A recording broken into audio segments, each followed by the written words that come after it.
Fortnite fan, we back. That's right. We just came on over from EU, and that was me hopping off the battle bus. That's what that was. In case you didn't know, I got it. Don't worry. It's fine. Anyway, hey, we're here. We just wrapped up EU, and it was absolutely insane. And now, guess what? We're gonna get to do it all over again here in NA East. We're swapping things up though. We got Vivid, we got Adam on deck. My friends, how you guys feeling? This is the first. It's qualifier 1. Yes, let's go. We are finally back. Excited for the competition. A little bit of a scare there at the start of the show because I looked over and Zeke wasn't there, and I was like, do we not have a host? But he came in. He came flying in typical Zeke style. But yes, we are back for FNCS. Bunch of team swaps, a bunch of new drama, a bunch of changes to the map. Everything exciting that we love about an FNCS. Fellas, I've missed you both so much. You know, this is my 3rd FNCS on the broadcast desk. You know, FNCS cubed for me. So big shout out to Fortnite for naming the entire season after my broadcast prowess. Really appreciate it. Thank you so much, guys. Honestly, this is going to be amazing. This is going to be amazing, right? Because obviously we've missed each other. We've got so much to talk about this season. We've got map switch ups. We've got, you know, sideways. We've got slipstreams, alien crash sites. We've got new trios. We've got each other. It's going to be incredible. I can't wait to get started. That's right, man. Well, you don't have to wait too much longer. Let's start the show. Now, you guys know we start the day in EU. We come over here to NA East, and we end the day in NA West. So if you want Fortnite action, don't worry. We've got you covered. This is a look at your overall tournament format. So in the past, we've had 3 open qualifier rounds. However, we've shortened it. Now we're just going to do 2 this week and next week. Now, you know about semifinals. You know about finals. That'll be 2 weeks from today. So for right now, just keep your eyes focused on qualifier 1. Yeah, qualifier 1, that is where we are at today. Obviously, you know, all these Fortnite competitions, they are open round format. Typically, we had 4 rounds in total, one being the opens, the other one being quarters, semis, and then today, finally, we do have the finals.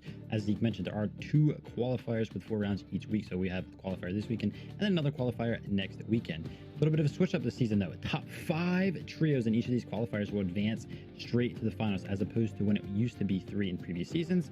And then after that, we'll take the top 66 trios with the most serious points and advance them to the semifinals, where they'll be seated in a bunch of heats, and they will take on the new format that we have over there. But let's not get too far ahead of ourselves. When that comes around, we'll explain that to you guys. Yeah, 100%. I mean, that's the great thing. The format changes. The points don't change. However, this is exactly how our teams, our trios, are going to make their way towards finals or to the semifinals, getting their certain amount of points ahead of those. You can see here on the screen, if you qualify through 18th through 24th in each of our games, you'll get a minimum of 5 points, okay? You start working your way up through the leaderboard. You can see 13th, 12 points, 7th across there, 19 points. You get to the top 3, 24 points for 3rd, 26 for 2nd, and 1st place. A Victory Royale gets you 30 points. But the game changer, we talked about this season over and over again, the game changer is combining that with the elimination points as well. You can see bottom of the screen there, 2 points per elimination. You need to majorly factor in eliminations to really separate yourselves from the rest of the pack. It's all to play for. I can't wait to see this lobby is hugely stacked, qualifier 1. Zeke, baby, I am so hyped right now.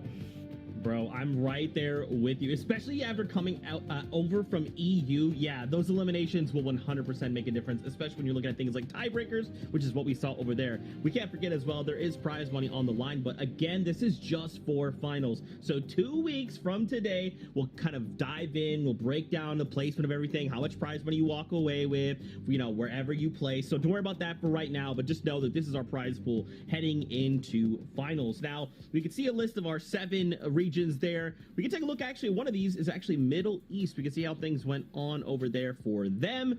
We got to see Asia OCE earlier on, and it was also extremely impressive here in Middle East. Here are your top 5. Once again, can't forget that top 5 is super important. But Spy, Rapid, and RV coming in that number 1 spot, 197 points. Yeah, an amazing feat here. They were so far ahead of 3rd place, you know, 1st and 2nd here, with a gap here of about 29 points. So impressive there. And as you can see, pretty much the difference maker there in that gap was the eliminations, because 47 at the top there and then 40 in that 2nd place slot. As you guys can see, 6th through 10th, those guys unfortunately will not be securing a spot straight to the finals. They will, though, be gathering up some serious points. So if they stay consistent in the next qualifier, they will be going to semifinals, and there they can fight for their chance at a spot for the finals. Yeah, look at third, fourth, and fifth there. 1 point, 159, third and fourth position, fifth place, 1 point behind those. That's what's really important this time around. Obviously, the format changed as well. We can see that, there's not 3 qualifiers anymore to get those points to qualify for semis potentially. You have to make sure each week, the 2 weeks of qualifiers, you hit the ground running and do score big. That is the way you're going to get through to at least give yourself a chance to get in to FNCS finals. Dude, I could not agree more. Now let's shift eyes back on the action here in NAE. So I feel like the big talking points we've had for Chapter 2 Season 8 is the shakeups and trios. So if you're a long-standing fan, you kind of heard this already in EU, but for you new folks out there, what we've seen is like season-to-season trios have like just stuck together, all right? They've not changed up anything. They've said we're going to continue to run back. So it's literally what you're seeing this happen right here. We run this season-to-season-to-season. However, in Chapter 2 Season 8, a lot of trios have decided that's not the case. We're going to swap up. We're going to drop one player, pick up someone new. In some cases, we're seeing brand new trios from all over the place coming together and say, we'd like a shot at finals. So I think in NA East, we have to kind of just talk about and highlight a few of these trios. Vivian, I wanted to start off with Scented, Commandment, and Stretch. So Edgy gets put aside, and now we bring in Stretch to kind of fill that gap. How are you feeling about this trio? Man, it feels so wrong. Like Zeke just said it, he was like Scented, Commandment, and then he said Stretch, and I was like, yeah, did he say that right? Like, wasn't he meant to say Edgy? But no, yeah, Edgy is not on this trio anymore, guys. Like, I don't know what is going on. I thought that was like the dream team, the dream trio, the 3 that would never break up, and they've done it this season. They switched it up. But, Stretch is an amazing player in his own right. The vibes just weren't there when Edgy was on the trio anymore, so they found a very solid replacement in Stretch. And listen, I tell you what, after looking at some performances in Cash Cup, how they did in the semifinals and the quarterfinals of this qualifier number 1, they are playing up to par of how they usually do. Yeah, I think they kicked off yesterday as well. Their very first game in round 3 with 16 eliminations, Victory Royale. They are here and here to stay. They want to show the intent across the board saying, we're big time. We're going to smash it. Come at us. Come at us. There you go. And now the question becomes, okay, well, where did Edgy go? Well, Edgy is now paired up with Threats and Rise. So again, this is so strange. Like it's so weird to kind of say all these names in this order. But I am excited. I feel like this could be really good for Edgy. Oh yeah, this is a great trio. They have a win in a Cash Cup already under their belts, right, Adam? Yeah, they do. I mean, the great thing about these guys as well, obviously we can see there as well, recently Threats, joining a British football club as well, which is great, no great for us Brits here, but Edgy we can see as well, these guys, we tend to think that, they should be heading towards Holly Hedges again as before. With Edgy in the mix as well, it adds a different dynamic to their play. I think that, here's a guy who has played with Scented and Commandment for, the last few seasons, we know has got to second place in FNCS finals a couple of times as well, so he's used to playing at a very high level, like the caliber of the player as well is going to add so much to the trio. So I can't wait to see what happens in qualifier 1 as well.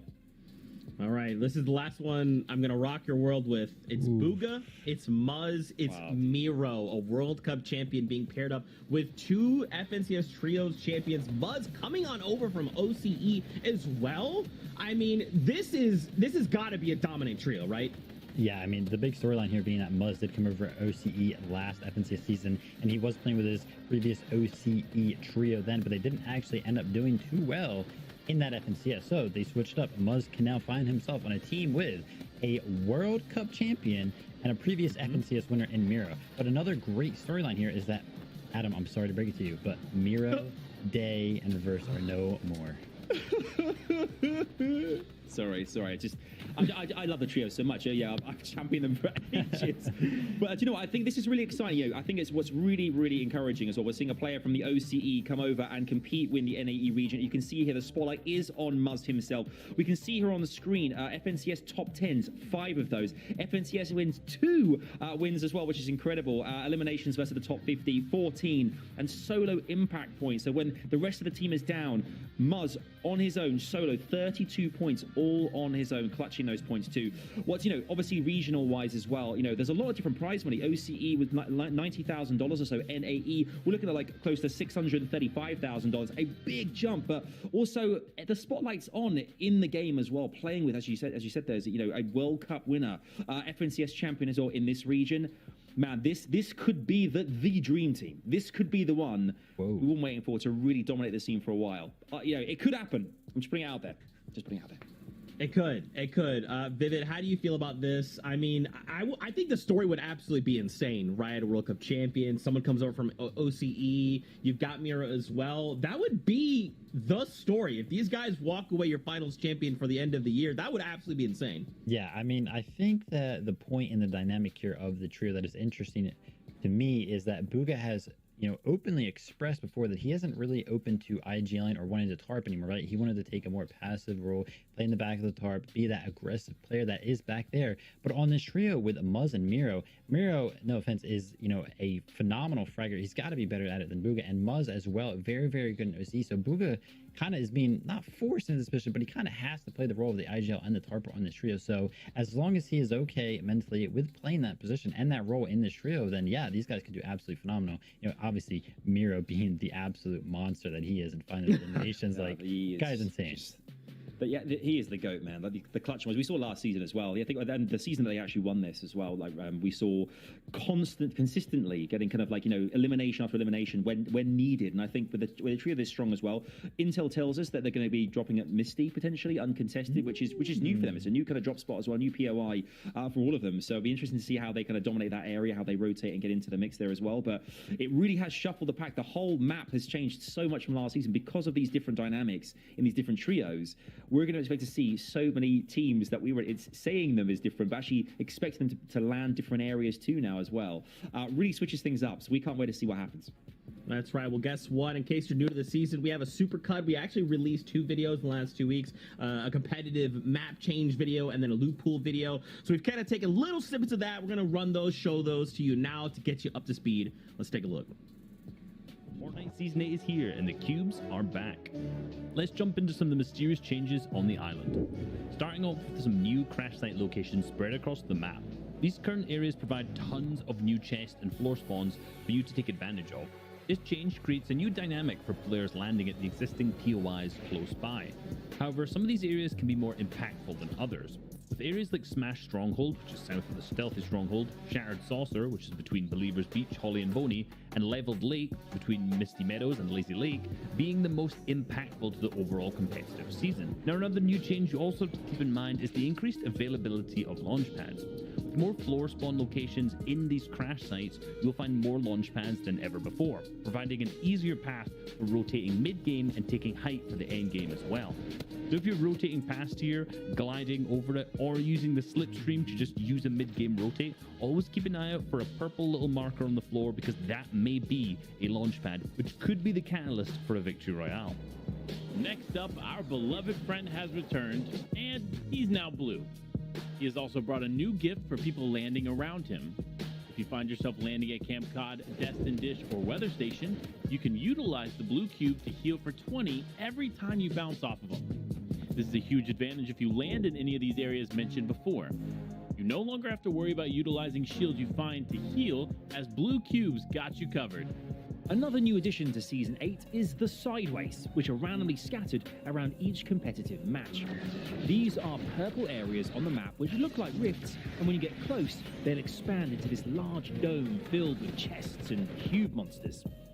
There's a variety of cube monsters in there, but each one will give you between 3 to 10 shield depending on the type, and I'd recommend fighting them with weapons that use mini ammo such as the SMG or Sideways minigun.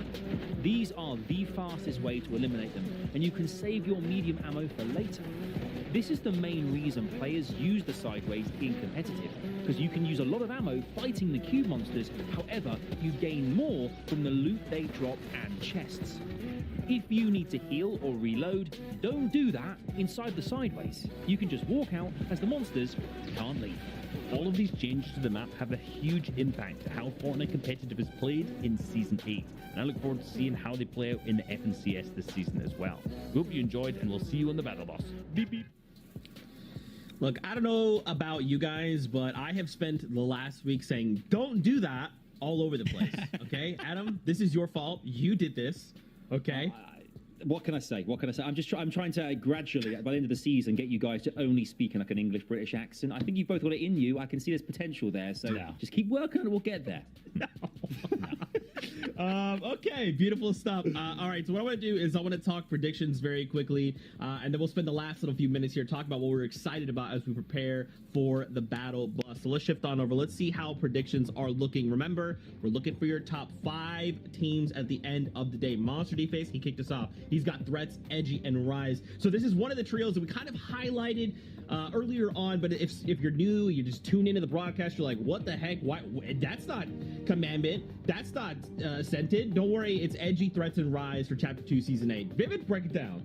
Yeah, I mean, great pick there from MDF. Really looking at the list of everybody's picks here. I mean, nobody really went wrong in my opinion. So we've got a bunch of great predictions here, but I went ahead and chose Commandment, Scented, and Stretch. Not Edgy, Stretch. I mean, listen, these guys have dominated for so long. The duo there, Scented and Commandment. Scented knows how to play the low ground better than pretty much anybody else on the NA East region. So the addition of Stretch, the mechanical genius himself, I'm sure that they'll fare very, very well on the low ground and come out with a dub today. Yeah, what's really interesting for me as well is the fact that all 4 of us have predicted different trios, which to me says that we all think that all teams are capable of going all the way today. I had to go for Mazmir and Booga. I think for me, you know, the trio we mentioned this kind of dream team potential that they have. We've already highlighted the fact that they are all champions in their own right, but coming together now and forming that trio is very, very special and uncontested as well. I think it gives them such a good opportunity to get into that kind of the final circle there and really dominate and get those eliminations. And Reese as well, Jamper, Day, and Tragics. Really another strange one. Jamper, Threat, and Rise just rolls for the tongue. Day, Mirror and Reverse does. But I mean, we look at these guys. Day, Jamper, and Tragics look like they're going to be dropping it dirty. Now, obviously, Day, Reverse, and Mirror, that was their puppy. That was their POI. The fact that Day's like, you know, they're going to retain that, it looks like, as well, and bringing Jamper and Tragics into the mix there is really exciting because they've got the crash site right next to them as well with the slipstream, which they can rotate late if they need to as well. Definitely got an opportunity there to go all the way, as all of our teams are here as well. I think the interesting question here as well, now we're seeing these mix-ups in the teams. I guess, Vivid, this is kind of an interesting question for you as well. Because of these mix-ups, is there intel that you can bring to your trio that you wouldn't necessarily have beforehand, that having played with some of the players that are on the map now, you know how they're going to work, how they potentially will approach end games in certain scenarios that you can kind of share with the rest of your squad? Does that give you kind of like an advantage in some capacity? Like I mean, when you were playing professionally, is that kind of stuff that is that kind of priceless intelligence? Oh, absolutely. Because when you think about these pro players, you know, like you just mentioned, Damir and Reverse, they were notorious for landing at Dirty Dock. So when you have like a trio that lands at, let's say, Holly Hedges, right?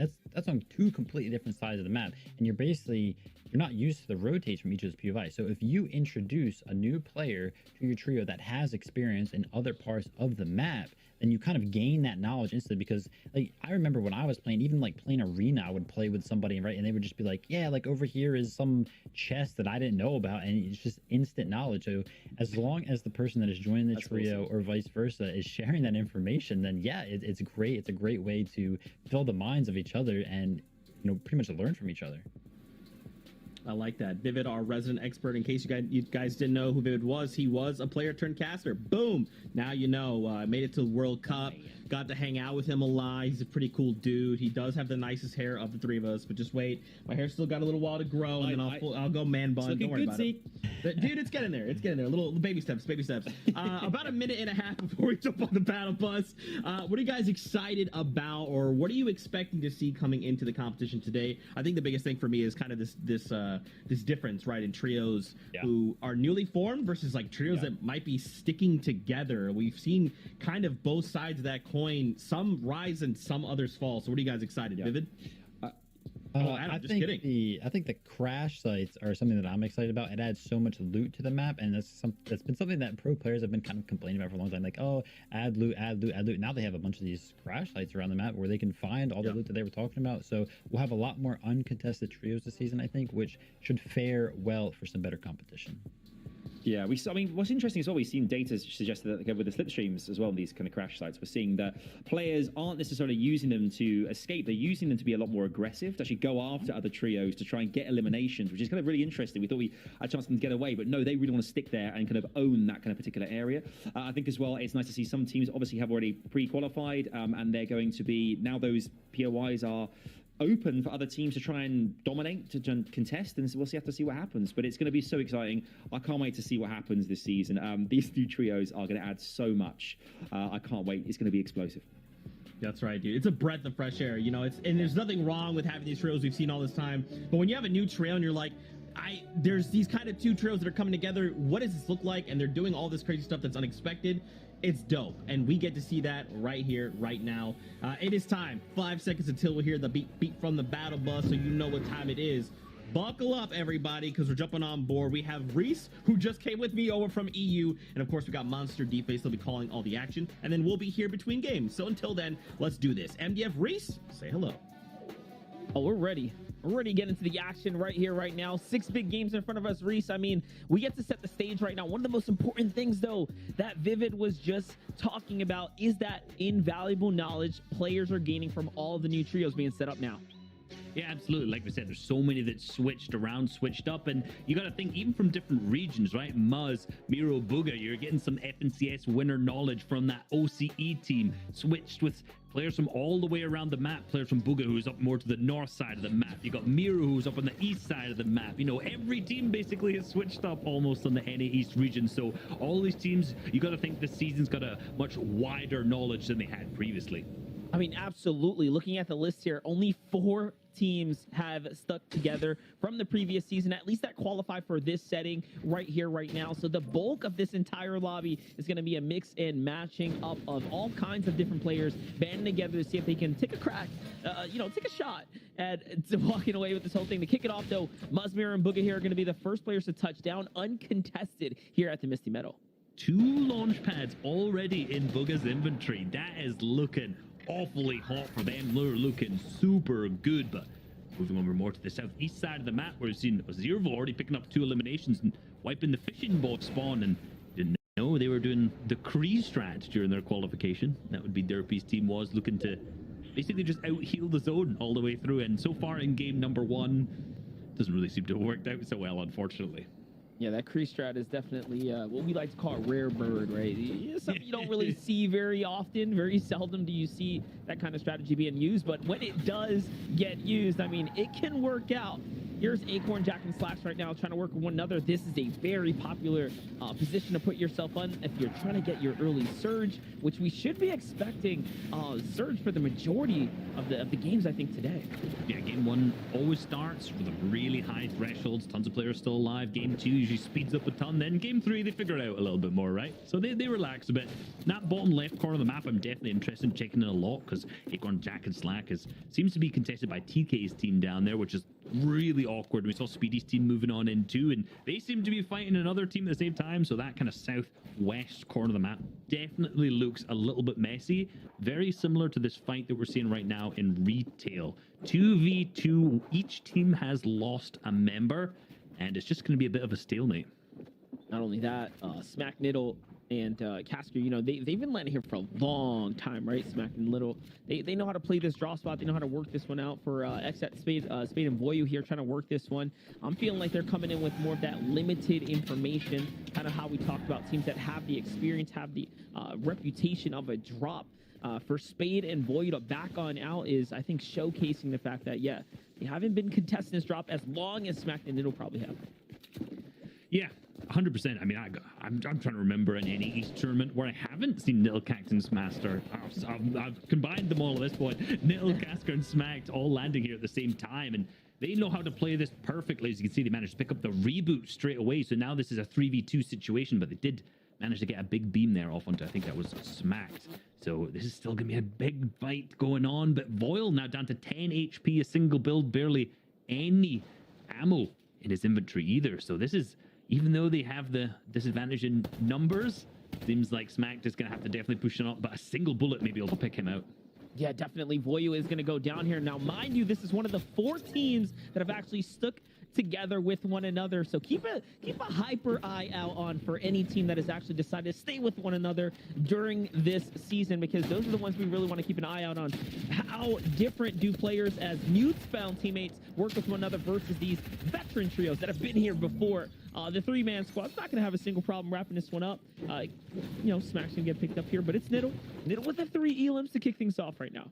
But he's pumped about that one, feeling like a little hard carry coming on out in the early game fights. He can brag at least about that to his teammates, but they're going to get the revive up onto Smack, so they're still in this as a full trio, but that fight's definitely slowed them down a ton.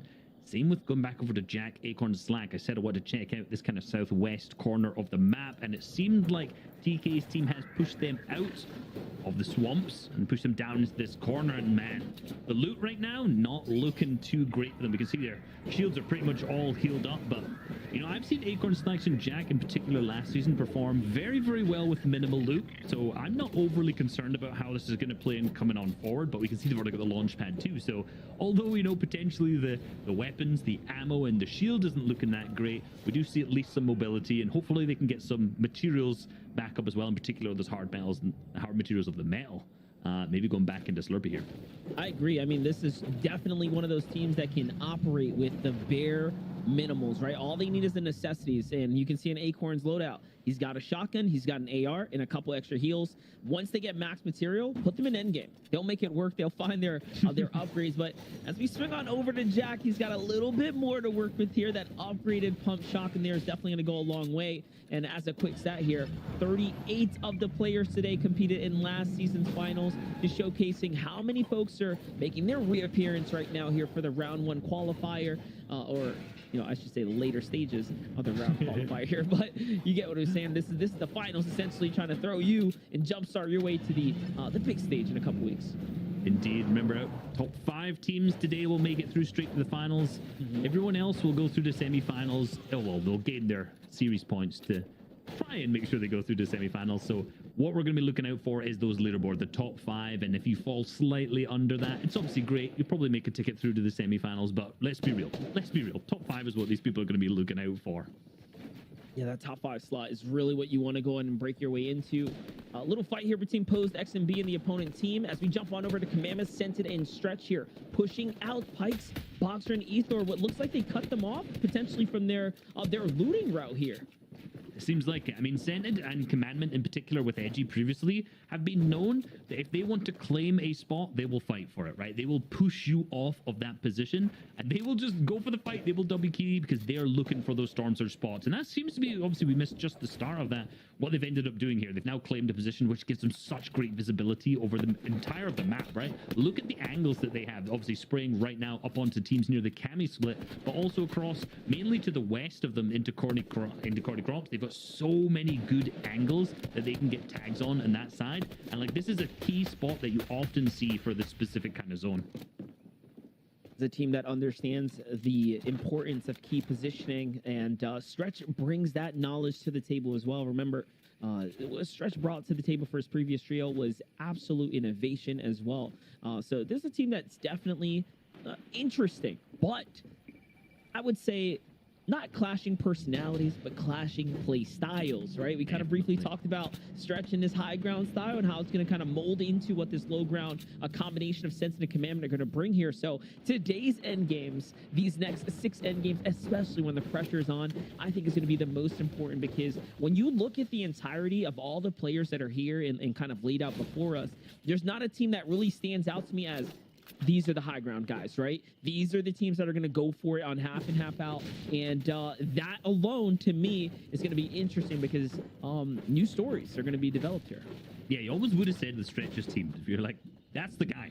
Not You're anymore. Like, this guy, he's going on height, and not anymore indeed. And when I watched through their play style from the games for the cash cups, it seemed very, a little bit janky, but it worked, right? It seemed like they weren't fully understanding each other's play styles just yet. So for me, you know, looking at the qualifiers so far, the early rounds, they've been looking really, really strong, and it seems like they're just going to get better as the weeks go on. So if we have a good performance today, I expect them to have an even better performance in the finals as well.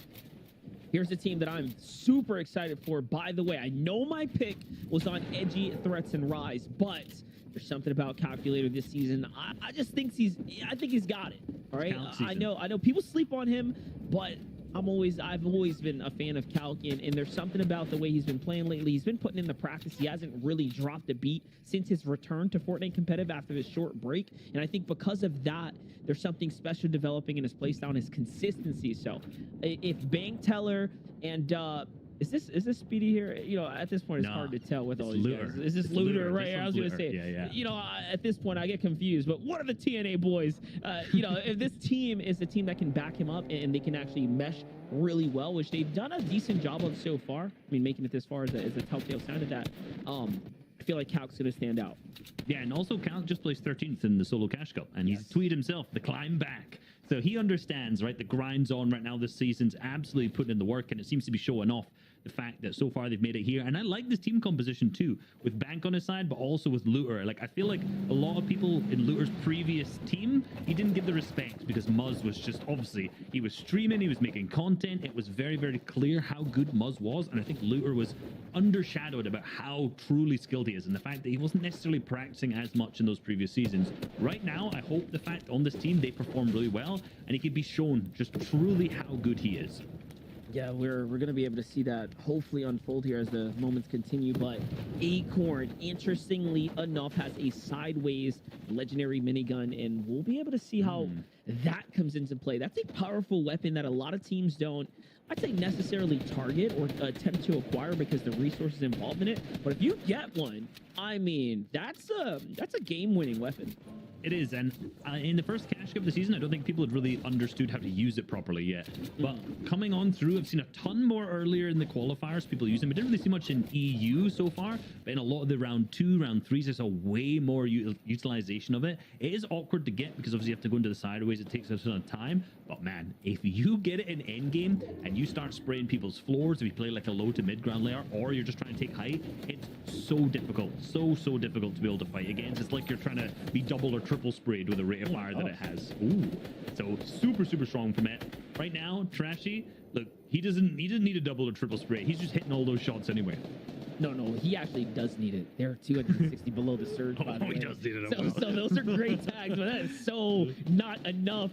They're going to have to figure out what the next play is. It looks like they're going to go in and back themselves up right now, possibly go for somewhat of a gun-to-gun fight. Maybe just go for the long-range gunfight as opposed to jumping in or diving into one of these boxes. Now they're getting pressure from multiple different angles, and it looks like Trashy did do enough there to go ahead and find the rest of the surge, the additional surge he needed, and this is why they're distancing themselves, and now they're positioned on that outer edge of the map. So they have I'd say a controlling and dominant position over the teams that are going to start rotating in here. Yeah, and if you're confused about how the Storm Surge leaderboard works, you got to remember, everyone's doing a specific amount of damage. So if you're 250 below and then suddenly they're 250 above, it doesn't necessarily mean that they got 500 damage at that time. It means that potentially a team who was near them on the leaderboard was eliminated, so it moved their position up. So now they're above.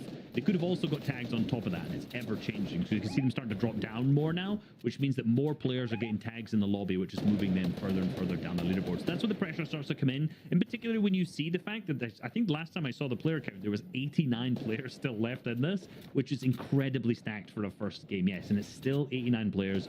So many people on this edge. They're doing a great job getting a bunch of tags because Palazzo's team, alongside Lazar and Trashy last season, did struggle a little bit with Storm Surge, but really seemed to have nailed it by the end of the season, in particular in the finals. So I hope that they don't struggle today in game number 1, because we could see a great performance from them if they don't. I agree. Anything can happen. Here's the team below the surge right now. It's going to honestly all depend on how this fight breaks out here, and they're pushing on in. Luckily, they do have themselves positioned inside the storm line, so pressure's on the team sliding in from the back, and the shots are landing here, and the exchanges are going down as well, and one goes down. Quack and Brandon have to save the teammate, but they do end up getting the knock in the process. This is on to Builds here, who gets fully finished, and that is enough to stay or keep them alive for a little bit. But come on, 16 more players have to go down. It's not over just yet. Not over just yet, as we see Sam start again. Same with Laylam at the same time. 2 creative warriors who've made it through here into the round number 4. You love to see it. So they've obviously lost their teammate, which we just witnessed. Now they're super low, and at the same time going to be really time restricted by the fact that Storm Surge is going to be pressing onto them too, and now they're the numbers disadvantage. It's obviously they managed to get the res up on 200 out the air in the other team, and they have to start battling through all of these old builds that they have in there. They've got popped the Chili Chug splashes, and I'm thinking this is just going to be an aggressive box dive style of play and just try to get in, hope for the best, hit their shots, because there's still 5 players need to go down to the Storm Surge right now. So there is a lot of action that needs to happen for these guys. Yeah, not only for them, other players as well. Edgy catches one in the feed, it clips, and so does Downsy. All, of course, pretty popular trios, if you ask us here. Rise is going to find one too. And take a look. The pressure here from Quack in trio was enough to back off Laylam and everyone else there. And luckily, they do end up surviving here for Colazo, Trashy, and Lazar. They're back on the prowl here. Look at the pocket of players sitting on top of one another. This is what happens when the surge ends up just happening with that many players alive. Players tend to focus and pretty much move on in on top of one another. And what that means, though, Reese, is a ton of these guys are going to be pretty much in shambles, right? A lot of them possibly exchanging shots with one another and expending tons of resources. Look, you know these players in this kind of circle, in this congestion here, on their hands and knees praying right now that fourth zone appears on them. Like, you know, they're just saying, please don't make us have to rotate through this big empty open space with what seems like 20 players at the same location, because for a couple of these teams, it's going to be extremely, extremely messy when they do it. And I want to make sure that they are easily able to make that rotate as much as possible. Absolutely. Here is Colazo. He's trying to continue to do his rotate right now, and he's got so much excessive loot here as he's moving back and forth here. It's really going to come down to whether or not, you know, this team, Colazo, Lazar, and Trashy, end up using this excess material to make their next rotate, right, Reese? So they have all this additional mats, heals, etc. to work with, so they should be A-okay. On the other side, though, here's a look at Edgy Threats and Rise's position. They put themselves underneath that indestructible bridge. They're basically trying to stay away from opponents. They have 4 elims. Yeah, they got 4 elims, tons of materials, tons of, obviously, mobility at the same time there. So for them, this might be a blessing. And the fog rolls in, which a lot of these teams may actually be thankful for. That zone pulls up to the northeast, it would seem like. So for basically every single player in the zone, I'm pretty sure they're all going to have to make the rotate at this point. With 65 still in it, this is going to be rough. Obviously not being the one that's basically the deepest down at the back of the storm. Well, he's already out. He's already out. Oh my gosh. Our team manages to pick him up. Edgy's team is already hitting the rotate, using the storm to their advantage. And look how little people are in this circle. Basically, the entire lobby is not in here, and I would not be surprised if we start to see some players start to use their launch pads to get on in here. Yes, you can see in that bottom right, players moving very, very quickly, and that will be a pad play coming out from them, but they don't want to risk making sure that they're staying and being held by all these teams, and being the result of this triple spray like Edge has just been, and he's been obviously tagged up big time from that, which is going to drain tons of the resources. That's the issue of playing those low ground elevation points this early in the map. They have to make the rotate up that river's edge. They use the water, but it does expose you. So little risk versus reward type play there for Bugamiro and Muzz, though.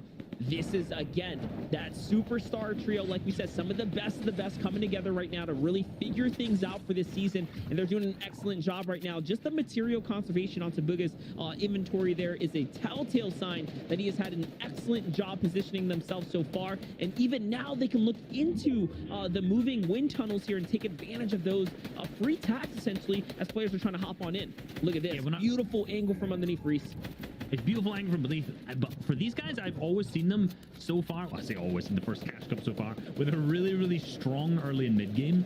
But what I'm a little bit more concerned about is the fact, yeah, they're an all-star team, but when I watched their Cash Cup games, that kind of end game looked a little bit shambles, right? Like we kept seeing a ton. I think the 4 games in a row, they placed between 5th to 10th, which you might think that's really, really consistent, but there were all games that they definitely had the capability to get a top 3 out of. And I think, like, because, you know, what Vivid said at the top of the show, where Boga didn't really want to tarp, it seemed like he hadn't done that role in a long time, and he was constantly putting the team into not ideal positions, which meant that it was a bit more difficult to get refreshes from Biro and Muzz's POV. I think his priorities were a little bit off. When I look back at the rounds yesterday, man, they were just getting top 3 after top 3. So I really, like, honestly, in 1 week, seems like they fixed a ton of the issues. Obviously, right now, today, round 4, will be the time to tell to see if they actually have when it gets to the end game.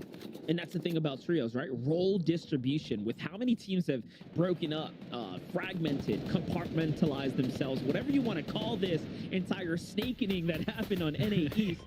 Essentially, yeah, someone's got to fill in roles. Players are going to not be as comfortable maybe if they're just the oddball out, and you have to essentially find a team, right? Whoever's willing to take you, whatever's available, whatever roles are there. And it may not always be so pretty. But for Agers, DJ, and Kanata, another team we really didn't expect to come together. I think this is one that is well-rounded as well. Kanata is an exceptional player. I'm pretty sure that he can fill in any role needed for DJ and Agers, who's got the full team synergy built in. This is just a powerhouse pickup. Yeah, and obviously they lost skills previously, and picking up Canada right now, look, for any team, if you just pick up Canada, leave him to just fight people, like Exactly. there's almost no one who's better than that on this region, realistically. In particular, like his mechanical prowess is almost unmatched on the region. So for that team, I'm excited to see how they play in this set lobby. Another team I'm excited for is the team we're watching right now, Tragics. That was my pick. I watched a ton of Tragics' gameplay over the kind of course of the Cash Cup. I watched every single game. He is a monster with the charged shotgun. I mean, I think the reason for their success so early in the season is not purely, let's be real, they're a really good trio as well, but like hugely dependent on the fact that he is so good at getting refreshes. It was always him that had refresh after refresh. Now when I say that, I'm a bit worried that he only has a great pump though. And just talking about things that are key metrics for success, finding these mid-game elims are important as well. Tragics, a day in jam for your pick, already turning up the gas pedal here, and they're going to be able to pick up some of that loot with that sweet harpoon there. On high ground though, Booga, Miro, and Muzz have managed to fully solidify a very wide metal base, and they've left the backside open, which means they've allowed themselves to fully structure up this wide positioning here without overburning and committing materials. Unfortunately, it is going to pull all the way across here, but hey, they have the advantage and the natural height right now to play with. It's going to be a classic case of who can manage to build up at the front side of zone. For them, I'm slightly concerned because Booga only has 77 AR ammo, which is slightly concerning to me. I would also, if I was Booga, I'm dropping that gold pump to one of my fraggers at the back. Like, if he's tarping, this is one of the things, obviously, I was talking about earlier, that the role distribution may not be fully established yet, because if you have two fraggers that you really believe in, you give them that gold pump right now. So I want to see how this plays out for them. Potentially, Miro and Muzz both have one too, but we'll figure out when we actually see them in the end game. Here's the launch pads coming out. It's first moving. This is a critical time to see who is going to be able to land at the front, build up, and claim high ground going into this zone. There it is. It's time to really put up or shut up at this moment here. Who's going to touch down and claim this high ground first? Who's going to fully commit with the belief that they can hold it this early on? Booga's going to step on down. Defensive stance taken at first to gather information and look around. They're going to target the next team trying to go up above. And are they going to go for the edit down? Does indeed look for it. And that's down to their fellow TNA members there as Day rolls on up and finds that one there too. And that's going to be the full pickup for the loop. But look at this. Miro and Booga, they're jumping on up. They need the surge tags here, Reese.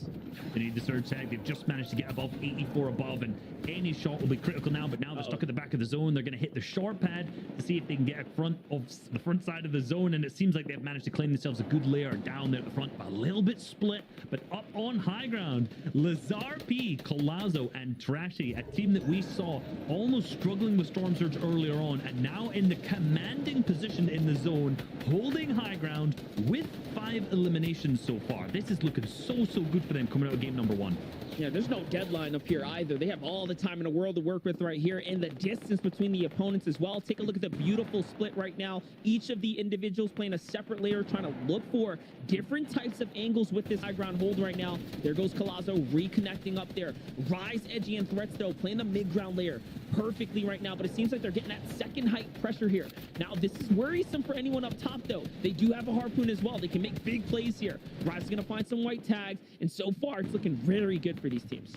Looking very good. And look who's on the low ground. Commandment scented alongside Stretch as well. Managed to claim the full low. That's why Rise isn't down there. They have his deed. Trashy managed to pick up another elimination down the low. Booga picks up another one as well. He's got 2 gold shotguns in his inventory, so now he's not hogging 1. He's got 2 instead. But I think Miro went down. No, it was Muzz who ended up going down in this sticky engagement, not being in the best position at all. And the charge is dropped. And let's see if they can pop off. See what he can do. See what he can utilize with this heavy machinery that he has in his inventory so far. And Miro picks one up at the back of the zone. Little 4 opens up for Booga.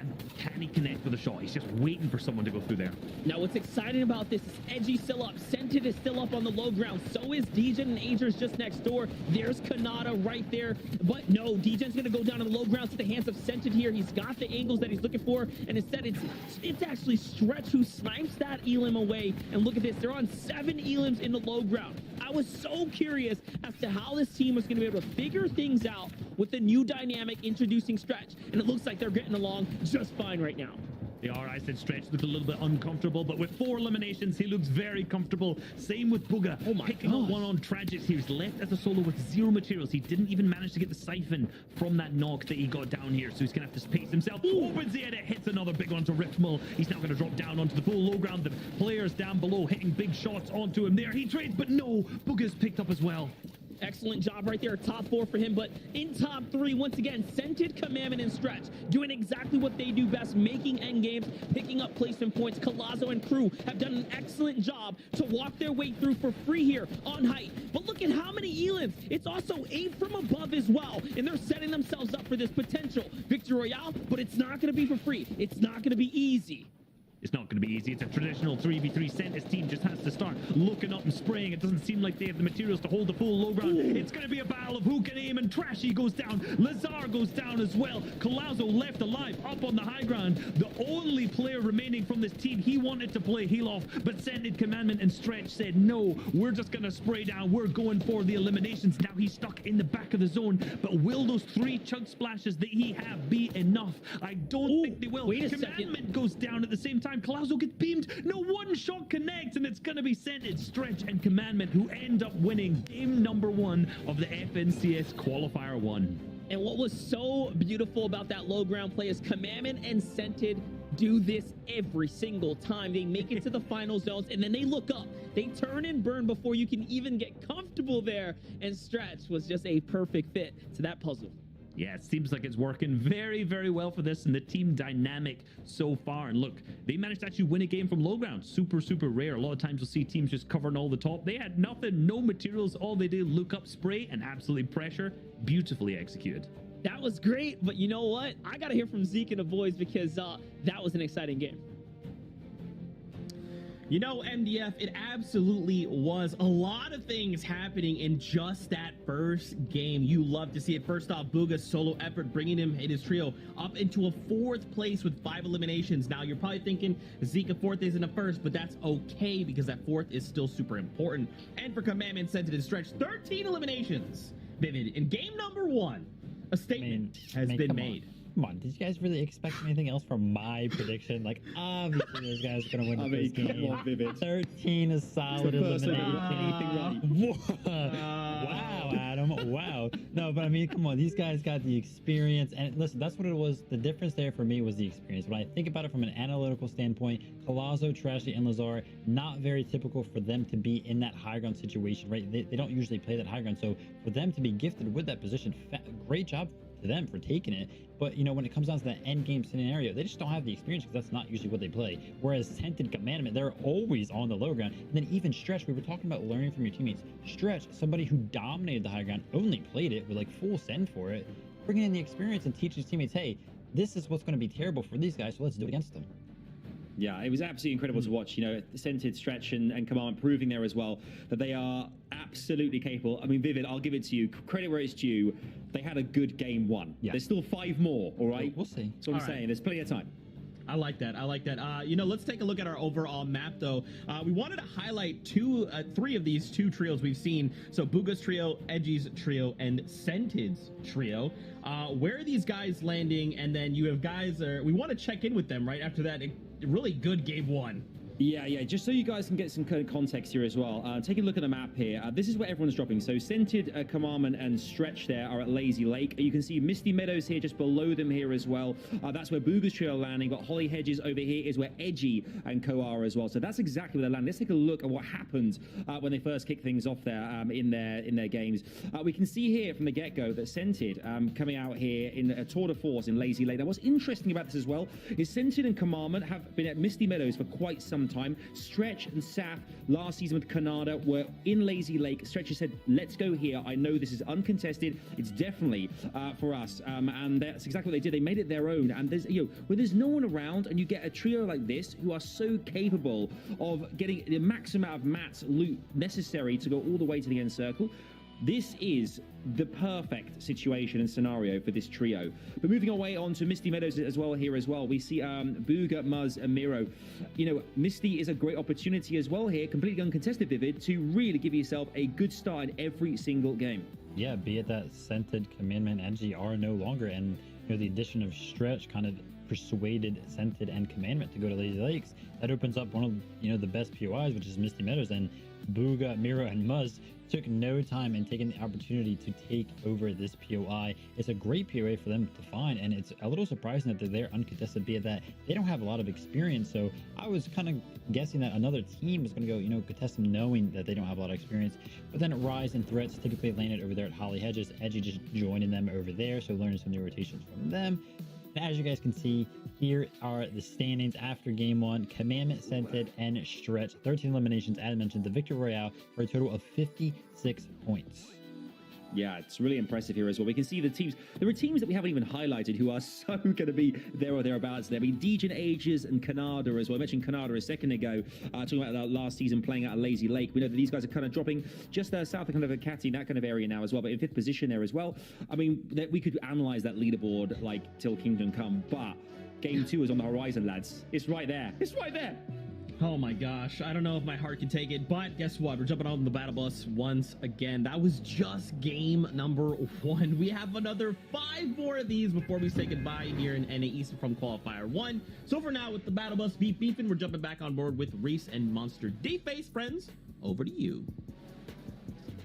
An excellent breakdown right there, and it's looking like all bets are off as we're starting to lean into game number 2. These teams that we expected to do very well are all of a sudden coming together and giving us a very interesting NA East kickoff right now. Game number 1 was an absolute blast of the Commandment set and Stretch, looking super strong coming out of game number 1, picking up that victory. But Trashy Class and Lazar, I gotta give it my props. That was a fantastic game. Well, game 1 from there. They took height, the 5th zone, managed to maintain it all the way to the end, and it looked like they could have actually picked up that first victory. So already doing super well in game number 1, and we're just gonna check out how that does in game number 2. Yeah, definitely. Plenty of time here. And this is that draw spot Vivid was talking about, where Stretch, Sensitive, and Commandment have this, again, to themselves right now, one of the best drops you can ask for. And look at the additional loot that's kind of around the drop now as well. These are key tags, by the way, onto teams, onto Retail Row. And sometimes that is just how the bus can play a factor into your early game. And honestly, change your entire game as a whole. You gotta remember, that was 48 additional Storm Surge tags that they would not have gone if they just landed in Lazy, potentially. So that might be one of the reasons why we've seen that fight previously over in Retail Row. Remember, that was like one of the first fights we watched in game number 1, and why it was so scuffed. That 48 damage could play a huge factor. It could be a huge influence in how that one is actually played out, because you gotta think that's time that player now has to pop medkit, which takes 10 seconds to do, which in the early game is critical, because you're not looting, you're not harvesting at all, and that allows that other team that's contesting you to get a big advantage of you in terms of loot. So that 48 can not only be huge for Stretch, obviously, because he got the Storm Surge out of it, but it can be huge for the team who's getting shot as well. It could also be the difference in, like, negating chug splashes, right? 2 splashes, your team has shield and you don't. Little things like that definitely make a big difference. But hopping on over with Eclipse, who's inside the sentry turret right now. He's got pretty much all the firepower you can ask for in the game. This thing is busted if it can land down some big damage and connect with you, especially when you don't have much to work with in the early instances. And even now, it can work as a way to deny material, break through the builds, right? And really chunk away bit by bit here. Nounsy is in the mix, though. He's got only a pump to work with, but again, that sentry turret off to the side here is enough to have that additional pressure. Yeah, it's good that Nounsy's building up so much, because he knows that's going to lure out Crackley's team as well, so that allows the turret to then do more damage, right? So he's trying to weave them out of that spot so the turret can just do more and more damage. The angle that it's at can't do too much. You can see that gold's now being picked up from Nounsy as they start to get all in, and Coop starts to go in. That's Crackley down now too, so it's now a 3v1 situation. 2 full finishes come through, and a gold pump exchanges the inventory. I mean, we've been seeing a lot of gold shotguns so far in the first 2 games, and I was gonna say, I've got to start looking at these looting paths to figure out where they got them, but I think that one was pretty obvious. All right, it's just a floor loot, nice little hookup right there, and unfortunately, it is going to trade hands there. One of the trios there, one of the members is going to end up escaping, so at least that's that. Hopping back over with Slack Shack and Acorn, it seems like they playing a little bit more aggressive this time. No, actually pushed out of their drop, possibly contested, it seems like. Yeah, they were contested previously by TK's team, so that was TK Narwhal and Zlame who was landing there. Literally just saw them land on the west side, insta-dip out, go into the south, and it seems like this time they appear to have landed kind of on that west side again. Sorry, landed east the previous game. Now they're on the west side again, and they're just dipping straight out, because it seemed to work out for them, right? They're 11th so far after game 1, and, I really haven't seen Jax, Acorn, and Slack fight off spawn here in a long time because they're always uncontested in this drop spot. So I don't know what their capabilities are, but it doesn't seem like they're overly confident to fight it off spawn if they're disengaging right off the bat. Yeah, I think they just understand the importance, if anything, of just extending the game. You know, they'll do more if they can make it further. It could be the philosophy here. Hopping back over, though. Casker, Nino, and Smack once again in the more of a dominant position here with the high ground, but Casker is going to pay the price here for over-peeking up onto the World Cup man himself. Spade down low alongside Boyle and Accept there. Man, it really reminds you how good some of these top tier pros aims are. Like if you did that in arena, they might hit one shot on you. You could probably build a wall, get away, that you'd be fine. But that's almost a full knock from probably what 150 meters away. Like that's some impressive shots tagged, and that's what you got to do to play in a high tier lobby. If you want to hit shots, get storm surge tags, you can't be missing crucial shots like that because every single tag adds up, and that obviously dwindles away your HP reserves as well if you're one of the teams who's getting shot and over peaking. And for right now, Nittle, Casker, and Smack being all the way up here, we know that this fight is just being drawn out, right? Because we see Spade's team down below. That's the team they fought in that previous game. Now they seem to have kind of dipped a little bit further away, landed up here. But both teams probably don't have the best loot at this point, and that long engagement is just drawing that out even further. That's what I was really curious about, right? How much of that drops did they actually get to loot? That was a pretty swift rotate, and not only that, they're committing resources up there, right? And they're not farming all the excess that's available down low. But we're going to focus on that a little later. We'll see how the game ends up working out for them, essentially. For OMG Meat, down low, he's found a teammate in the bush. This is Cease and Company. This is Cease's crew here. Trying to make their rotate, and it seems like they've set themselves up for a surge, but have been spotted out.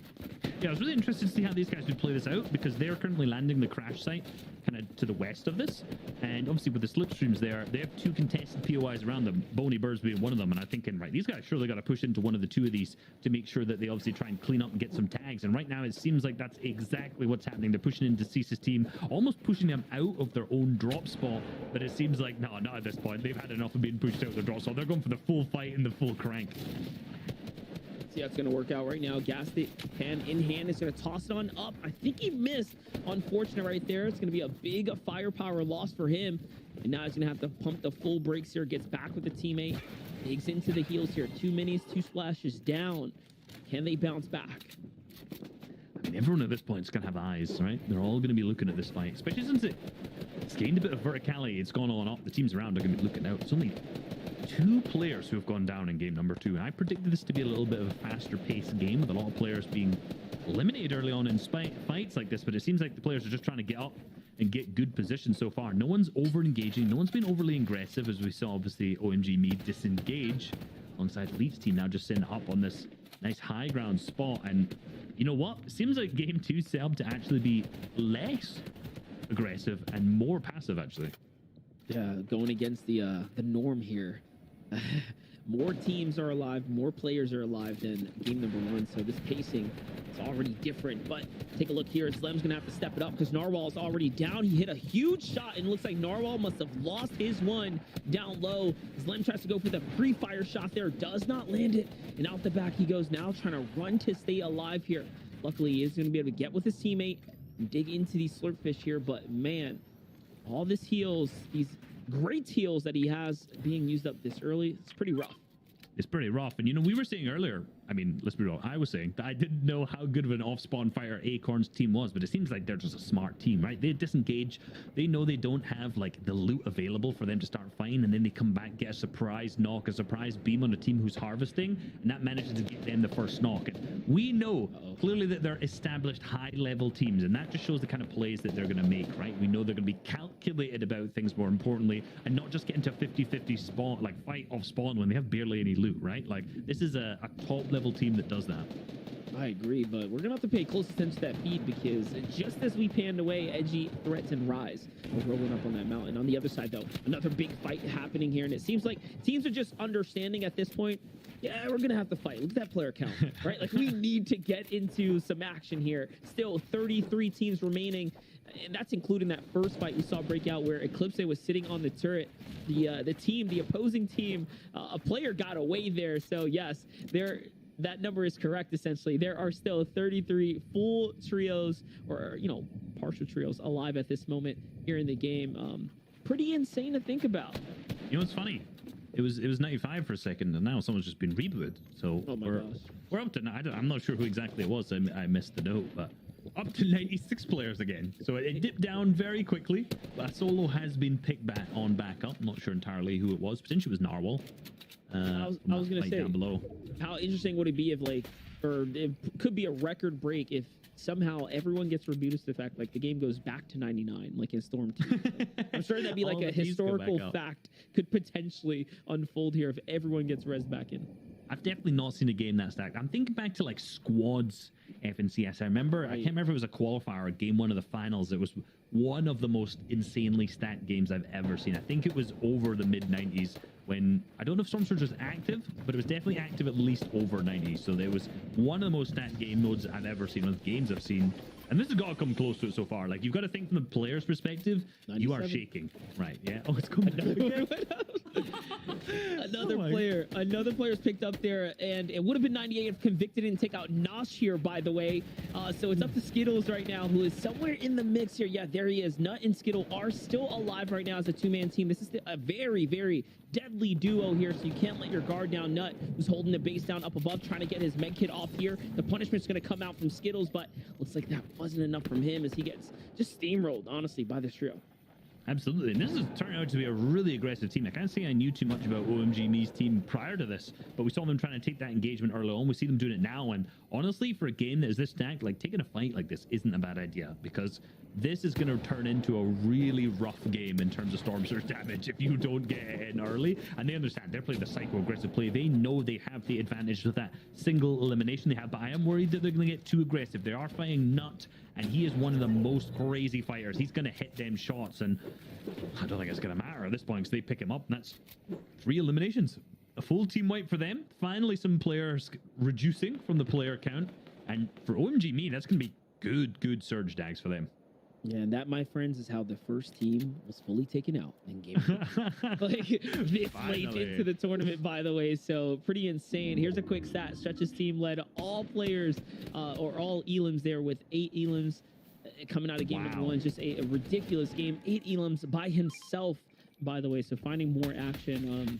Stretch was making that joke about how his montages, post event are going to be like, oh yeah, they're not going to be high ground anymore. No one's going to like them.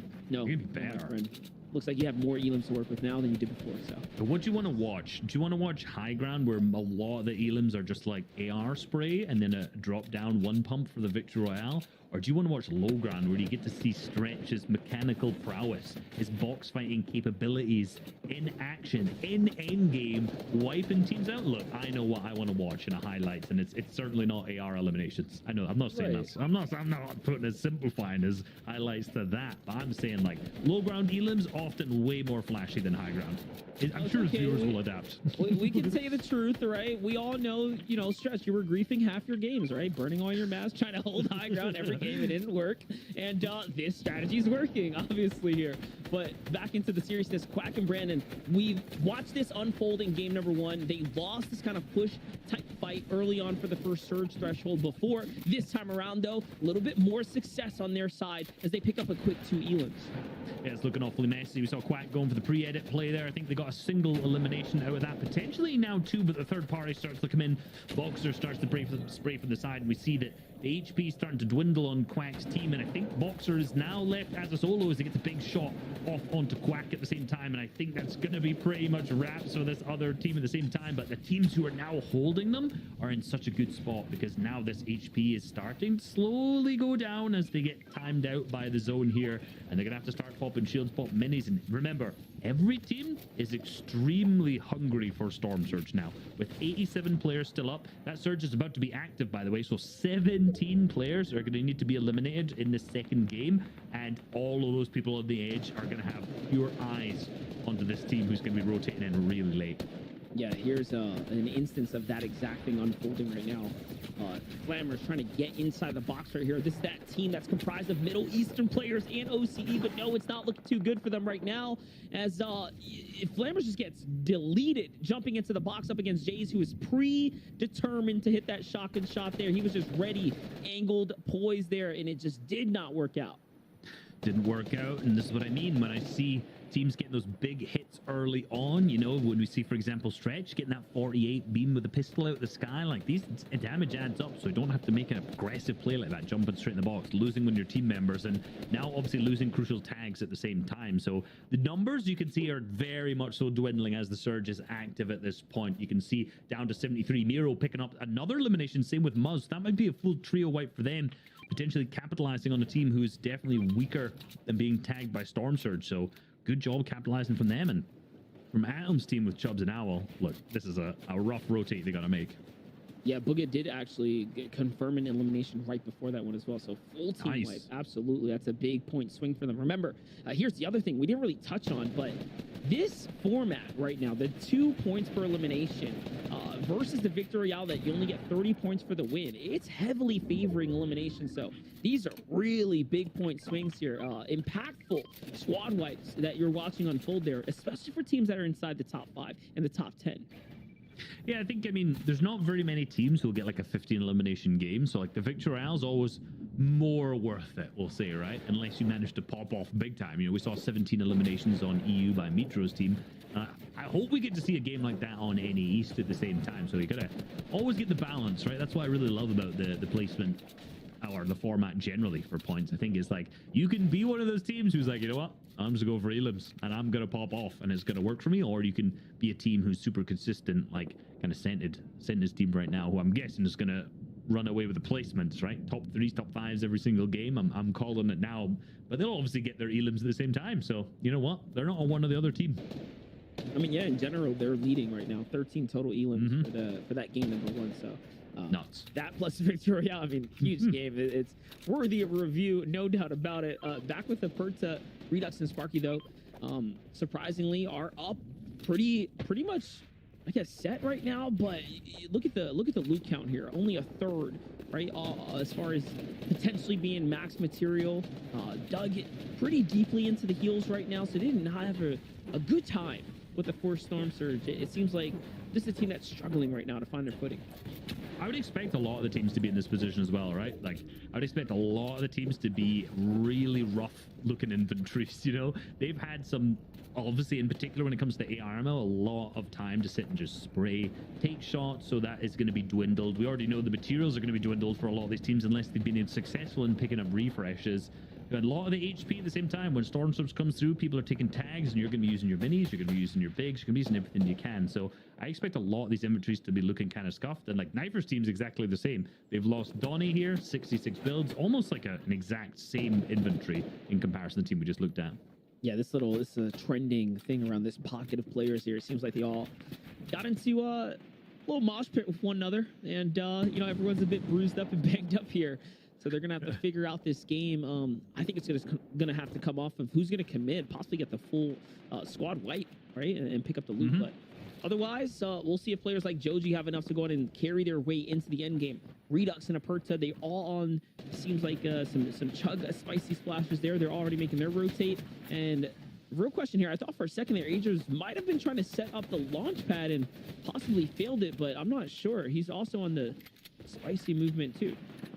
It wouldn't be like them to just pop a chili chug splash and then get rotating with a launch pad after that, right? That's a play you would definitely make first moving. So a lot of teams you'll see when it comes to that first moving zone, they'll all pops either used to be in the previous season peppers, then hit launch pad, but in this will just be a single chili chug splash and land front of zone. And because you have that speed advantage, you can basically just outcrank anyone who's going for it and get instant high ground. So to do it this early, I'd be very, very surprised if they wanted to claim it here, even though Agers DGen in particular are extremely high focused, right? Like, I remember last season watching them, it's like, you see a team on height, and if they're not on height, you go down to the next team, and it's DGen's team. It's like they're either second height or they're height. There was nothing in between. So I definitely expect that coming out in the next few games. Obviously, we didn't see it in the previous game, and they still ended up placing 5th. So, like, they still had a really, really good game out of it, but it wasn't their traditional playstyle in my eyes. Yeah, it was a really good game, and you know, it's kind of interesting because Threats, Edge, and Rise are kind of taking that same approach as well. They were playing that mid-ground type of position, that second height position. So now we have another team, I guess, possibly looking to adopt that playstyle, right? So and cause conflicting styles against one another. I'll tell you something. Rise's team, amazing. Like, Rise is one of the best tarpers on the region, right? Alongside Commandment. Now they've got Edgy on as well. What's funny about them is they basically play the same playstyle as Send and Commandment did, right? So they play that super, they always find dead side moving, they always find like a really good layer as low as possible. And I was speaking to Rise the other day and I was like, what'd you do if, because you can do this to Cash Gun, but what'd you do if Send and Commandment and Stretch in your team? And they're like, well, we either do it or we don't. Like, he's either going to be able to get down there and claim the low ground, because like only one team can claim low ground, or they're not going to be able to, and Send his team's going to. We saw in that last game, they were playing a little bit of a higher layer, so they were obviously able to not do that so much in the end game, but I think we are going to see some battles of who's going to be able to claim it. They're definitely going to clash heads when it comes to that end game claiming low ground. Yeah, it seems like before the day's over, we'll see some of these iconic potential head-to-head matchups unfold here. For now, though, the story remains on how he just got knocked and managed to survive and fall out the box and then get picked up here this late in the game, by the way. And luckily, half in, half out's going to land right on top of them on high ground right now. Positioned up as Scented, Stretching Commandment, who managed to pull the first zone there. And Miro, Muzz, and Booga end up landing up just next door to them as well. And it seems like they might have noticed that high ground's not even being truly held here. Yeah, you know what's interesting? They're not really a high ground team either. So we have a lot of people now in East in particular who are looking for a low ground. So we saw, like we said in that previous game, Muzz's team taking height in this exact same time in the zone, but then just giving it up straight away, right? They didn't want to do it. Then it got a little bit messy. Right now, who's up there is... It's actually Commandment's team up on high ground in the 5th zone. Not something you would expect. They haven't even scouted. They're playing this as if they're on low ground, and they pick up Booga. They actually pick up the knock onto Booga. I'm not sure if they're going to go for the finish, and I think Miro may be able to actually get the revive off. We will see if they manage to pick him back up. And here we go. Look, they've noticed that you would think that Stretch, of all players, would have figured out that they were on high at 5th zone here, but it just wasn't even in the cards because they are looking to play the usual Scented and Commandment playstyle. Here's the thing, all right? Now this is where Stretch is like, hey guys, I got it. We won with your playstyle, but look at where we are. And you saw what he did right away. He marked that mountain. He's already telling them, hey, if we get there, this is free. Yep. What I want to see is I want to see who tarps on height, right? I'm not saying that Commandment isn't capable of being like a high ground tarper, but I've not seen it in a non-Cash Cup game. So I want to see how this goes out from him. I want to see how they take this. They know they need to get up on that mountain. Indeed, the first pad comes out at the top of the screen. The high pad comes out. They know they can tank zone. They know they've claimed height. No one else has the capability to do it so far. But are they going to do it? They are not going to do it. There we go. This is a defining moment for the trio's playstyle. Wow. We know that they are not going to go for height. At this point, at least, maybe they're landing on that nice mid-ground layer you see to the left of your screen. They may hit the double pad and go for it later on. Maybe that was a little bit too high for them on the mountain, but we will have to see how they end up playing this one out. Yeah, that's the thing. They would have had to commit a ton of resources to build on the mountain and then edge their way outwards. And it looks like Ved and crew say, hey, we're going to go ahead and do that. We're going to commit these resources. We are ready to take high ground. And you can see Jay's at the front side of that tarp. And Booga was picked up in full here, but they are below the surge. This is a huge moment, a defining moment for them. 97-33, they get the knock, and the finish comes through. That's onto Jamper on the other side of the wall. These are very clutch knocks here, and it seems like they might just be able to pick up this extra loot. Here comes the side angle from Booga. They're playing so smart right now, and look, that's enough to keep him alive in the game, and even with no material, he defends himself just off of pure gunpowder. Yeah, he had 0 seconds before the Storm Surge starts ticking, but he goes down to the player down behind him at the same time. Now, Miro and Muzz left as a duo. We're going to have to see who tarps, who ends up playing, who frags, how they play as a full duo, because this may be the first time that they've actually played in an environment this stacked without a full tarper of Booga, so they're going to play this one as a duo. Kanada, Aegis, DJ still in this as a full trio, but the materials not looking that great. Only down to wood for Kanada. Still a pepper in the inventory, no AR either, but the loot in terms of the firepower of the shotguns looking very, very strong right now. Yeah, definitely. And they're sitting at 4 eliminations right now. New high ground kings are up. Ianzo, Qua, and Paper are up top. And look at this. The terrain has truly changed. It's going all the way off. And now pulling straight back. This is going to introduce a mega verticality for any teams down low. This is a sad, sad time if you decide to jump all the way to the bottom here and you're limited on material. This is where launch pads are going to come out. So high ground's not going to be fully safe here. And they're going to have to continue to apply pressure, possibly even split layers just a bit right now, because if not, a team can come flying on up. Yeah, if I'm OMGB or except down on the bottom, I'm just hoping to fight that player who's down with me, win it, and just hope for the best. And it's OMGB who wins it in the elimination feed, but up above, Stretch, Scented and Commandment have done a fantastic job still understanding the verticality, the difficulty of this kind of zone, but they are stuck deep in, and they're going to hit a launch pad and try to make their way in. This is looking so close to them, but they've still got plenty of white HP. They get dropped down, but manage to team back up, get back together, and now they're going to have the time to sit and heal, as so many players are going to have a difficulty with that large elevation change, but these guys are veterans and they understand the positions that they need to be put in. But Stretch gets sprayed out from down below, and he dies down at the bottom, down to fall damage. He is knocked. That's it. Sentence out now. He's fully finished. He's up to Stretch here to pop off here. Loses the wall above. Doesn't own the one in front, but Commandment is here to back him up. And they are alive for just a little bit longer. But the zone is telling Stretch to push in forwards. And they get fully wiped out just shy of the top 5 here. To the hands of Kanata. And Kanata's going crazy here. That's a team wipe for him. Stacky's down as well. That's Siphon pending. There goes the full finish. Another one there. On to Trashy. He doesn't get the final one, but he has done his job. D-Gen is still up here. They're fighting for top 3 now.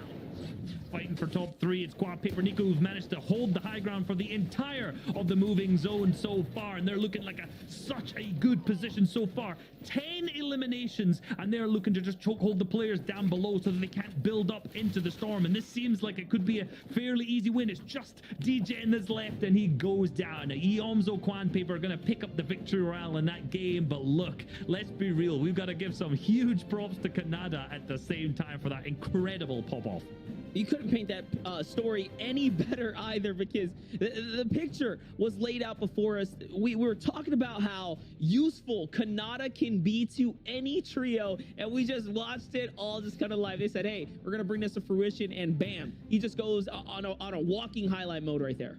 Yeah, and with them being 5th before this game, that's going to be like a huge pop-off, right? They've got to really climb up the leaderboard from then on out, but look, you've had enough of our 6 eyes right now. I thought I had my glasses on. I was going to count up to 8. Let's see what we'll say 6 on the desk can do as well. Wait, how do you have to follow up with that? You monster! Wow, apparently just our 6 eyes not as good. But hey, it's okay. We're on the same playing field at minimum.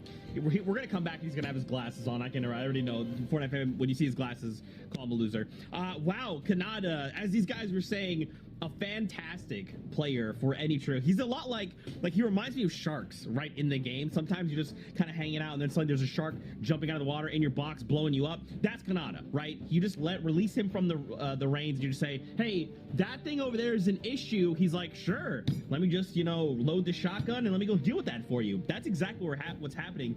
And honestly, they came in 2nd place. They didn't need to get the victory royale. Obviously, they missed out on 2 eliminations, but a 2nd place with 8 elims is still super good, Vivid. Oh yeah, really solid there. Listen, Kanata doesn't have 200 at the end of his name for no reason, man. That guy with a pump is absolutely scary. He's always hitting those 200s. Every single one of those shots that he was hitting in the end game right there with that pump was a 200. He's just a great player all around. Give him the pump if he's on your tree. Yeah, totally. I mean, I think the foresight there as well. I just highlight them in the leaderboard prior to this game, and here we are. They came in 2nd place and just popped off. But, credit where it's due to our winners there as well, with I think it was 11 eliminations towards the end there, I think it was. Victory Royale as well, Papers Trio, amazing. But it'll be really interesting to see how that leaderboard fluctuates now, how it changes things. I mean, we know 5 teams going through as well here, Zeke. It's going to really change. It's only 2 games in. Yeah, absolutely. We're going to take a look at the leaderboard in just a second. First, we got to talk about Slurpee Swamp. Yeah. What the heck's going on over here? I mean, listen, the crazy thing here is that Slacks, Jack, and Acorn are previous FNCS winners, and they won from this POI, and they've had it uncontested for many seasons now. And Qualifier 1 here in Season 8, they are being contested, and as you can see there, in game number 1, they were actually pushed off of the POI, forced to disengage, and I mean, it looks like they aren't really interested in fighting this team that is contested, which is a really big surprise because they've been laying here for so long. You would think that they would have the edge. I'm feeling as well from game 1 and 2. I mean, Slacks, Acorn, and Jack, exactly. I don't know why they're backing up necessarily, but I think a lot of teams are doing the same. We saw a short while ago there, I think in the 2nd Storm Circle, there were still 92 players in that second Storm Circle, which is kind of unheard of, that no one had really engaged or taken anybody out at all. But you think about the Storm Surge element as well, which is a huge part of it as well. Narwhal's trio there as well, we can see one of the trios who are contesting right now, Slurpee, against Acorn's trio. And then there finally was an engagement. I think it ended with like a bridge kind of like square off as well, where one team has to go through. When the storm starts to move, you're going to have to go toe-to-toe with other teams. And this is exactly what happened here for Acorn, Jack, and Slacks. And just playing on that mentality as well that we talked about a second ago, Vivid, as well.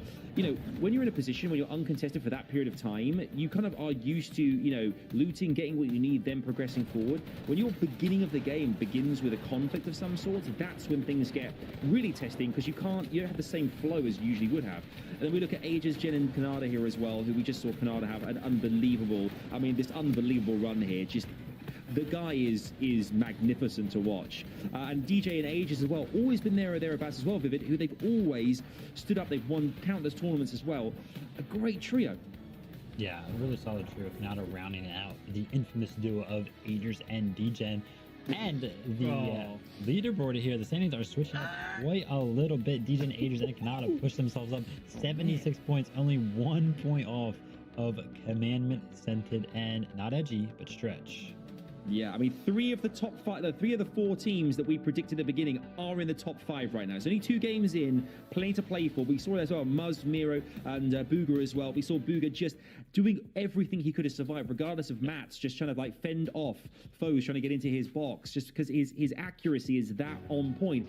And managed to get some eliminations and get some more points on the board for the team as well. So all to play for, 2 games in, 4 to go. I can't wait to see what happens next. Dude, it's going to be so good. But that's enough from us for right now. That's enough of our 6 combined eyes as Reese decided to throw. But for now, we're going to throw back to 10 eyes because it's their 2 eyes, their glasses for 8, and then each of their third eyes to make up a total of 10. Over to you. Here it is. Here it is. We have it. All eyes and ears are on deck right now, Reese, because what we just watched has my full attention. A ridiculous game number 2 pop-off story for Canada, DJ, and Aegis there to pull out and swing a second place. But my oh my, our top 3 is looking very close. You know, I put my glasses on so I could look at this game a little bit closer than the previous one. You absolutely know it. And look, that finish was absolutely incredible. Honestly, fantastic finish to game number 1 and game number 2. Let's be real. And right now, only 1 point between Commandment, Scented, and Stretch, going against, obviously, DJ and Aegis Canada, looking very, very strong. But we're checking in with our winners of Qua, Iomzo, and Paper, a team that I put very, very high in my predictions so far. And they didn't do so great in the first game, went down to Storm Surge, maybe underestimated a little bit. But obviously, 10 eliminations, the Victory Royale in game number 2, so good. Yeah, just a huge game. They went down 23rd in the first game after being alive for 18 minutes. So it wasn't a problem of making out of their draw spot. You can see it's uncontested. They made it well past and beyond that first Storm Surge, but it was that mid game. It was right around when you start making those rotates to half in, half out. They were just sniped out of the competition. And that's a huge setback, but wait for them to bounce back now and put themselves pretty up inside the top 6 here. Not quite inside the top 5. They're just 3 points shy of DeRoller, Spegu, and Straw Hat Charlie, who have also managed to maintain consistency for the last 2 games. So a lot of teams so far, I'd say our entire top 10 showing excellent just attention to be able to pop off right now in this season. Yeah, you know, one of the things that I find really interesting about this team is that Quan Paper, last season when they were playing with Nico, right? I vividly remember in the first qualifier, they lost 5 times off spawn, right? Do you think, why are you bringing that up, Reese? That's not something you want to hear off the top of your head. The single game they made it off spawn, they picked up the Victory Royale. Then the week after that, they were uncontested and they placed 2nd. So the way I look at this team is like, right, off spawn, we'll say not a strength. That's the nice way to put it. But if they're managing to get off spawn, really good understanding of the game and how to obviously get through Storm Surge, pick up big games, pick up Victory Royales. So for them, like, I definitely think they're a top team in the region. Obviously, they've ended up switching out their third for Iomzo here, who is definitely a top tier player of the season. I definitely say is an up and comer and has been starting to make finals last season, for example. You know, is starting to creep his way into more and more top tier results. So I'm thinking for these guys, right? We saw a big Victory Royale. First game, potentially some issues. I'm thinking we see some good consistency from them. Absolutely. I mean, a 10 elimination win is nothing overlook. Not to mention they didn't even have the full zone for free, right? Like Colosso and Iamzo, they had high ground, or Colosso had high ground right before that, and they get it snatched up by Qua, Iamzo, and Paper. So just a huge way for them to kind of wrangle back height and then turn that into victory royale. Here, though, as we kind of just glanced over what all happened there, Cold sees and the fellow trio here from Team Elite just end up wiping things up right now. They have themselves a nice little 3-piece elimination there at the Coral, and that's a draw style you don't typically see contested like this. Well, what's interesting is that's not where they landed the first game, right? Because they were landing in the mid-map. So they'd switched round where I think were Bony Birds in the previous one. They were, and they're consistently getting to fights. Obviously, we saw Convictus team pushing on in. We saw there's another team already landing there with them. So they've decided to change up with the 23 points that they had, that they're going to move on over to Coral Castle time. So, you know what? Worked out so far. We'll see how it plays for the rest of the game. But back in Bony Burbs, we see Convictus team just pushing in from that kind of west side drop spot from the crash site. And we'll see if it works out this game, right? They did make it to endgame. Remember, we saw OMGB down in the big cavern right in the endgame, still in it. Unfortunately, obviously not managing to make a huge game of it, but their early and mid seemed to be okay. Yeah, he was one of the unfortunate few that I was briefly talking about. If you committed to the low ground, it was a sad time. He didn't have a launch pad to get back up, so caught in that blender down low. Good game for them. Yeah, overall though, still managed to pull out a 10th place with 5 elims in that previous round. Game 1 being the roughest of the bunch for them, so kind of mixing things up right here, taking a bit of an earlier fight now up against Nosh and Skittles, but a fully healthy Nosh and Skittles and also landing the shot. You heard there in the distance, OMG just gets his shield completely ripped by Nosh there, and Convicted though, popping off here, comes back at the 180. Great tags, but not good enough to defend off the Nosh and Skittles here, alongside Nut with the full team wipe right now. Man, he was just hitting shot after shot after shot, but unfortunately, his teammates were not there to back him up so far. And that's going to be really big for Skittles, Nosh, and Nut, given they had 9 points before this game, right? The first 2 had not gone very well for them at all, being 33rd in that previous game, right? So they were the first team to be eliminated, which, you know, the way that game played out, it was one of the longest early games that we've seen. So, you know, being the first to lose is still like almost 10 minutes of gameplay. But at the same time, you know, now picking up some eliminations, that's going to be huge for them to try and make a big comeback. Yeah, mind you, the comeback story is to break top 5 to qual your way straight to the big final stage here. So anything can happen. There's still plenty of Fortnite games in front of you. And that's the thing. We've seen it happen before where teams just pop off. It only takes 2 major games to come back here. But we have a high ground battle going out. A little season 1 nostalgia for you. If you're into these big old build fights here, it looks like he's getting away here. He's burning all that material here. Yeah, the beautiful thing is that this drop spot is there's so much brick. So all these players, even though it's so in there so early in the game, they just have tons of materials. But hold on, Elite ends up going down to Crackly at this point, and Gold ends up going down at the top. So that's the 2v2 fight. Look at how high this is. Diego down below, potentially chopping this whole build out. So this could be an easy elimination if he goes through it, but he's being beamed as well. Cease is keeping his eyes on him. This is just turning into a bit of a stalemate again. I thought we were seeing some, like you said, chapter 1 mechanics here with some nice high ground, some infinite 90s coming out. Now, the interesting thing is that Crackly and Tieko have actually switched their drop spot this game. Remember, they were landing at that crash site or the facility that had the launch pad, and Eclipse was beaming him down with the turret last game. They didn't like that. Yeah. They didn't like that at all. They ended up changing up their drop spot for this game. I'm trying to decide if they found success or not. It's kind of hard to tell right now. Like, they got a knock, but they didn't get to finish it. So it's pretty tough right now. Yeah, I mean, they're not having a good time. At this point, they're not having a good time off spawn here. Down, yeah, they're in the mid-map. They're being contested by Coop's team. You're right. And it seems like a lot of the teams ended up switching up to this northwest side. I'm guessing they landed at the crash site because obviously we saw, was it Cease's team also in this area? So 2 teams decided to switch up to this northwest, which is good. We're seeing some adjustments from a lot of our teams, but, you know, not necessarily worked out for a lot of them either. I mean, for Cease Cold and the Elite Trio, they just picked up 12 you're right. points. Yeah, they picked up 12 points. That's 6 eliminations. Take it back. If we just add that to the standings right now as is, that jumps them all the way back up to tied for 17th place. It's actually not bad. It was a major 6 eliminations right there. That could be the difference maker that boosts their morale and puts them in a position to fight for top 10. Yeah, that definitely pushes them up. So for them, it was a good choice, 100%. but for the other team, not so much. So you know, we'll see some good mixed matches of strategies coming on out over in Pleasant Park. Leyland's team, you know, we saw them picking up some eliminations early in game number 1. We didn't really see too much of them in game number 2, but game number 3 seems so far to be a difficult fight as they're on the kind of tough end of an engagement. You see that all the other teams building all the way up, trying to get angles, trying to spray as Leyland. Very, very familiar with trying to shoot out and fight people who are much higher than him, as is absolutely creative war in particular when it comes to zone war. So I would love to see some mechanics coming out, some super mechanical plays here, as it's XNB's team who's just sitting spraying, and he actually had the sideways minigun there, and he managed to pick up Leyland himself. So now this is a 3v2 fight. Yeah, unfortunately, Leyland was just favoring that left camera peek a little too heavily there. He didn't really reposition him there, and that's probably the major reason why he was out-angled. On the other side, though, Santhreki just trying to bounce back here. What can he make happen? Santhra's going to hop in the box here. Here comes the SMG. The follow-through is good. That's a knock onto XMB. Almost gets the finish shot, but no, it's only a 39 tag. It's going to take a couple more seconds for his siphon to come through, so give him a moment here. On the other side, though, 2 are still left in here. He can potentially clutch this up. It's not going to be easy, though.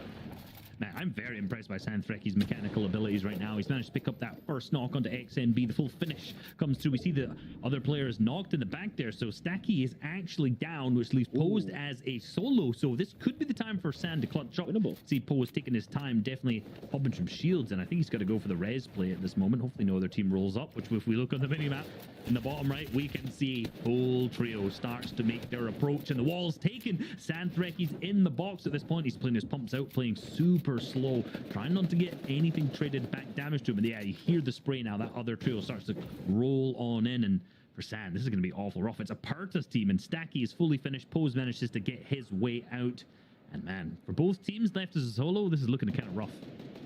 Look at this. Santher's going to jump in a cone right now, get his heal on. He did manage to pick up those extra reboot cards. Now, with the Perter and company, they're on the prowl here. Pose is going to dip into the storm as a desperate attempt to possibly find a vehicle and just distance himself from these opponents here. You know, no one's going to really think, hey, yeah, he went in the storm there. So well played for everyone just to pretty much clear out, right? Let the smoke clear, let the dust settle, and hopefully a Percher and company will rotate out.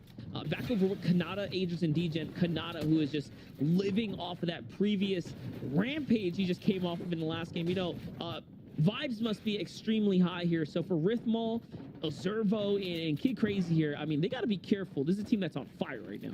Yeah, in particular with Kanado, that gold pump in the inventory. If there's one single player that you don't want to have that, it's going to be Kanado right now. He's going to be one trading shots, trading 203s. There it is. Thing. But hold on, he's been traded back, and he is now picked up. Potentially, I spoke too soon. It's now up to Agers to try to trade the shots back. He's been picked up too. Degen now left as a solo with 162 HP, down to 123 as the teams start to make their approach, and he has to figure out what he's going to do. We've not seen a single knock on this team. It's crazy. It's Crazy's team who actually manages to pick up both finishes now. So it's now Degen fully as a solo with a good loot, but I'm sorry, without your teammates, it's not going to be looking good with an AE player man still alive right now. Mind you, I was just going to say Muzz and Booga are making the rotate, sneaking across the bridge. Take a look at this, keeping a very low profile here. You saw some of the shots coming in, and I think it was due to one of the suppressed ARs in possibly the hands of Miro, Muzz, or Booga here. So they definitely have the little bit of element surprise here. And you can see this is why Degen's positioning himself on the southern portion of this fight right now, not trying to expose himself to the north side. So it could potentially work out where a Zervo, Kid Crazy, or Riffmol expose themselves and they get just deleted right now. Yeah, but they're tunneling in. They're doing a really smart play. They're actually almost being overcautious here, but it seems to have worked out very, very well because Booga's team is obviously, like you mentioned, sneaking on up. That extra use of the extra materials that were here paid off big time because that could have been, like you mentioned, a 3-2-1 play where I think Riftmall would have been picked up at that point, leaving the rest of the team to go down. So that very small amount of building that they put out, that very small amount of just like carefulness definitely gained them a ton more points because you know what, they can probably play the rest of the game out now. Yeah, and you know what? That little bit of precaution because they realize, hey, we have so many mats here. It's just, you know, literally full box their way into the new zone. That is the difference right now as to why they don't just get full ambushed right here. But Booga, Muzz, and Miro decide that this is going to be their fight for Storm Surge right now. They need these tags as much as anyone else. Being 100 damage above the Surge is just not going to cut it. Not this early in the game right now. So for Riftmall and crew, hopefully they have enough to hold out because Muzz, Miro, and Booga might just have to push that box. You got to remember, they were being tagged by Surge in the moving zones before. So, for them, this is an adaptation that they've made, right? They struggled a little bit with Surge in the previous game. Now they understand that they've got to do what they do. I think this is probably going to be DJing. Yeah, this is DJing down there as a solo. So he's probably managed to get the reboot cards and dip out. But again, if you look, there's a full trio on the far side pushing up to DJing. So he did a great job getting away. But I think potentially for him, it's not looking so good down there. But for Boogie's team, it seems to be a little bit of a stalemate up here when it comes to these trading of tags. This game for DJing right now just must feel really bad. His heart's full trio pumping. on the ambush. Full trio takes him out. He gets chased, and now full trio at the spot that he tried to retreat to. And look, they're just swarming in there on the map. I'm just waiting for it to happen at this point. Looks like Jack's gonna find a little Elam in the feed there. As Miro's starting to swing his way on over to the front side of the dam here to see if he can get some shots in. And there it is. We get this wide shot here. It is the Middle Eastern plus OCE trio that rolls on up, and they find DJen there. And free Elam for them, essentially. I'm laughing here because you can see Miro wants to fight. Can you not? You see him jump on the zip line, he goes down, and I'm just imagining in my ear, I'm hearing in Boogie's voice like, no, we must rotate. We must find our positioning, Miro. We must not fight. I know we can win it. We must. Like, these guys are drones. Let's push them. I'm telling you. These are easy elims. These are so free, bro. What do you players. It's free, bro. I could see it. That's what I'm hearing when I just saw that quick him jump on the zip line, turn around and say no thanks. Yep, and there it is. So they managed to do enough. They get their tags here, and now they make their rotate right now, leaving all the teams cowering behind, waiting for them to go ahead and make their late rotates. Scented and Commandment are going to be the next hurdle that they're going to have to overcome, though, if they want to make it past that mountain there for free, and it's probably going to cost them a fair amount of material. On the other side, Pikes, Boxer, and Ethor right now have the advantage over a trio that they have based down low here. So already 2 Elims for this trio right now. Not bad at all. Sitting themselves pretty decently here, and look at that, great tags there. Yep, good tags above. Indeed, now they're 365 above. Only one player needs to go down, so pretty sure no one's going to really struggle too much with the Surge at this point, apart from that lonely single player who is below the threshold, and it's Xept who ends up going down below. Doesn't seem like they have any materials at this point. I'm not sure how they managed to get into this engagement deep down here, and this has been was it not Spade that was down there in the previous game that was fighting on low ground with OMG me, and now the team's potentially lost down there in game 3 too. This is not a good little crevasse for him. Just looked like it just didn't work out there at the drop spot before that, but let's go ahead and hop into the action right now as we're getting the rotates going on through here. Ethor, Pikes, and Boxer, 3 eliminations right now. Not bad at all. The other Elam is going to full on come through, and now they're just going to make their way to the new zone here. Now keep in mind, there are tons of teams looking inwards right here, so the full box commit right now is going to cost them a lot, but luckily they are going to be able to position up here. Get themselves into a good spot. A lot of players on that east side. Looking awfully rough.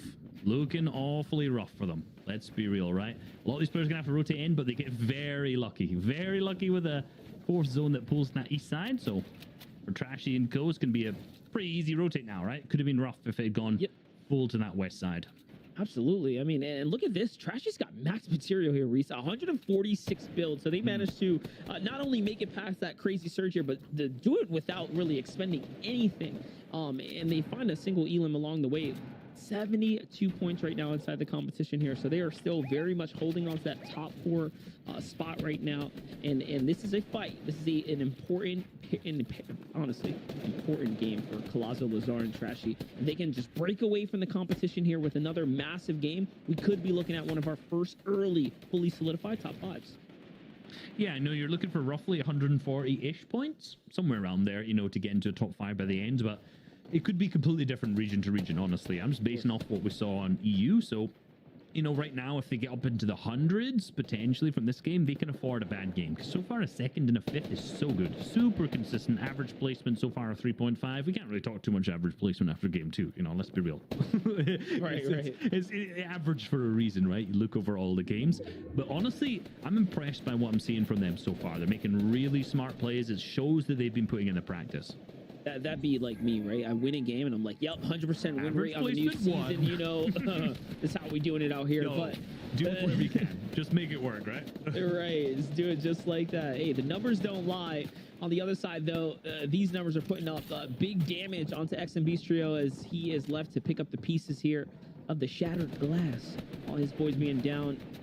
Full Piggy trio looking pretty decent right now. These are great wide shots. Rise, Threats, and Edgy are up on the outer edge here, just inside the top 10 as well. Not playing exactly the best set of games so far today, which to me is the most surprising because they got taken out early in that last game with a top 17. Yeah, and they're a team that thrives on, again, consistent top fives. They did that in the first game, 4th place with 7 elims. Last game going down 17th, which is with the 0 elims, which is right at the start of the moving zone. So they only got 6 points that game, I think, which is kind of rough, right, for them. They're a team that will be in that top 3, even pick up victory royales in seconds too. So that is a bad game for them. This game, they're making smart plays. That 4th zone, remember I said, was far on the east-hand side for them, so rough. Back over to Muzz's team, actually. Hold on, we're just getting fresh on the edge. Yeah, that's a knock on to Booga here, too, and to hear a pad coming out. I don't know if that's pad being landed on. It is. They're getting fully W-keyed by Ozervo's team, who was the team, remember, they were holding earlier, and that is on hold. Yeah, I was wondering if they're going to actually full go for the piece right now and go for the eliminations, but it seems like Miro's being fully sprayed from down below at the same time, and Surge. yeah, that 5th zone. Yeah, the 5th zone's appeared. There we go. That's why I was in 4th zone mode still when he'd looked before, and 5th appeared here. So yeah, so they've padded all the way up onto height. I'm not sure if they're going to get the res off onto Booga. No, Booga just got surged out. He's out of the game. Miro and Muzz are under Storm Surge right now. That was why he just got completely finished here. So, and look at that. Miro's still losing HP. Yeah, these guys are under the Storm Surge right now. This is one of the most important moments for them here because they are inside the top 3 and now have to work as a duo here. Luckily, the Surge is going to finish here just in time, and they're going to have to use, pretty much expend all of their heals here to continue to stay in the game. These tags here, important, right? They need them. The next Surge is going to be coming around before they even realize it. Yeah, they're lucky that other player was eliminated because it was 51 players, and those were the teams that getting tagged. That means those 2 players are the only 2s getting tagged by Storm Surge. So you have to be very, very careful. And out healing zone is very, very rough. Since they're only 40 below, a single shot would have put them above. But seems like they managed to stay in this one in particular. It looks like it's going to be a rough game for Miro and Muzz. They lost Booga in the previous game. They've lost him in this game too. Booga clutched up big time in game number 1 as a solo. So the end games definitely are looking a little bit rough, like kind of like I pointed out earlier. For sure. Now we take a look at the high ground here. 3 eliminations for Zervo, Kid Crazy, and Riftwell. Seems like things are going pretty well for them. High ground hold here, Reese, and they get to make this full move right now. Kid Crazy is sliding across here. And look at this. They have all the distance in the world. This is sitting on old enemy builds. Jack and Acorn are sitting up just underneath them. Miro and Muzz managed to restabilize themselves and also position themselves right inside that mix there too. They're back in indeed. Zervo, like you said, still up on high after a very awkward early and mid game indeed. And it seems like they're in the power position. We're going to see what goes on as the pads start to come out. We saw Day padding ahead there. See them trying to go all the way into this Weeping Wood zone as Jax and Acorn have lost slacks. Acorn has no shield to his name either. And this is going to be a rough first moving for them, especially if they can't find a good space to land from the pad. Yeah, definitely here. Jack, Acorn, and Slacks.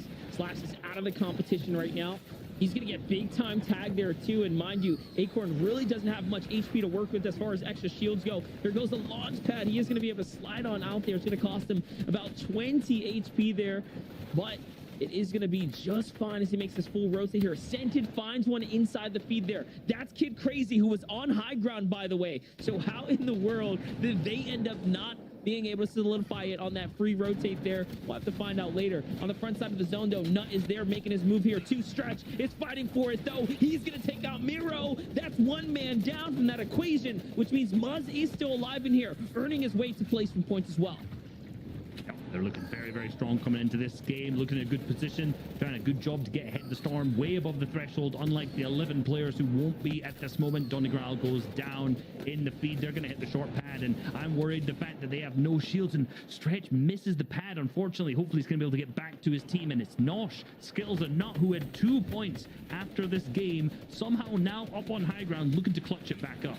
Definitely, anything is possible right here, but Sense Commandment and Stretch are looking to be the most consistent trio in this lobby right here, right now for game number 3. A shot comes out, he does end up missing it there, and Commandment's on the other side. They have the full pinch going on here, and that should be the full finish. Yes, it's on to Cashew. He goes down as well, but there's a fight for high ground here, and up top, it's Cold Cease and the last member from Elite, but no, he gets broken out, and it's an all-out chaos up above here for who's going to be able to hold ground, the high ground. Do they end up doing enough? It looks like it is just a bit here, but Noshna and Skills are going to have to continue to fight for this one.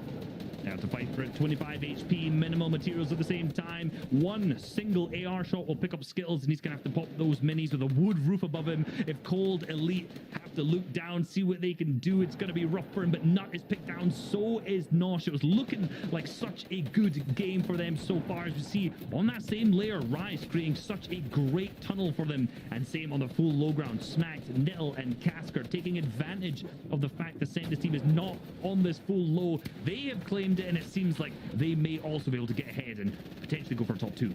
And that's from Retail Row all the way across the map here. The opposite side, and they're still alive and kicking here in this game. Stretch Sense and Commandment, though, holding on to just barely anything here. This is a very scrappy trio right now. But you know what they say, when your back's against the wall, this is where you have to really put up the big numbers here and dig deep. There it is. Stretch hits the 100. It's not going to be enough. Down goes another as well. Their Sense is no longer in this game, but Commandment did find a little glimmer of Siphon here. It's keeping him alive. He's still in the running here.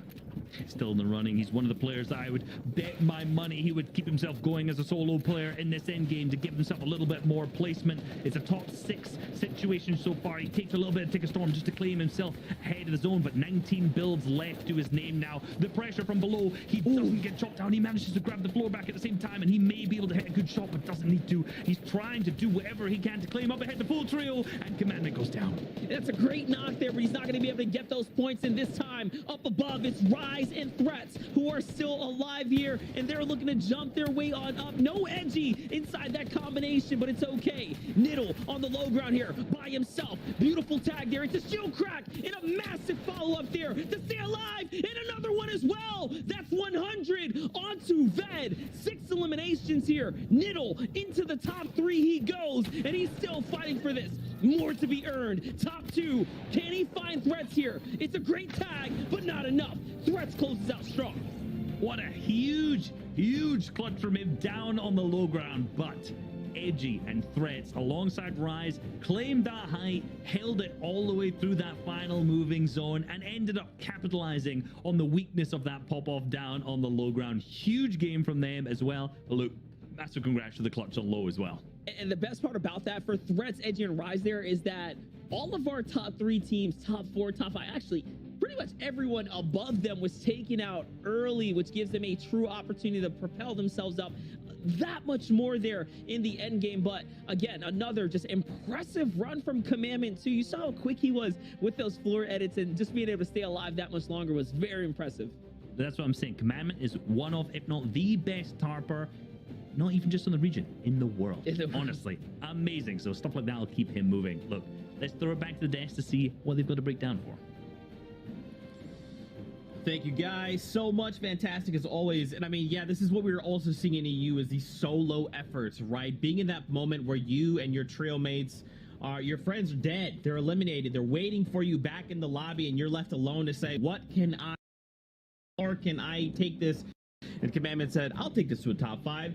Watch me. You love to see it. Vivid. That was a great game. And for Rise, Threats, and Edgy, I almost had Commandment sent it and Edgy again. I'm telling you, the change-ups are getting me, Vivid. They're going to get me.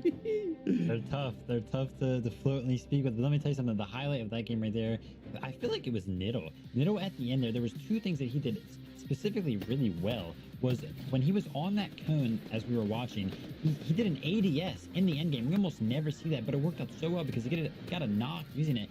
And then we got into this awkward fight where he was like phasing a cone and the enemy was jumping around. Let me tell you, experience in those situations has told me that those are like the most awkward things. It's really hard to see your opponent, but he was not phased at all. He picked up 2 quick elims right there at the end just for his 2nd place for his team. And as you guys can see here, they're even contested off spawn. Yeah, I love it when a plan comes together, because we were talking, I said, behind the scenes here, Vivid and I, saying we should highlight one particular trio. Who should we highlight?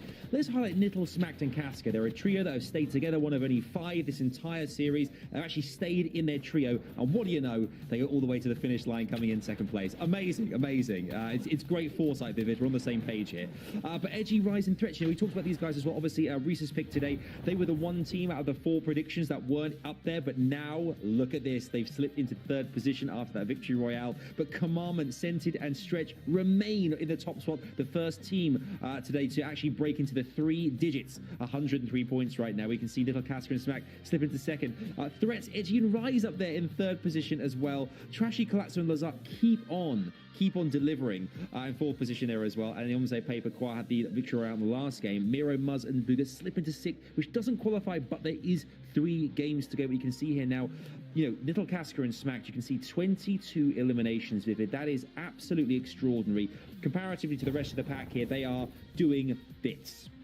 Yeah, and I mean, I guess we're going to kind of give it up to them being contested off spawn, right? Because they are contested off spawn, but they have made it past the spawn every single game. So if you take into account that we've been through 3 games already, that's 3 elims on the other side of the trio. So they're pretty much just picking up these elims for free off spawn, and they're getting free points because of it. And as you can see there, they, with Scented, Commandment, and a Stretch, are creating a gap between 1st, 2nd, and 3rd place. I believe there's a 14-point difference already between 2nd and 3rd place.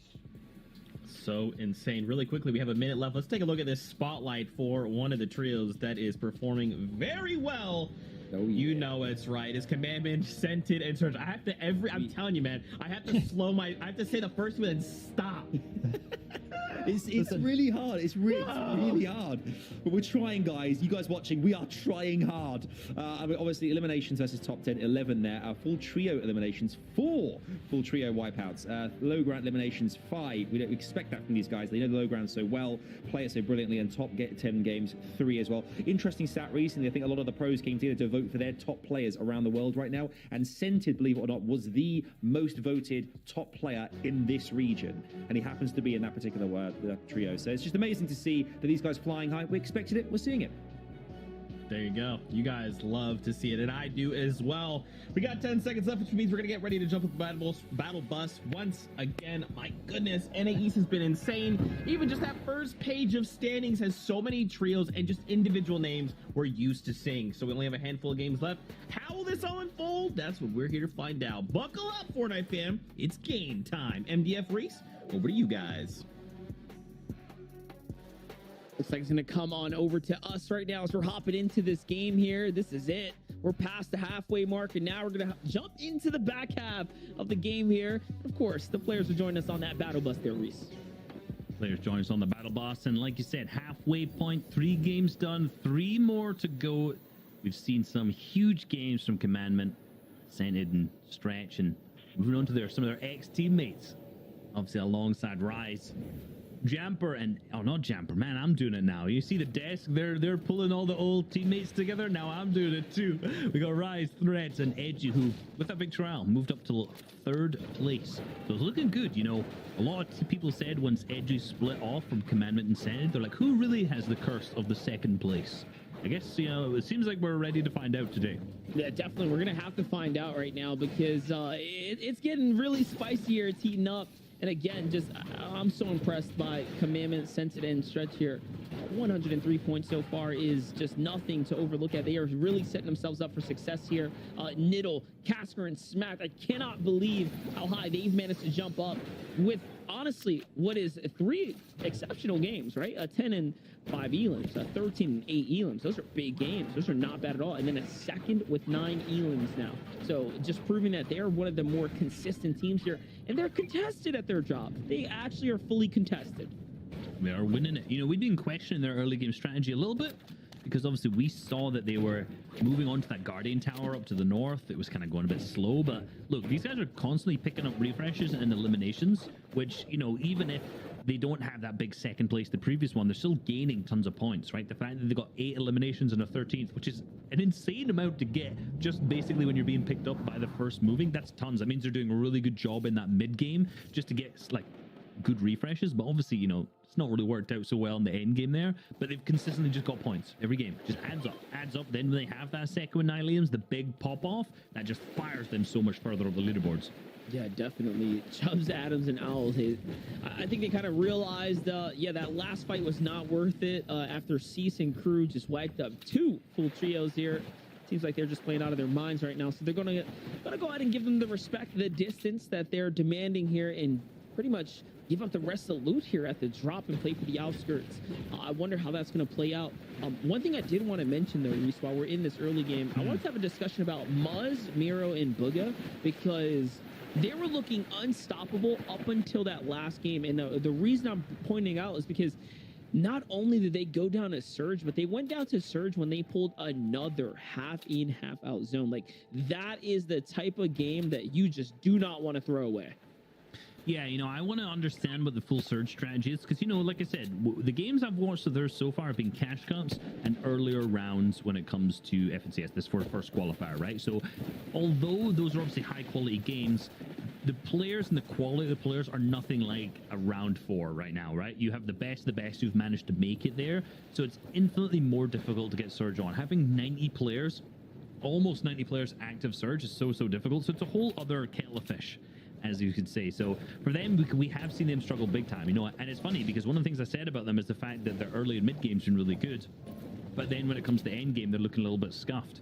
But for them so far, that previous game was really not what you're looking for a team. 0 elims, 18th. They only managed to get the 5 points from the placement, basically just hitting that first threshold.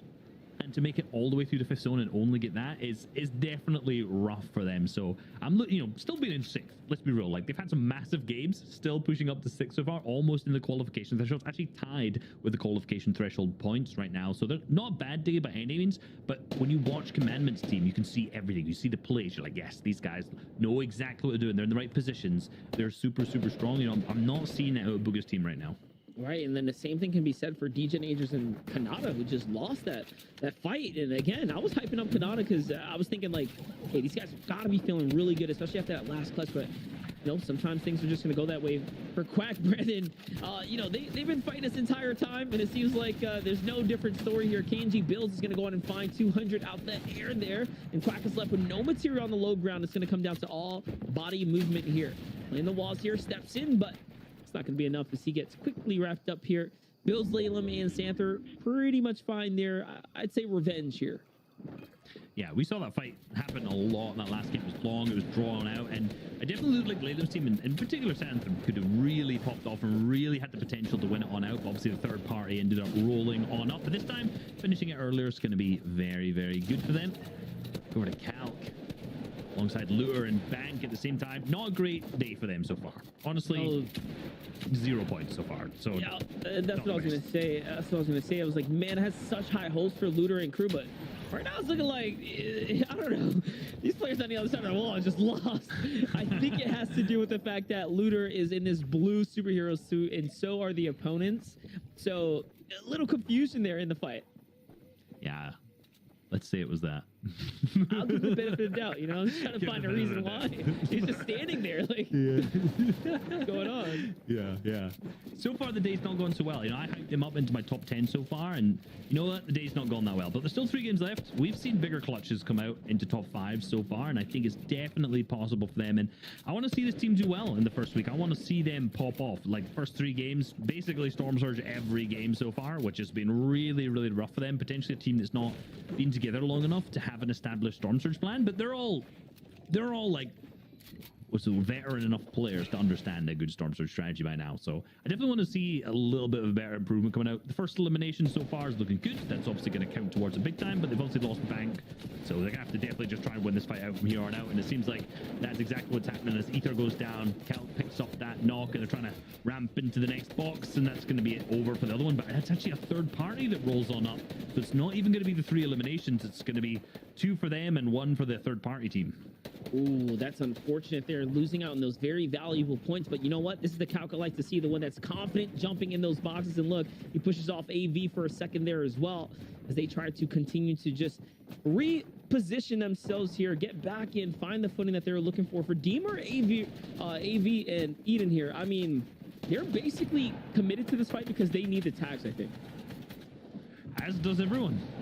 You know, every game we've watched so far, like this has got to be one of the most stacked regions we've seen so far. Some of the most stacked, not even just regions, sorry, any East games we've seen in the weeks, any season, just consistent 90-player games so far. And right now, Cal's taking good advantage of that, trading shots back and forth to try and get himself above that threshold. But he is going to be picked up, leaving the OCE boy, Looter himself, alone as a solo, as a fourth team. As a Perez team now rolls on up into this fight. This is how desperate these players are for Storm Surge, that everyone is going to become a third party, now being a fourth party.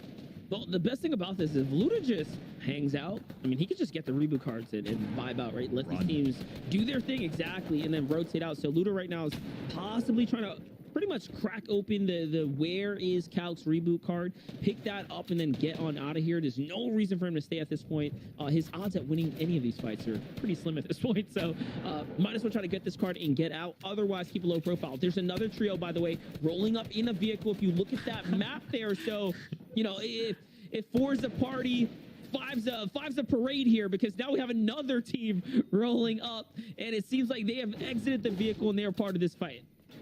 Oh, they're rolling on all the way out. Oh no, not Lure. Not Lure. We want to see them do it, and it's Jamper's team as well. A team you do not want to roll on next to. And actually, Lure grabs the vehicle that Jamper's team rolled on up on and disengages himself. At this side, obviously, we see Apara's team also disengaging. So everyone in that fight, outside of obviously, unfortunately, Lure's team and the team that was fully eliminated, is now just split off. So what could have been a complete mess now has ended up actually just being the rest of the team should be okay. So I want to see Lure hit the reboot, hopefully get Calc and Bank back up, and maybe play out the rest of this game using some of those tags that they've got so far.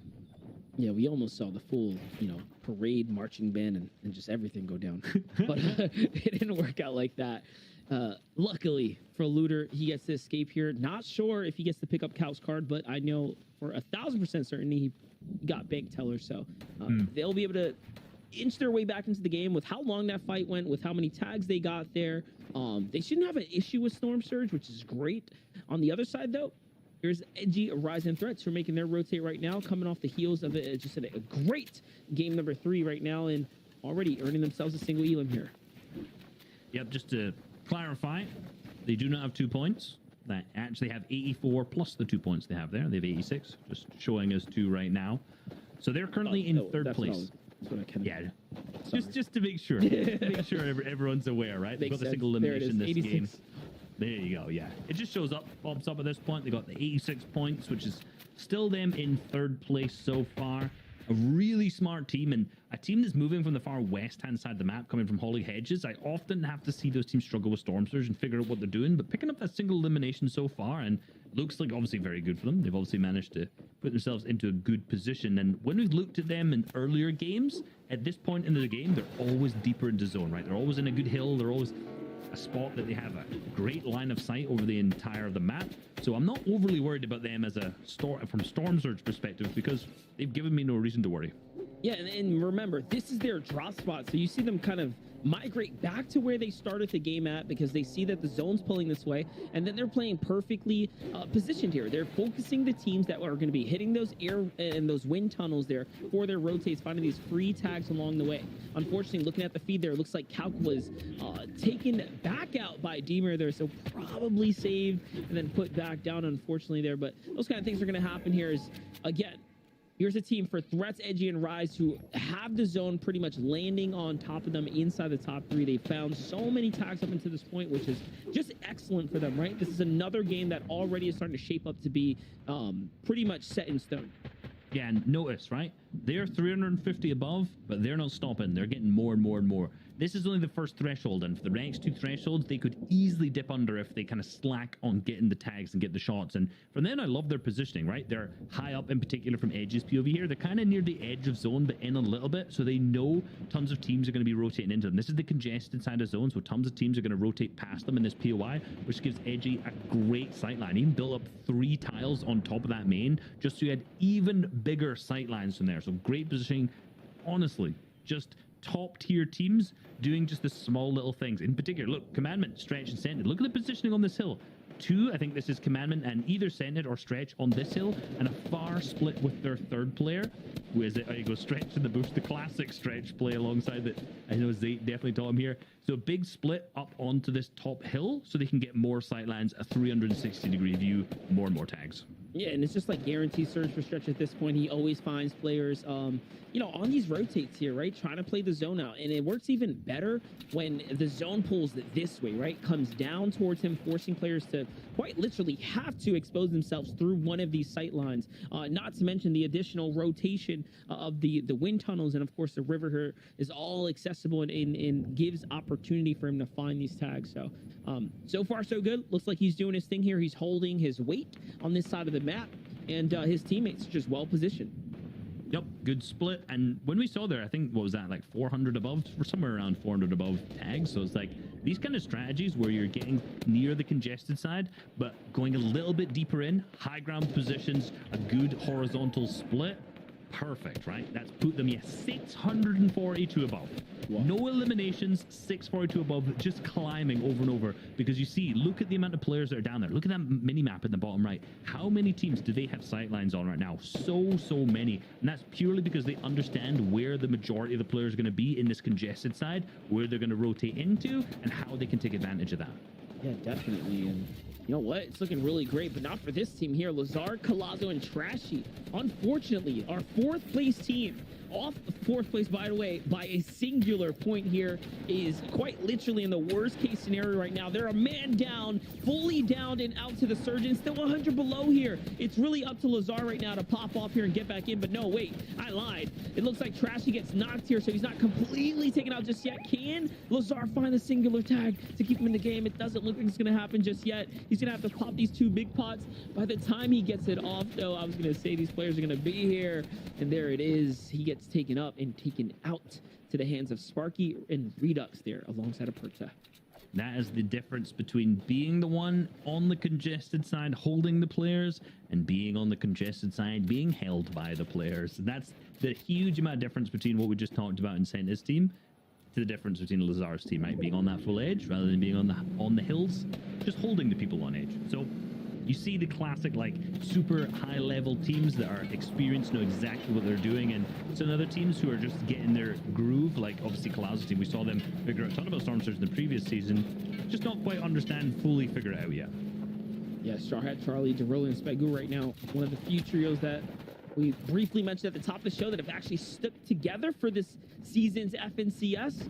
So they unfortunately do not gain the acquired knowledge of any random people joining into their team ecosystem, but they do have that team synergy better than most here, and this is why they've managed to maintain 75 plus points so far in the competition, well within the top 10 at the moment here. When we entered in, they were inside top 9. They picked up a single elim already in this game, and looking pretty decent so far as their loot and material goes. The team that just rolled up, though, Skittles and company, alongside Nut there. It seems like they've been pretty banged up, possibly lost a member along the way. They have. Actually, I want to go back to Derulo's team for a second here, because they're a team that really impressed me last season, and you know, that you said one of the many teams, or sorry, not many teams who've managed to stick together this season. I'm so happy they stuck together, because I was really impressed with them last season. I was very impressed with these guys, because I saw them win a Trio Cash Cup.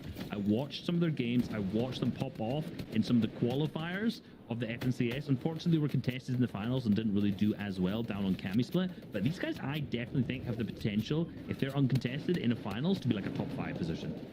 This is an elite trio, without a doubt. One of the few teams that have just been on an upwards trajectory this entire year, sticking true to their guns and then qualifying final after finals now, and again, just continuing to solidify their names amongst the best of the best inside competitive. And again, a trio that has just history, right, as far as putting in the work, right, that really in true grinder work ethic and mentality.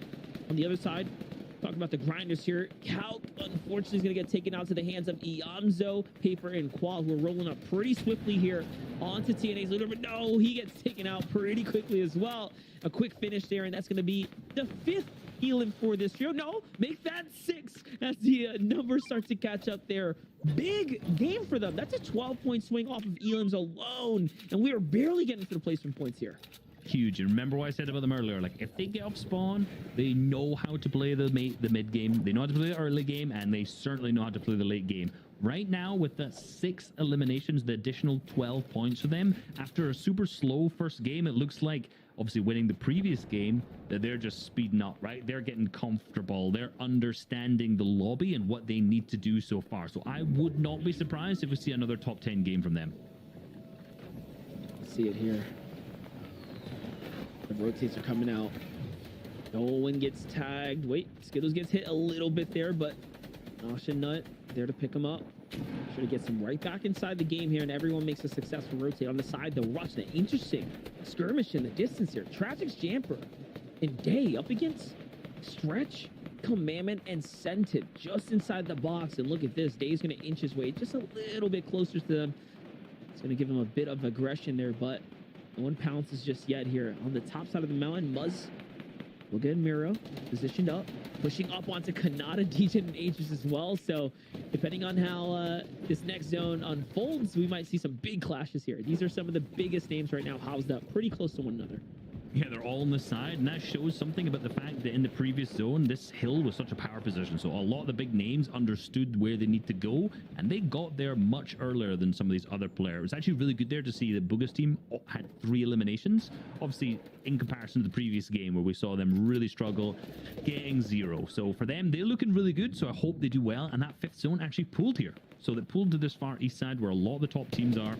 But for teams like Iomzo, Quan, Paper, who have quite a long way to rotate, I think they're going to have to start using some of their mobility. But hold on, they managed to pick up the first elimination, well, of this fight, we'll say, on TK, which is now actually their 8th elimination so far. So things are absolutely heated up while we just switched off of them here. Listen, this trio is going for a record right now. They're officially at 8 eliminations this early into the rotate right now, and there's a couple players sitting up on top of them. So big moves to be had and made here.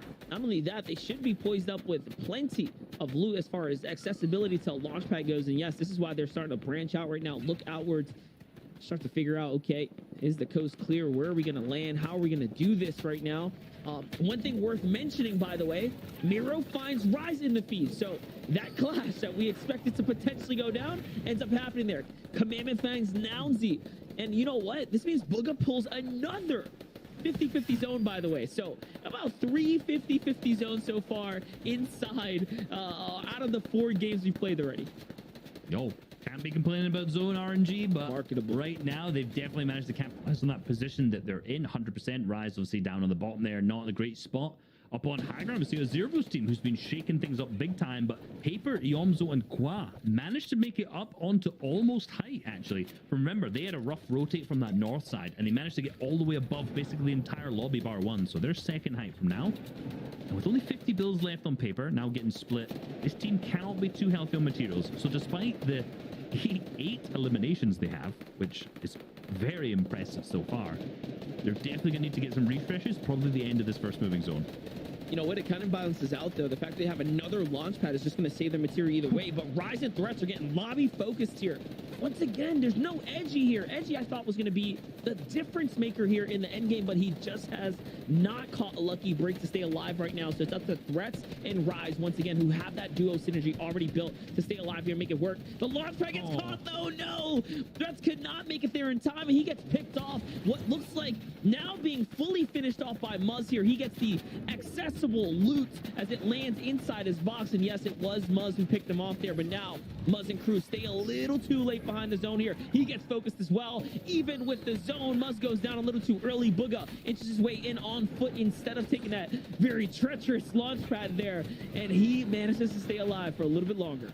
A little bit of panic. They didn't want to make sure the same thing happened to them as what just happened to Edgy's team. But now again, for the 3rd time, Booga or 2 members of this team are left in the end game as a duo. So let's see what they can do. If this team could get into the end game as a full trio, we could see some absolute dominance from them. But so far, it's solo or duos over and over again. And if they manage to get a top 5 out of that, that'll be extremely impressive. But a full trio, Stretch, Scented, and Commandment, which should surprise absolutely no one at this point. Look at this. They're pretty much bouncing right back here, getting their heels on, and This is going to fully tank them out with all the HP they're going to need here to take any kind of box fight. But the reads are so good right now, and this is where Commandment really steps in and shows his value here. He will lead his team to the proper layer in these end games, and look at this. They're going to double back instead. They're going to go back through their old builds and continue to push right on back over, and that's going to save them a ton of material here. Booga is still alive up top. It looks like he's getting hunted down there, but Miro's going to find Rise, so he manages to completely finish that one off here. What a great layer they found all the way at the edge of the zone. Managing to find the dead side is always the Commandment, the best tarper in the world. Managed to find a good position, but now they're unfortunately getting towards where all the congestion is, but a player manages to drop them down, and Stretch now in a sticky situation. Scented goes down, and Stretch manages to get out of the box, but for him, Commandment still, look at this, despite the chaos, creating such great positions for his teammates to tunnel them in. So they've lost Scented, but now still in a duel. Two of the best players on the region, definitely can capitalize and get a ton of points still. This is what we talked about. Stretch's mechanical skill, grossly underrated. What can he do when he's in the low ground here, where you have to make snappy decisions, quick edits, and hit your shots, most importantly here? And this is where Stretch manages to figure it out. He finds Kanata, one of the other greatest on the other side of the wall, boxes up the next here. Can he get the finish? Of course he can. He is one of the greatest, and he is still up and kicking here. That's a two-piece pickup in the low ground. Down goes Agers, Degen, and Kanata. One more team separates them from being fully in control of this layer here. Absolute incredible piece, incredible shots hit at the same time, and back up atop another duel still left in it. Booga Miro, who've made a great job making himself this far, and it seems like Miro is now the one who's going to be tarping them in, and Booga's looking for the shots, looking for the angles, but zero builds left in his inventory. Now a big pump comes through from onto Miro, pick up another elimination, more materials from them now as the pressure starts to come from up on the high ground. They're going to have to decide which layer they're going to switch. Are they going to go down? Are they going to look up? What are they going to do at this point as the materials dwindle down to absolute zero on him? And up on the high ground, Crackley's team is starting to put eyes down on the whole lobby. And Stretch and Commandment are still going. They just picked up another two. Down goes Paper here to the hands of Stretch. There goes the full finish. He is still continuing. Commandment runs through Qual, sits him down as well off camera. And look at this. They're at 6 eliminations. Another 12-point swing just off of Elam's alone. Tieko up against Miro and Booga here. No HP to work with. They can't find a good angle. Booga's gonna have to give it up here. He's going to go and play the zone. Tries to walk around the side. Missed the first pump. That's going to be crucial for him. And pivotal. Down he goes, but into top 3. The rest of the lobby remains here. Iamzo is alive. Scratch that. He's no longer in the game. Stretch and Commandment have a realistic chance here to clutch this one out. They managed to do this at almost a full duel during the moving zones. I've said it's picked up so much earlier. The incredible mechanical and just raw skill of Stretch and Commandment going into this end game has proven why they as a duo picked up 8 eliminations down on the low ground. The spray comes out. Tieko drops down. Gold down. Even further. Stretch down in the elimination feed. Now Commandment down to Tieko is going to pick up the entire victory out there alongside Crackley and Gold as well in game number 4. Tieko, Crackley, and Gold are on one of the craziest comebacks. Like we said at the start of all of this, we saw them just have such a ridiculous and difficult time at their draw spot. They gave it up, Reese, and now they're finding success in the last 2 games. I mean, they had 8 points. 8 points coming into that game. And with a big victory out with a bunch of eliminations at the same time, that's definitely going to throw them way higher up in the leaderboards. And, you know, 2 games left. Maybe they could keep that roll going. Yeah, definitely. Hey, we're going to have to toss it on over to Desk to find out. That's enough from us here. This is really starting to heat up here, guys. Oh my goodness, once again, Stretch just doing what Stretch does. I mean, just coming around corners, blindsiding enemies box to box, picking up the likes of people like Kanata in his way. He is absolutely a terror. And, you know, Vivid, I feel like especially being able to do this and look so calm. There's never a situation where I'm watching Stretch's gameplay where I think, oh, he's losing it here, or like, oh, he seems shaky. Like, no, even in these situations where he should not be allowed to operate, where in every sense he should be like backed against the wall, cowering for life, he's like, no, I'm ready to open up a box. I'm ready to edit on 3 other people because I know I will down them. It's insane. I mean, yeah, that's the level these guys got to play at, right? And not only do they have to have the speed, they have to have the brains and know how to be able to use that, right? Know which situations they are in are going to be favorable for them and how they can advance their position and make it even more favorable for them. We're going to take a look at Colazo, Lazar, and Trashy because they have been creeping up the leaderboard, though they did just have an unfortunate game 4, and we haven't really been talking about them a lot. So basically wanted to highlight them because, you know, game 1 they came out and they showed us like, hey, we're going to have the higher ground coming out in game 1, even though we typically don't have it. So I'm excited about this trio this season because last season they played very, very well, but I don't think we really ever saw them on high ground, and they were an existing trio last season, right? No changes were made. So coming in this season, hopefully they've made improvements like we saw in game 1, the higher ground, something new. So maybe they have some new strats, some new tactics that they are willing to show us. Yeah, they certainly are. I mean, they came 11th last year, and who knows how this year. But, you know, we know for a fact at this point, I think, Commandment, Senseit, and Stretch almost solidifying now their progression into the final phases of this competition this season. I mean, just an absolute masterclass. We saw the one pump on Canard, as we mentioned, but I think that's the great thing about this trio as well. Commandment and Stretch, despite losing Senseit earlier on, they just nothing changed. They just kept going, and that is why they're top of the leaderboard right now with 145 big ones. 25 eliminations, our top 3 trios right now, and with Paper's trio and little Casca and Smacked as well, all 25 eliminations. Muzmir Abuga slipping back into that top 5 position as well with 23 eliminations, and you can see in 5th position is Edgy, Rise, and Threats with 15. That being the big difference there. You can see Sice Cold and Elite there right at the bottom, 21 eliminations, getting quite close as well. But you can see at the top of the leaderboards right now, between 5th and 1st position, there are 44 points between 1st position and there, but only 1 point. I mean, Degen, Aegis, and Canada there, 1 point outside of the top 5 there, Vivid. It's very tight. Yeah, I mean, that top 5 spot is what these players are fighting for, right? Because it gives you a guaranteed spot in the finals. But that standings page there, that first page, is nothing short of what we expected, right? I mean, Ascended, Commandment, and not Edgy, but Stretch. It wants to come out every single time. I'm like, hey, I told you. We're all thinking it. We're thinking it. You know, their guys are on top. That's what we were all thinking, especially me. Right? Yeah, I mean, two games to go as well. I was going to say 2 games to go now, and we're getting really close to kind of like, you know, the kind of like the culmination of this first qualifier. And already now, like whatever strategy you've come into this with, we saw right at the beginning it was quite reserved. Now we're seeing that it is quite literally all guns blazing, trying to get as many points as possible. They have to do that now, our teams, because obviously there's only 2 weeks worth of qualification, Zeke. So everything is to play for. You need to get those points. We're going to start to see teams really start to wrap things up now. Yeah, and I mean, even thinking back to who just won this game, right? Teco, Gold, and Crackley, 9 eliminations to Victory Royale. They came up from 30th place, right? Now, again, they may not make top 5, but at the end of the day, you're still playing for series point leaderboard, right? If you can hit somewhere high on that, that might make sure that you make it into semifinals, which is 2 weeks from now. Yeah. So for all these trios, you're right, man. They have to put their foot on the gas if they want to compete, if they want to ensure they have a spot in finals. Now, of course, we still have 1 more week of qualifiers, right? So at very worst, they can come back next week, they can reset themselves and potentially look to make a top 5 there, or at least place high enough to secure themselves that spot. But with that being said, it's more game time. We only have 2 games left here from NA East. It has been a blur. I'm excited to see the next 2 games, but I'm also sad because we only have 2 games left in qualifier 1. I'm gonna miss you guys so much, but that's later on stuff. Okay, all right, MDF Reese, we're kicking it back your way for the next game of the FNCS. Over to you.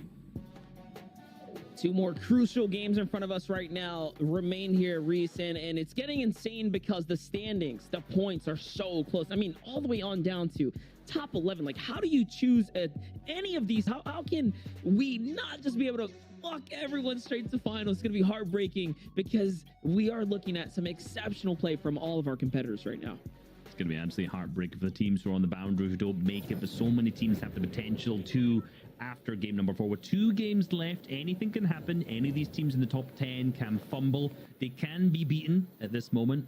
These teams are not invincible by any means. Commandment, Scented, and Stretch, you know, maybe they are. Maybe they've already punched their ticket, but we'll have to find out exactly from them to see, you know, see if they've managed to punch their ticket all the way through. But for the teams down below that, second down the way, all the way up, those other slots are definitely still open. Yeah, listen, if someone doesn't like completely land on them the next 2 games, which this game already uncontested again, yeah, it's over. They've made it. 2 more games in front of them, shouldn't have a single issue here. But it is still, you know, impressive to see how close the other teams are, right? Like, Qua, Iamzo, and Paper are just playing exceptional.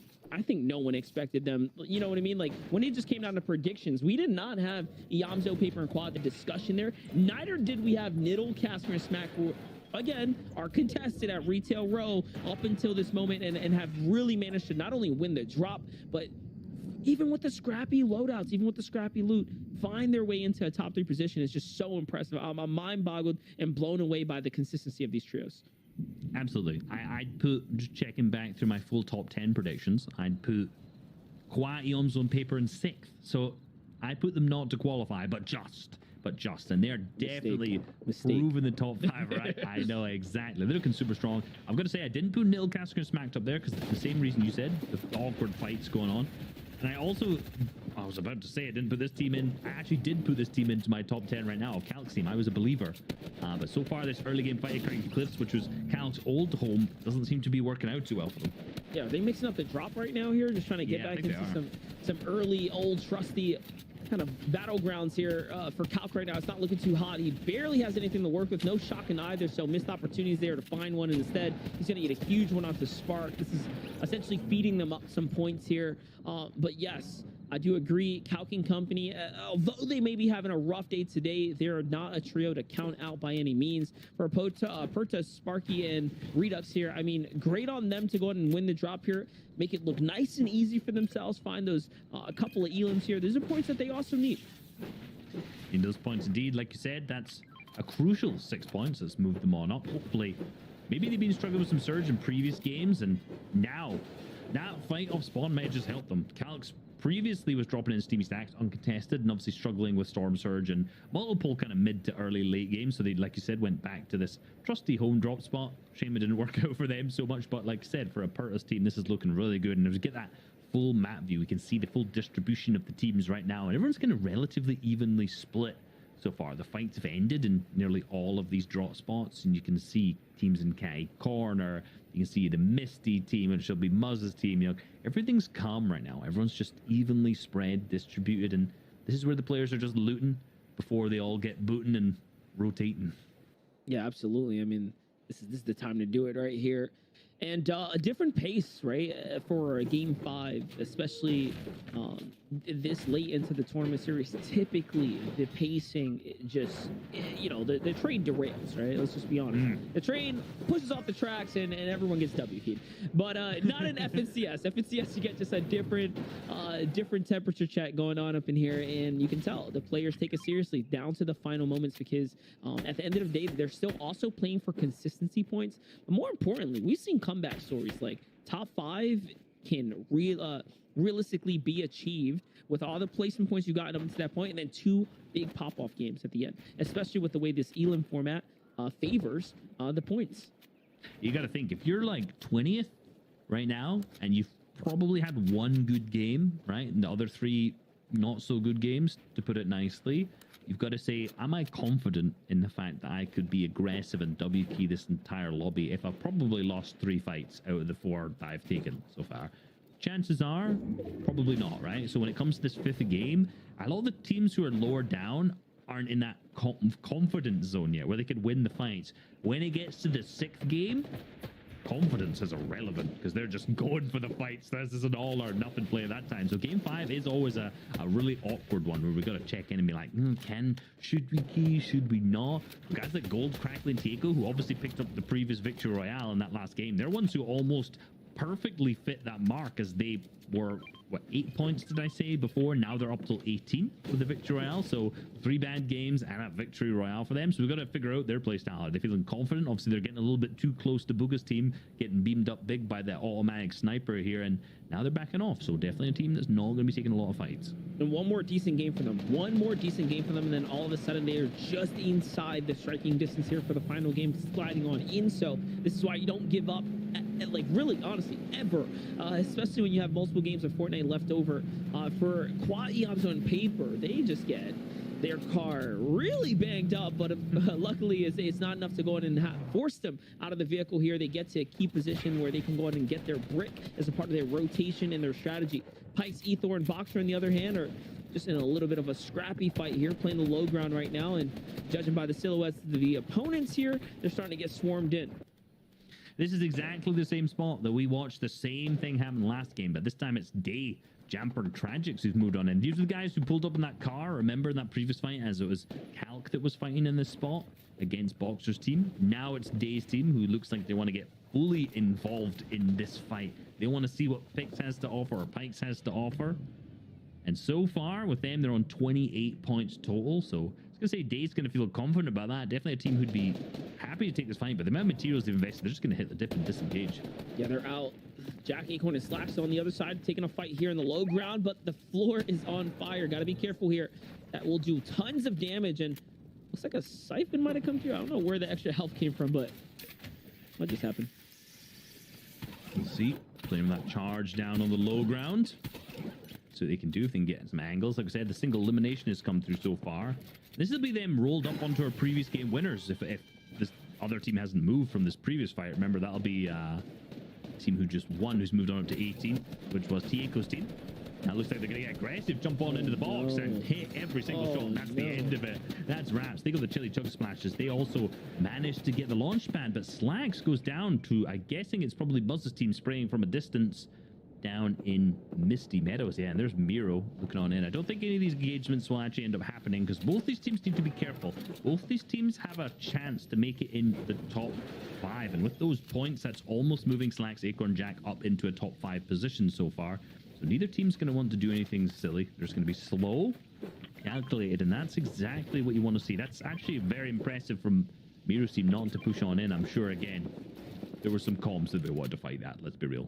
Yeah, that was a key engagement right there. And let's just talk about the significance of those points. This puts them quite hand in hand right now with Degen Ages and Kanata, who are at 100 points there. Mind you, just a point off from that, Threats, Edgy, and Rise, who you saw in the distance, they were making their rotate on out. So a little too late to that fight there. Couldn't get a piece of the action like they were hoping to find. And they're just going to have to find their rotates and take a different fight, right? So big clashes are going to come soon, especially for a team like Threats, Edgy, and Rise, who didn't get to take advantage of the third party and find those tags. So I'm kind of interested to see where they're going to end up on the Storm Surge when it becomes active. I am too. And you'll see the exact same thing for Storm Surge for Quaz team. Look at the elevation that they've built themselves in here. Look at the depth that they've managed to rotate their team in to go all the way through to this high ground spot right now that they've built all the way up. Look at the angles that they get. The vision they have over the entire team rotating. This is extremely early to rotate in, and they've got themselves such a good spot so far. A little quick stat is Quaz team is the only team with multiple 10+ elimination games. So 2 double-digit games so far, and the rest of them not looking too shabby either. And one of those double-digit games was that first place victory royale in game number 2. So big game for them. And then, of course, coming off that massive 12 elim run that they just finished up in the top 3 there. So huge games, truly carrying them up the standings here. On the other side, we have a bit of a fragmented Aperta, Sparky, and Redux, who have managed to split up. And this is just in the hands of a 2-man fight between Pose and X and B right now. And Pose, X, and B consistently getting into fights very repeatedly so far. We've seen them through all the games basically do the same. Redux obviously won the fight in Craggy Cliffs against Calc's team without too much difficulty already.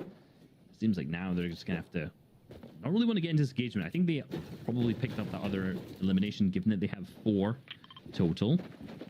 They're just going to dip on out, find a spot to rotate to, and good job. Their edge zone, no point in taking that fight. Yeah, definitely no point. On the other side, Donnie and Joji here taking another fight inside the Weeping Woods as all the trees have been set ablaze here. So this is really going to start opening up some sight lines they haven't already started to formulate here. The floor is on fire, so these trios down low do have to be careful here. And the advantage is on them. There goes the cone here. He sets it up, but no, shot from behind. No, actually, that's the flames coming through. That's what we're talking about. But you have to be careful when you jump on down. They knew the risk was there, and look at this. Their whole team gets punished there. Joji loses tons of HP, and so does Donnie. They're going to be pretty much forced to back up now. Be forced to back up, get on out of there, see what they can do, right? Because for now, it looked like a good play, right? They were going with a pre-edit play. You could see Donnie was Holding the pre-edits out, they jump down on the fire. Joji gets beamed in the back from the other team. The fire also tags at the same time. So they are looking kind of desperate, right? They had no information onto Piggy's team and how much they'd actually dealt in terms of damage, and they just wanted to jump on into the pre-edit play. So to me, that shows me that Donnie's getting very desperate at this point. Same thing, they're trying to do the same thing again as full Piggy team's getting pressured, and I think now Echo is even on the far side, may have to start pressuring in too, and this could be a full lobby square with the amount of teams who are rotating around in this position. Yeah, and there's a team rotating right in, pretty hot and direct here. Looks like they're coming in swift.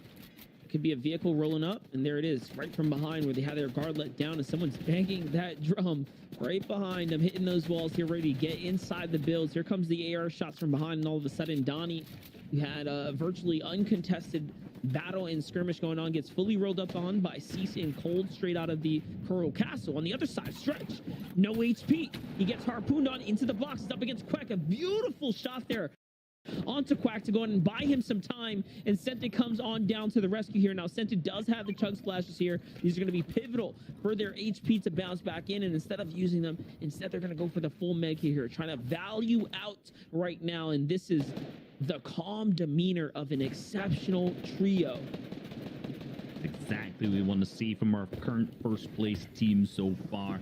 Still on 145 points, right? They've not gained anything, so if they were to go down in that fight, there's potential they wouldn't qualify, but luckily they're slow, they're playing things out, and if they even manage just to get to that top 24 teams, which will give them that +5 placement points, I think that should be them guaranteed 100% in. I say that, my maths can definitely be wrong and has been wrong before, so I don't want to fully commit to that, but it seems like for them, they're just playing slow. They know what they need to do, gain a couple other points. I've already seen Senta tweet that he's dropping a Lazy Lake in the finals. They're confident they've already qualified. Yeah, they know it. They're feeling it right now, and honestly, a couple more Elans would just put the icing on the cake. Here comes the breakdown. Senta catches the player there, and then the follow-up onto Quack, and Senta makes it look nice and easy here as he does not miss a single shot there. And you watched how dangerous the shotgun can be there when it's fully charged out there. That charged shotgun, man, can do some massive damage. I don't think he even took a shot back. They just let him in and just all hit the pumps at the same time. That was great. They were holding the floors. They just instantly stopped holding all at the same time, took the pumps out, hit the same shots, with made life so easy for them. So great job from them. Again, just the kind of plays you see from top tier teams. The reason they're at the top of the leaderboard. That's the easiest, probably, let's be real, the easiest 6 points of the day for them. I mean, honestly, for all we know, they could have just had the floor pre-edited, because you know there wasn't any time between when they took that floor and those players came down. So I would not be surprised if they used that very unique tech. And that happens when players kind of put themselves in those positions, like pre-edits. As much as people might have rivaled or rallied for, oh, disable them. No, you see how they can come in use as people start to figure out creative strategies when the time calls for it. But back over with Colazo, Lazar, and Trashy, who really need these Elans right here if they want to qualify tonight. Like, with how close the standings are starting to get here, remember, top 5 being the cutoff. They're hanging on by a thread right now, right? They didn't quite have the last game that they were looking for. Top 25 elimination. They were taken out way too early last game. Yeah, and they were taken out in this exact spot, the spot that they're at right now on this hill. And if they're going to try and take, I think they are going to go for a zipline play. Please don't. Yeah, don't, Plazo. Come on. Don't. Hang on. Okay, we're good. We're all good. They're not going to hit the zipline play. We know that all of the teams seeing that would absolutely beam them. But to be honest, there's not actually a team at the top of this hill that would be holding them in that position. So I'm not as worried. But still, they made the right call, not going on to it. They managed to get through the storm surge, which they struggled with a lot in the previous game so far. They got through the exact same position on the zone, which is relatively similar for them. Now they have to worry about getting into a good spot in the third zone, right? Relatively centered, with a lot of the players are currently on this congested side, so getting a little bit deeper in could be big for them. But it seems like they're actually getting into a bit of an engagement at the edge of the zone, and I don't think they picked up that elimination. It might be a third party that came through. It was Threat that picked up that just while spraying from a distance. So for them, they get the materials, but they're not going to gain the additional 2 points for that. Yeah, now they're getting the lobby focus as well, and as that's happening, Colossal gets taken out, and then Dave's trio rolls up right from behind here. Tragics and Jamper are going to hop in on Lazar, and Dave finds Lazar P right there as well, and it's just going to be a swift, quick chop there to take these players out, and all of a sudden now, it went from what looked like a honestly, beautiful rotate. Great pickup for Luke. And just, it all crumbled that quickly. And it might be the result of Collazo just putting a little bit too much attention and shots on today. I like to call that when pros take it personal, right? Like, hey, we didn't forget about you. You know, you want to shoot us when we rotate. And now all of a sudden, they just followed them right up that ramp and then took them out. But it is indeed that late rotate, so it's going to put you in that position. All the teams who'd already set themselves up earlier obviously just have sight lines they can just sit and hold, and that's one of the difficulties of rotating so late like they did. And it inevitably was the end for Collazo's team there. Sentids, alongside Stretch and Commandment, on the opposite end of that. A team who put themselves into such a good position early on, have all these additional materials from that fight that they had. Obviously, we saw all of those mats are now getting recycled in. They just put themselves into a good spot on the low in the fourth ground, or the fourth zone, and just going to be easy pickings from there on out, I think. Yeah, definitely. Look at this huge tarp they have here just to get themselves right into the new zone for free, essentially, here, based off of some additional material they had lying around. As the drone gives us the perfect shot of the other team's struggles here for Speckles, Charlie, and DeRoller. They try to fight their way to the new zone right now, and they have quite a ways to go. For Kanata, Dejan, and Agers, though, the team that needs it most, it seems like they have the high ground and a potential zone looking to favor them. That is indeed, as the wide shot goes round, we see the players all set up into their subsequent positions. OMG me with Convicted. Nice little zone, a bit away from everyone else. Same with Cold's team with Cease. Both teams managed to make it out of Coral Castle. A lot of the big high ground build up in the middle here. Fired's team, alongside Edgy, also looking to put themselves into a good position. Slag, Sacorn, Jack still in this game too, and it's all going to come down to where's that fifth zone going to pull. And here's something I'm interested in. Miro, Muzz, and Booga above the Storm Surge threshold. In it as a full trio. Center fourth zone, so they'll have relatively easy rotates to the fifth wherever it pulls. Tons of materials, mobility, heals, ammo. Look, this is a top 5 game. This is a top 5 game for Booga, Muzz, and Miro, and if it's not, something's been misplayed here. You're telling me they qualified, right?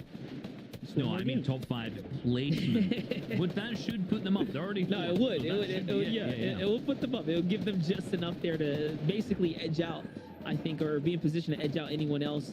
And yes, look, here it is. That same call you just made, being center fourth zone, is going to pay itself out in spades here, as they get a really, really easy rotate. All they have to do is cut across here and not get caught by edgy Threats and Rise. But Threats has got his eyes on the prize here. He's looking back. He's not going to give away a free rotate to anyone right now. He sets up a little trap there, and they back off. Iamzo on the other side has to fight for it, and this is very important for Iamzo, Quan, Paper. If they go down super early here with no big points, it could spell disaster here, leaning into the last game, putting all the pressure on him for the last game, and that is not the kind of pressure you want, but it's what is being dealt to Iamzo right now. He managed to out-survive the tags that he needed there for the surge. That is impressive, to say the least. It's impressive, but he's lost Quan, Paper. And so far, 131. If he goes down without gaining any additional points, which he'll get more if he survives past one more team, still, that is not solidified in first, right? It'll all go down to the final game for Iamzo. So this solo clutch, it's so important for him. So important on the low ground. We see Sand, Commandment, Stretch. Absolutely no, I'm not surprised. I know they're going to be down there. You see Iamzo up above them, still sitting as a solo, trying to be in this full metal box, popping the med kit, trying to get in heals off. And this is going to be huge. Is that the spray coming out now? Yes, it is the spray indeed. So Nosh's team has found where Iamzo is. They know he's a solo because they picked up the 2 eliminations onto his teammates. This is just more materials being drained from Iamzo, as maybe he can hit the 1v3. Look, let's be real, I want to see it happening. Yeah, listen, I am so interested in watching Iamzo's story unfold here. Keep a very close eye on what he's going to be able to do this game here, because it quite literally is coming down to this game here. If it'll be enough to clutch him up, and the zone is going to be a max distance full, so no one is safe here. Not a single person is at the spear point of this next rotate, but luckily for some, like Commandment, Sensing, and Stretch, they just have so much freedom here to move around and gather information here because of the way they have positioned themselves up on this game. They'll have, or be one of the first teams that can actually take a stab at moving here nice and early, so long as no one blocks them out from above. And it seems like the sky is clear for a launch pad right now. Yeah, it's the problem of being on such a low layer, is that often places above you are blocked, but no, they've got a great spot. They managed to hit a full hide pad. It doesn't seem like anyone's going to beam them out of the sky so far. Maybe I speak too soon as I see Commandment's HP slowly start to dwindle away, but he seems to be fine. They land a good layer above a team, don't manage to get dropped down so far. And what I want to see is them consistently keeping ahead into this first moving. Maybe going for a double pad so far. That's close. The shot comes into the back of the other player here, and 150 comes up from stretch. The huge one pump, an almost max damage pump picks up onto DGen. So that is critical for the leaderboard, as DGen was 6th going into this, just underneath the qualification threshold. No, that was just a finish there. So I see Agers and Kanata right now working the outskirt. Agers does find a launch pad. He's going to bounce his way on in. D-Rolo is going to be on his heels pretty closely. And up above Agers is Muzz and Booga. Percentage Stretch and Commandment, though, they are positioned up here. 4 eliminations already. They have walked their way into this top 5, and they're looking good while doing it. Edgy's going to find a huge one there. On to Straw Hat Charlie. He is down. This is just top 5 on top 5 action right there. The players are really fighting for it now. And mind you, we're only inside top 15, so there's not a lot of placement points being given out just yet.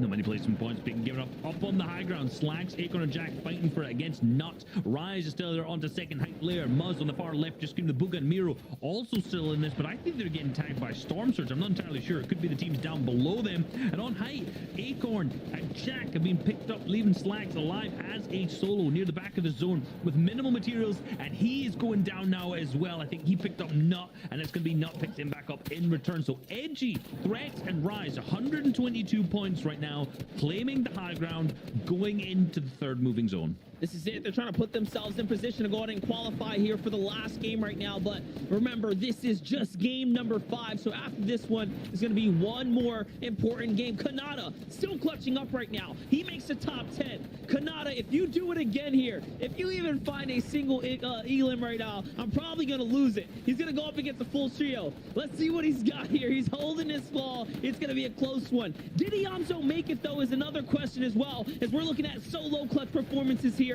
Be the difference maker for teams that need to qualify. No, he's going to go down, but it still is going to be a great game for him.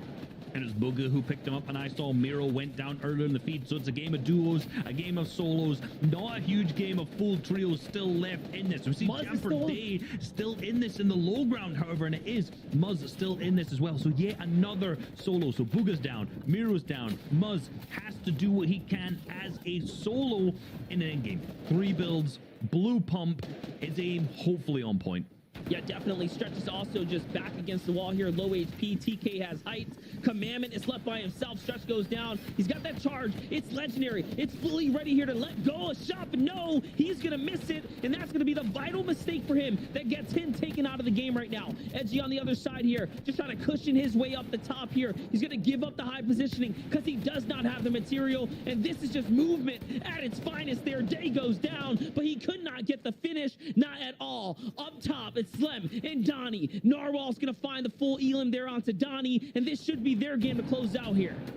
Should be their game to close out. Tragic still in it as a solo in the mid ground, in the worst position he could possibly be in. The full trio is trying to run straight into his box. OMG me, nice. Still in as a full trio on the low ground, but TK takes height up above and he finishes off onto Tragics. It's a 3v3 classic. High ground versus low ground. No heal off on the team up above. They drop down onto low. The shots come in from every single angle. TK trying to play the angle, but he goes down. Slime slip on high ground, getting traded back. He hits the 30 shot, drops down to low ground. The 69 from him. He's finished too. Trades back left and forward. The finish comes through into OMG me, but it's not gonna be enough. They don't end up picking that up, and it's gonna be Narwhal, Zlem, and TK who pick up the victory in game number 5. That was a crazy back and forth 3v3 situation there, but Narwhal, Zlem, and TK come out on top. And the difference, by the way, OMG me targeted the wrong down body, so he did not get the siphon there. But how could you know? It's chaotic. Players are dropping like flies there, and he just made the wrong decision there, Reese.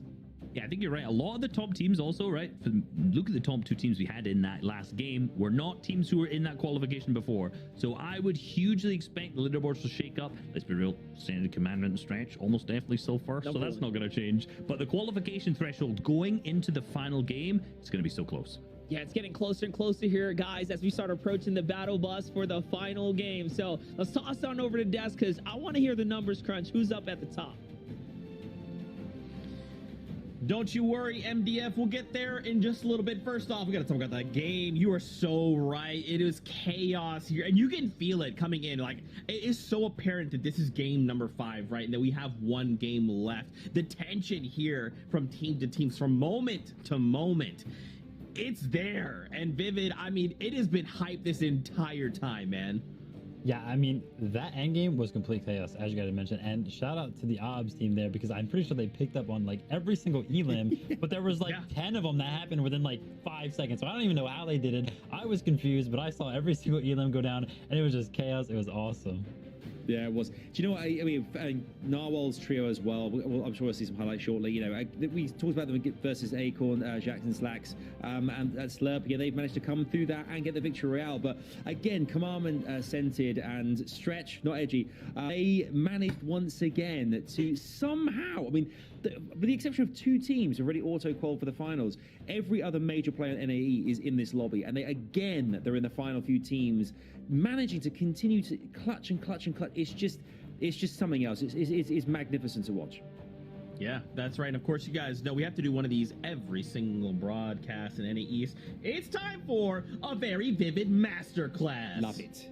Yes, it is. And I wanted to highlight something coming out of Scented, Commandment, and Stretcher, because essentially when we think about the low ground teams and how they can grab these victory royales or give themselves the best chance at winning these games, right, when they're on the low ground, they got to face a team that is physically above them, right, that higher ground advantage. So what do they do in these types of situations that can kind of give them the best chance to win, right? So as you can see here, Stretch, basically the only thing to do here is kind of spray up at the builds. As you can see here, he starts spraying at one of the floors, but then he switches to a build that is further in zone. Now, the reason why that is so important to spray at the build that is further in zone is because it forces that player to either 1, lose that connection on those builds, or 2, run back into zone and continue building. As you can see here, this player is Colazo. Colazo chose to run back into the zone, that way he could try to heal off, but since he had to run back in the zone, he took more zone damage. So Stretch actually ended up winning the heal off. Again here, you can see Stretch and Commandment. They are a duo. You see he looks up, he sees it, he makes the edit, and he pings the build. He's like, listen, we're going to shoot again at a build that is in zone, which basically either 1 is going to force these players to come down because it won't be connected, or 2, they're going to have to stay in zone to keep rebuilding it. This team opts to drop down, right, and they take the 50-50. That 50-50 is good for the team on the low ground because essentially they gave up their advantage on height, and now it's a 50-50, right? Like, it's just a shotgun battle, as opposed to before, maybe it was like a 60-40 in favor of the high ground team. So forcing that 50-50 is really good for that low ground team. That was awesome, dude. I also love the fact that you now have your Vivid Masterclass has kind of like an 80s rollerblading disco soundtrack to it. I love that. I think that's perfect.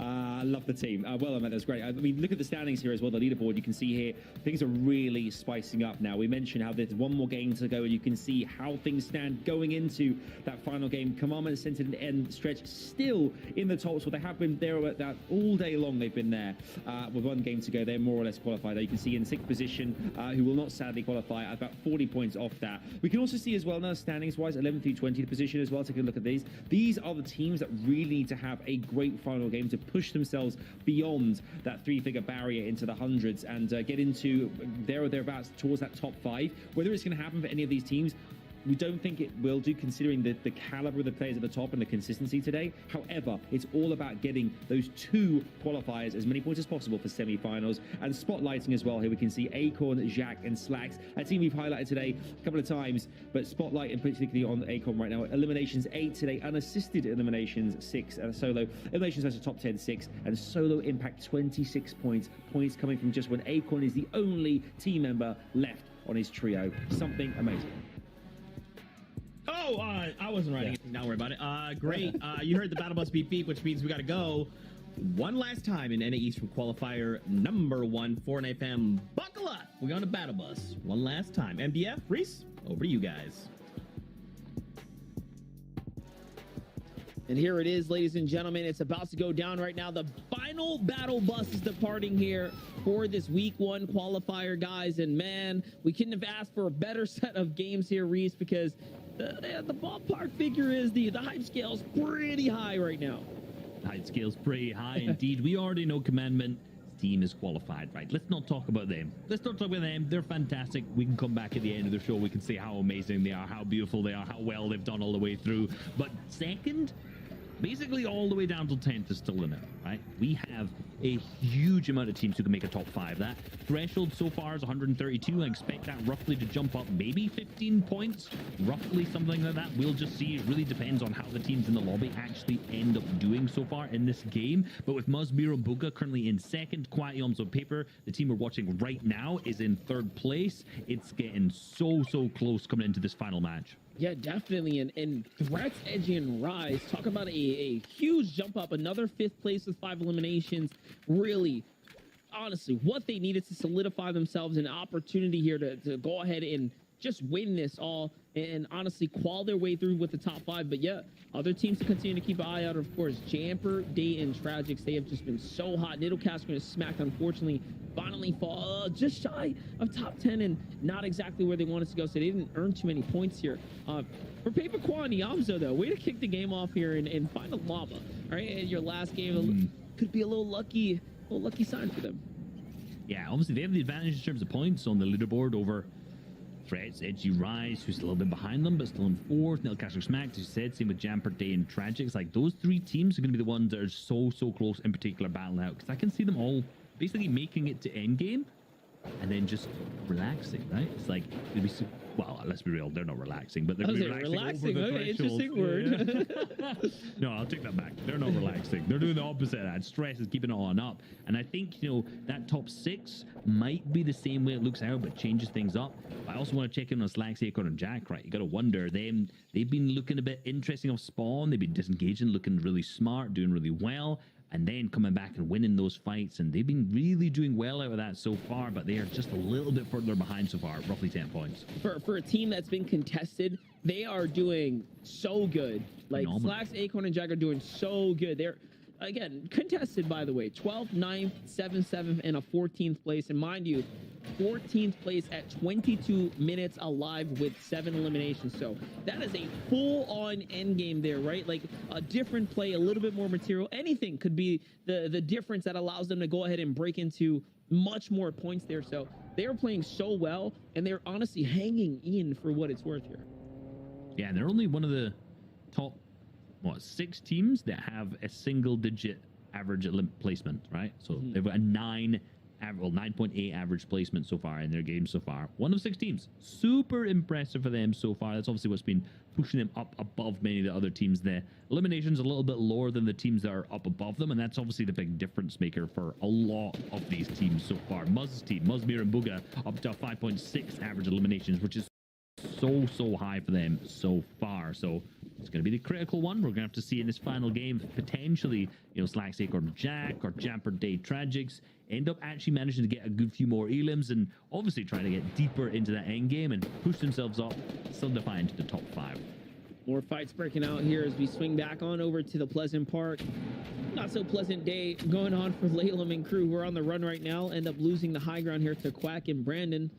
And this fight, man, this fight's been going on round after round. And, you know, one thing I want to just briefly mention is how, I guess, lucky or like great the zones have been today. I know we had that one zone that went over the, you know, the river bend there and then kind of made everyone have to come back up. But other than that, we've had like exceptional center zones, just like really good zones that really allow players to, I guess, play at the most hyper competitive level. So all in all, just a great day of Fortnite, if nothing less, that's been played out so far. That is indeed. I've been very impressed, in particular with the standard of the games in terms of just player numbers, right? Yeah. You know, like the first couple games were very stacked. You could tell how like cautious the players were, how much they didn't want to take fights, how much they just thought, right, let's see if our strategy works, if we just try to get little tags here, there, left, right, and everywhere. And obviously, you know, as the games have gone on, it's gone a little bit less tagged, but every single one has been so high quality. And EU, you know, we saw game 2 didn't even have second zone storm surge because they were being so aggressive early you know on. What is it? I was just gonna say, it could just be, like we said, and this is why the top of show is like key to this moment right now, those additional crash sites, right? All the extra loot on the map is really allowing teams to have that little bit of extra space, right, to get the material and the loadouts that they need right out the gate here. And that could be the difference here. Could be the warning we need. Brandon Chill's team getting into an interesting fight, but hold on, this is a very important team pushing on in. This is Paper, Yomzo, and Kwa, who obviously we just saw them. They are currently very high up in the leaderboard. They're third, 140 points so far. And if they're looking to get into an engagement, this could be a potentially risky play for them. But Brandon's team has opted to dip on out of there after losing a member. But there was a team pushing up in the back, and the Stacky's team, these guys could be super aggressive. We've barely seen them all day so far, so my guess is they're pretty far down on the leaderboards and trying to get an engagement. Yeah, they're 18th, so they need a huge game, and obviously almost an impossible game to qualify. And this could be a W key onto Paper Kwa and Yomzo, and given that they need points to qualify, it could be rough. But no, if you look at the map in the bottom right, you can see Stacky's team disengaging with Pose and XNB. Paper Kwa and Yomzo will live, I was going to say another day, but another game. Make their way through. A couple of materials wasted, no big issue. Heal on up, keep on moving. Yeah, I would have been concerned if they were blue through the metal, but they only wasted some wood and some brick there. Definitely expendable material as far as this area of the map goes. They're not going to have an issue finding all those materials to bounce back. It just spawns in abundance here, but on the other side, full-on fight going down right now for Joji, Knife, and Donnie once again here. Rough for them. They're taking us all the way into the zone. The zone's moving pretty quickly as well, so it's quite a ways away. Yeah, it's a bit of an east zone, I think. We'll see if we see a full map view exactly where it is right now. It's Piggy's team, who another team. We've just seen an engagement after engagement after engagement so far, so they're not stopping anytime soon. Another fight with Skittles, not Nosh, another team who's just been fighting game after game after game. It seems like the same similar teams who've been fighting in this early mid-game are just continuing that battle over and over again as the shot tries to be traded, and it's unfortunately a little bit unsuccessful. So for Skittles, he's gonna have to slow things down, pop a little big pot, and see if he can capitalize on one of the mistakes of the opponents. Yeah, so far so good for Skittles here, but oh no, enemy cone comes through. He waits for the edit, and beautiful read right there, tracks him through the cone and hits the shot when it matters most there onto Eden, and all of a sudden he is looking very good here. Bounces right back into the game, has all the material and things you can ask for here as we swing back on over to the unforgotten storm fight of Donnie's trio up against the boys from Team Piggy, it looks like. I really hope these guys, I really hope they have some medkits, because Of course not. you know what, this fight's going nowhere. The last game. It's not going anywhere on the leaderboard either, unfortunately, at this point. If these fights keep dragging on out this deep in Storm Donnie, you see he has nothing. He has plenty of shield heals, but I hope Joji or Knifer have something that they can work with. The other team, you can see them popping a medkit actually down in there, maybe a big pot. So, fingers crossed that something comes of this, because so far, I'm not hugely hopeful, let's be real. Yeah, all that Donnie, Josie, and Knife can honestly hope to earn in this game is high placing series points. They are well out of the money here for a top 5, so this is a fight just to take it, honestly, and close out the day. Yeah. But still, you know, you want to end the best possible no matter what, so no one's gonna... Imagine, like... Everyone's gonna try. Oh, hold on, 2 eliminations, one onto the Cashew. I think there was a Storm, and next one to Hick, so that's just 2 elims super quick, because that's no medkit came through. Another player running, it seems like, at this point, for all the builds, and maybe he can make this just laugh out, but no, I think that was a denied elimination down to the Storm there. They're not going to get both. They're going to have to go for the res, and Joji looks weak, and like I said, I don't think they have any white, so I'm interested to see the chain of revives they try to make as they rotate through. Oh, this is a terrible fight right now for Tragic Day and Jamper to be a part of, because they are on the brink of breaking into top 5 here, and it looks like Jamper's lost all of his shield here. Tragic's getting pressured as well.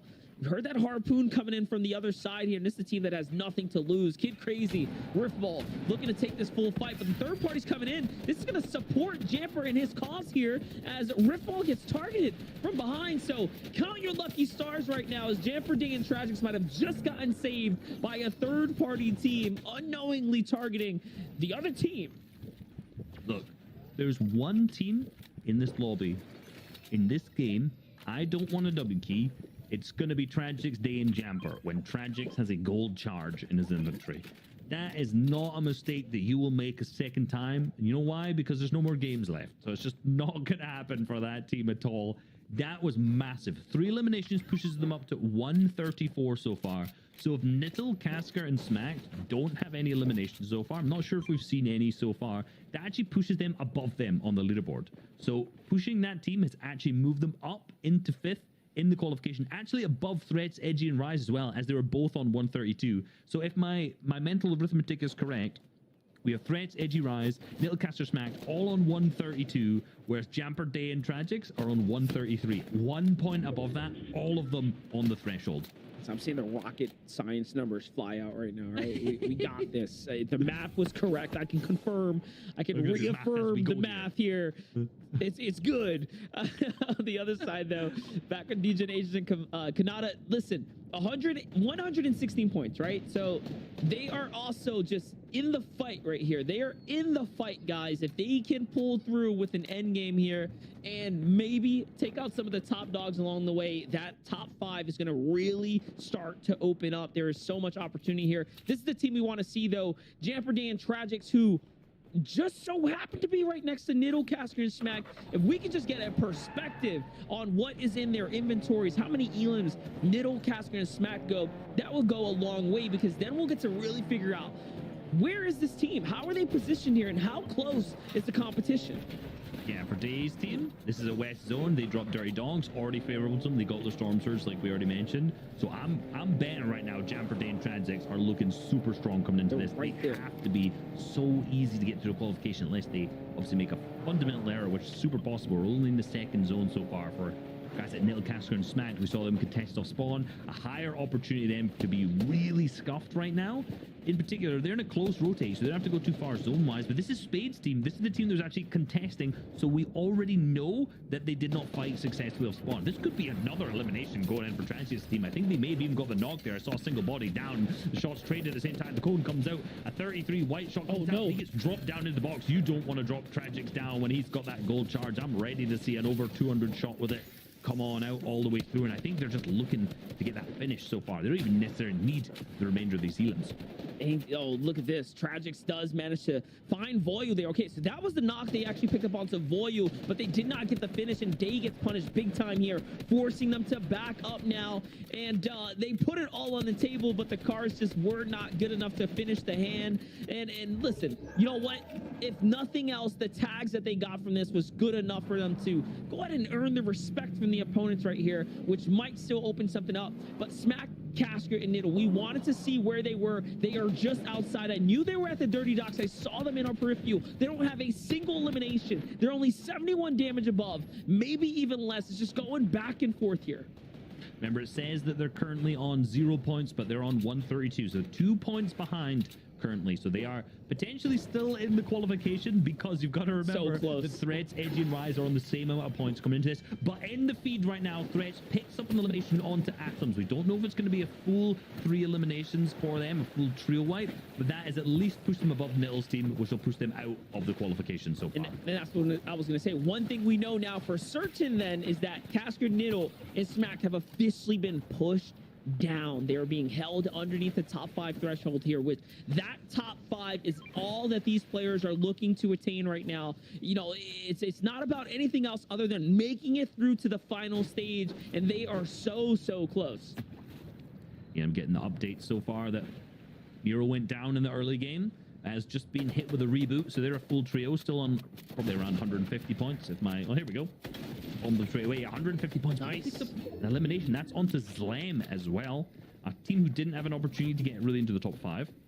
They're now going to drain a launch pad to hit this rotate, because they have a long way to go and many teams in front of them. And they're 152, remember. They see tons of teams up in front of them here. It's OMG Me's team, who we've seen quite a few times in the end game so far, but not quite made it into the top 10 yet. And this is still a tough rotate for them. Remember, this could be a ton of shield drain. Now look at Booga's inventory. No heals. Good. Anytime they get tagged so far, Booga will not be able to heal unless Miro and Muzz have something. Yeah, there we go. The minis are split, so they do have something in their inventory, but it's barely any. But the Wait a second. The white HP player that behind them, that could be the freest elimination points that they've ever gotten, and they're obviously not going to look to go, I don't think, for the loot of that, and they're going to focus on the I can't remember the word rotate. Okay, they're going. I got your back here. They're making the rotate. Don't even worry about it. And that was actually TK who was on the Shadow Stone there. He was under the effects, but they spotted him out. They didn't drop a single beat there. They hit him with all those shots there. Yeah, it's getting pretty crazy here, Reese. My brain and my tongue, those things are getting crazy because I can't remember the simple words at this point. I'm dropping beats when they are. 2 elims now. for Niddle. Hold on. Niddle, Casker, Smack, indeed 2 elims. That's 9 points gained.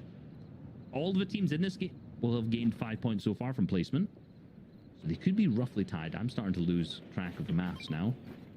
They're doing good. These two elims, yeah, these 2 elims are actually huge here. That allows them to catch up to the gap that was starting to be forced out and made exactly, effectively tying them up with the rest of the competition here, keeping it nice and close. Trashy's going to find another one inside the feed there. That is big because Trashy and crew were also just starting to creep on up. But you know what? For Casker, Niddle, and Smack, it's looking a little worse for Wares right now. Smack is not pausing the heal. Okay, never mind. They're trying to get their heals correct here. Looks like big pots are going to have to start coming out, so not having any minis here is definitely a telltale sign that they're starting to run low on shields. That's rough. I haven't used the jellyfish at the same time. Look at this. There's mats right here. They've just found an absolute gold mine. I think this is from where an old sideways was, so there's not going to be too many materials or heals in there.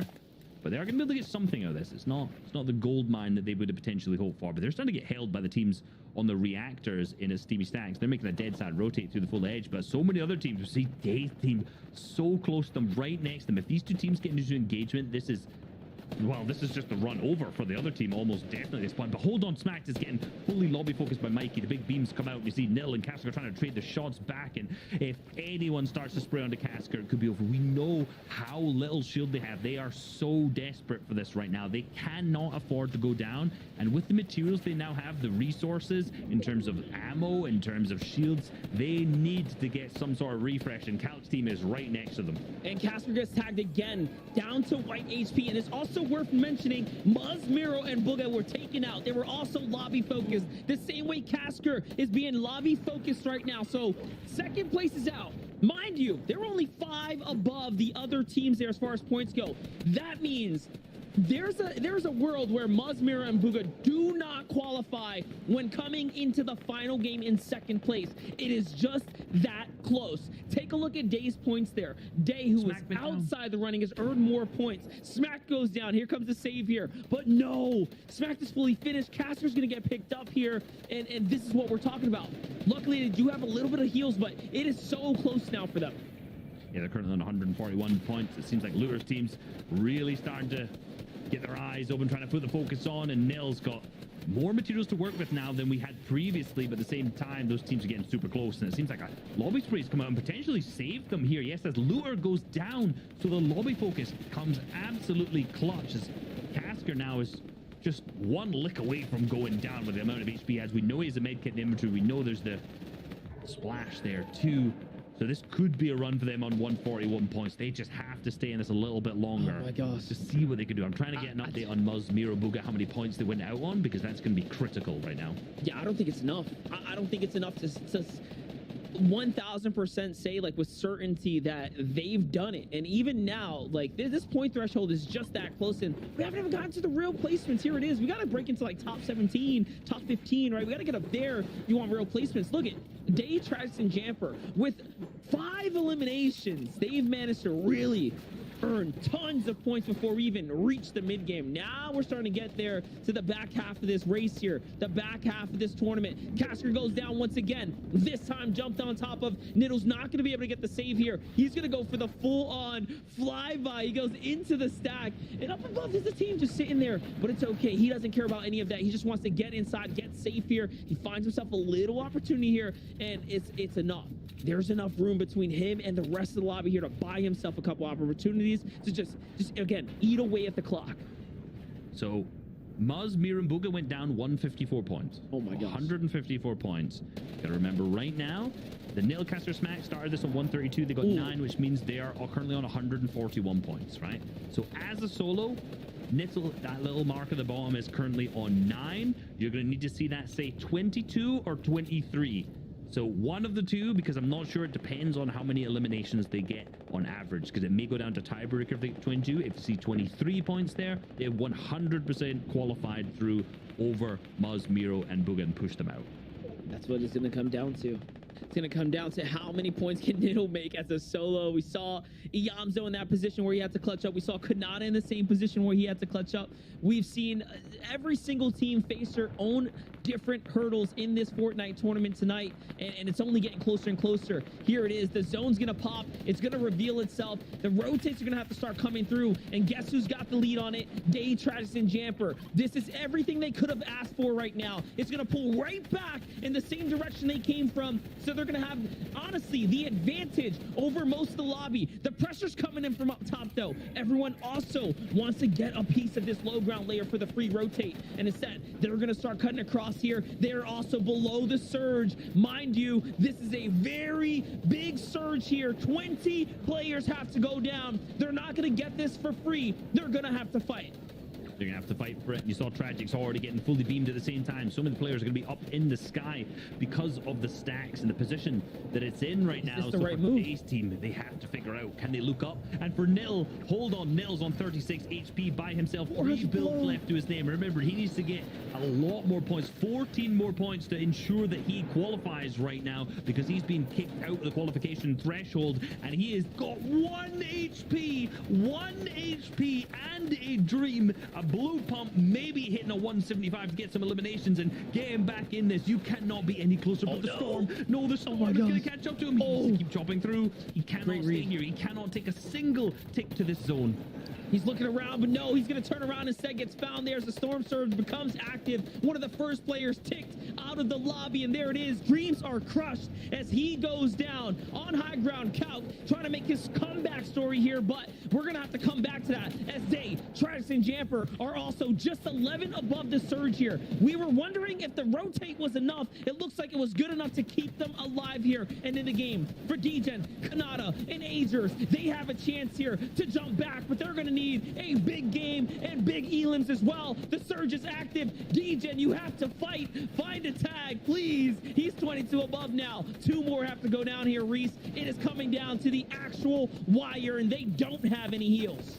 They don't have any heals, but the Storm Surge is now over. The pressure comes away from them. They have the med kit, which could be huge because all 3 of the members of the team need to pop those whites, but that zone now starts pulling to the south. They have 0 time to do to pop it. We see Threats' team still in this on low ground. Almost a guaranteed qualification from them. Day, Tragic, Jamper now on 154 points. This was the same amount of points that Muzz, Miro, and Buga were on before they were eliminated, so this may move them down. I'm almost certain that this team has qualified, but the real question is, who are they pushing out? Who are the teams down below them? And who has managed to clutch up big time? Is it Degen, Agers, Kanata, Slacks, Acorn, Jack? Is Jamper Dame, Tragics, is Threats, AGY? So many teams could still make it into the top 5. Definitely, it is coming down to it right here. It's a back and forth contest for who can actually edge out these other players here. Degen, Agers do manage to get off both the heals that they were looking for. Those med kits were good, but there's no shield, so that means there's no time to waste here, and you cannot miss a pump shot.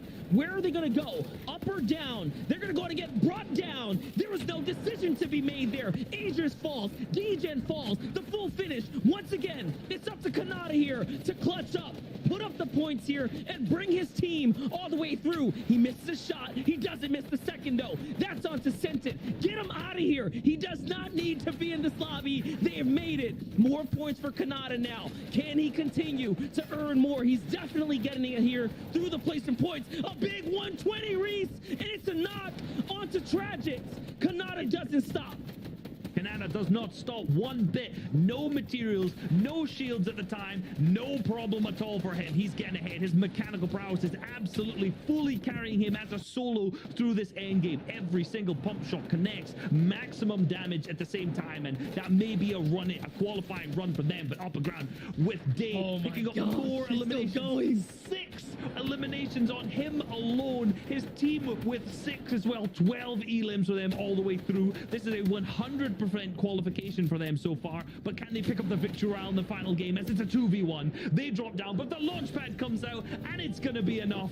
Day, Jamper, and Tragics pick up the victory royale in game number 6 and 100% hit a qualification straight through to the finals as well. Mind you, they were out of the running before that, just sitting in top 6 there. So this was a victory royale that they absolutely needed to just propel themselves up, put themselves into a qualification spot, and they did it.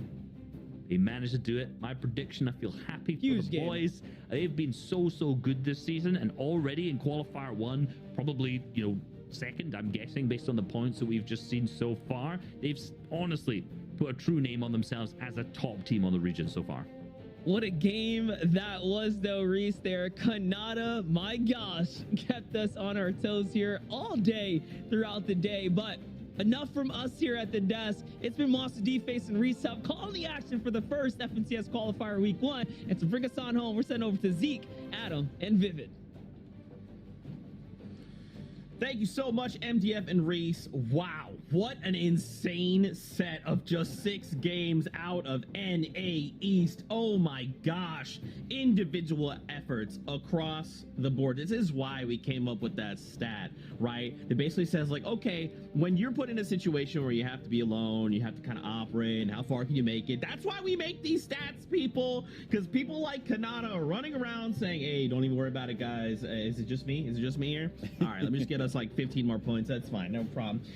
Wow, also to end the day, Jamper Tragics, 14 eliminations, but on top of that, Mikey's trio in that game also got 14. So wow. Vivid, everyone has decided for NA East, for Chapter 2 Season 8, Cubed, for qualifier number 1, we'd all like to show up. I mean, yeah, that's what it's all about, right? Especially that first week. With all these new trio switch-ups, it's really, really important for these trios to come out and kind of show what they're made of, right? Show what they are capable of. And let me tell you something. Scented, Commandment, and Stretch did just that, right? There was a switch-up. Edgy is no longer on the trio. Stretch replacing him, and they came out, won that first game, and I'm pretty sure they have a really good chance to end on top of the standing leaderboard today. Yeah, I think you're absolutely right. I think they are looking. I am a little bit hesitant. I'm worried about, you know, Miro, Muzz and Booga, because they went out so early in that last game there, which is not the time to do it, lads. But however, great to see Reese's trio made their way through. I mean, if you're gonna get 14 eliminations and a victory royale, I mean that is equivalent to what? 58 points or something? Crazy.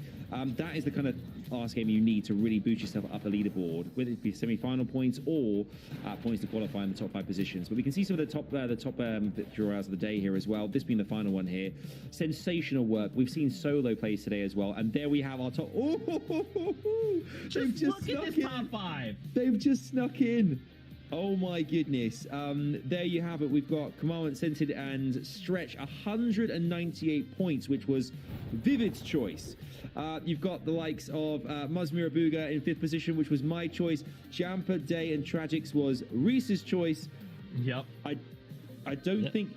What was MDF's choice, Vivid? MDF chose Threats, Edgy, and Rice. So, no, he didn't. First time. Let's go. Broadcast history has been made, boys. Yo, all of so our we're all right. Woo! Listen, that is awesome. But let me tell you something. It's gonna make predictions next week a lot harder because like my pocket pick is gone here. You know, all of our pocket picks are gone. So next week will be really fun on the prediction segment. But what's really cool to see here is Cease in 6th place. You know, I feel like we haven't seen his name in a very long time. So to see him only 4 points off of, you know, finding himself in the finals almost immediately is really, really cool to see. Niddle, Casker, and Smack, huge shout out to those guys because they were contested like all day, put up huge numbers, only 9 points away there from securing themselves a spot in the finals.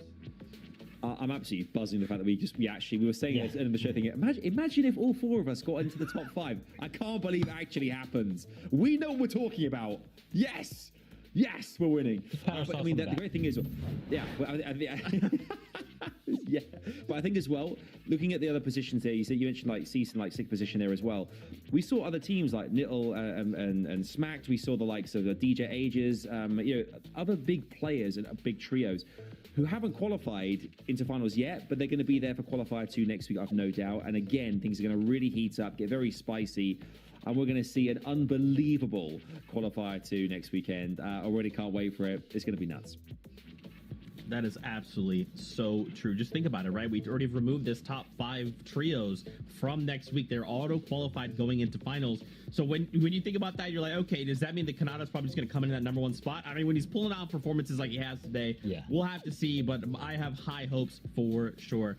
Fortnite fam, we're done. NA East qualifier number 1 is complete. So as always, it is time to say goodbye. Please give these two gents a follow. They are absolutely incredible. Please give Monster D-Face and Reese a follow as well. Without all these 4 peeps, we can't do this. It just ain't happening. I can't run a show by myself. I probably could, but it would be so much memes. But anyway, Fortnite fam, don't forget, if you want more action, we have NA West left. So another 6 games over there. We will go to a break, but then we will come back, jump back on the old battle bus with us. We'll be with Kelly. We'll be with Panda. We'll be with Clay and Sundown. So if you want more, stick around until then. As always, we love you, and we'll see you on that battle bus.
Hey, yo, what it do, Fortnite fam? We back. That's right. The battle bus has arrived, dropped us all off, and now we are preparing ourselves for the first qualifier in NA West out of Chapter 2, Season 8, Dub Cubed.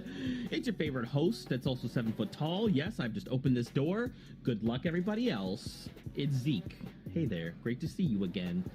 I don't know what I have just opened, possibly Pandora's box. Guess who else is here? It's Kelly and it's Panda, my close friends that will not be mean to me. No, not at all. Listen, I On the think broadcast. your opening there, although short, was sweet, and that's exactly what we want to have here on the Fortnite desk, everyone. But I'm so excited to get into Season 8. You know, it was really just a small distance between Season 7 and Season 8, so it's not like we had too much of a break, Panda.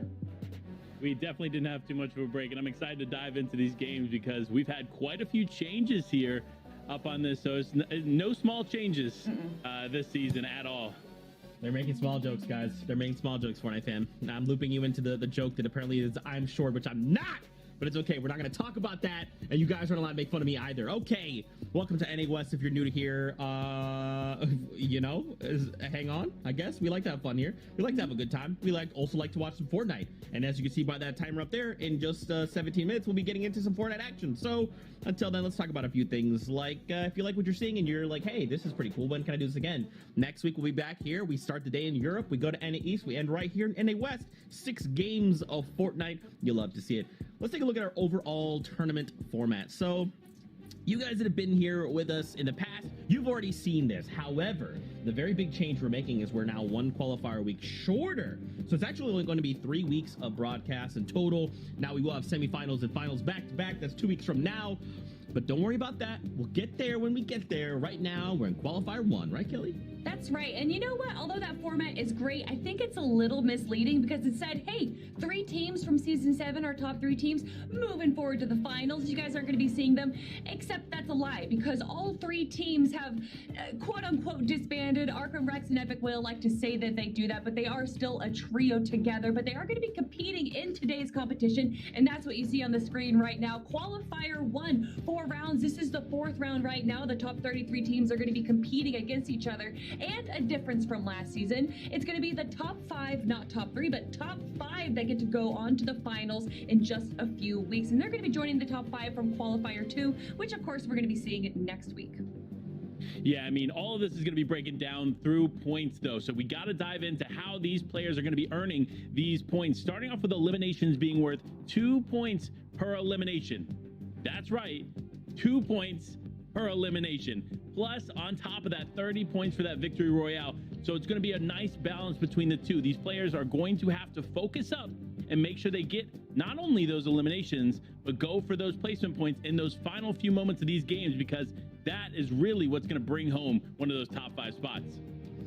That's right, Pan. And we can't forget, of course, there is prize money on the line, but do keep in mind that prize money is on the line for finals. So once again, 2 weeks from today, there's no prize money on the line for open qualifiers or semifinals. And once we get there, of course, we'll take a deeper dive into each placement, how much prize money you get for placing where, all that beautiful stuff. But again, that's in the future. Take a look at this list in front of you. One of these we will be taking a look at right now. It is Brazil. That's right. So throughout the day, we kind of check in with all these other regions, see how things went for them. We saw Asia, OCE earlier on. Then we saw Middle East. And now we're going to do Brazil. So let's see how things went over there for them in qualifier number 1. Remember, it is your top 5 teams that are auto-qualifying on through to finals. Everyone else is playing for series points. Right there in the first first spot. I don't even know what I'm doing anymore. Izuki, Dream, and Close Whale, 182 points after qualifier 1. I like that. I like that. Yeah, you know, we always like to follow or focus on the first place team right here, but I need to ask everyone to look at 4th place right now. Kadu, Ed, and Siyun right there, they got 4th place with only 5 games played compared to everyone else getting 6 games in. Wow. So I can only imagine where they would be placing if they got that 6th game into the competition. But of course, big shout outs to all 5 of these teams here. Really excited to see how they're going to be performing in the finals, Panda.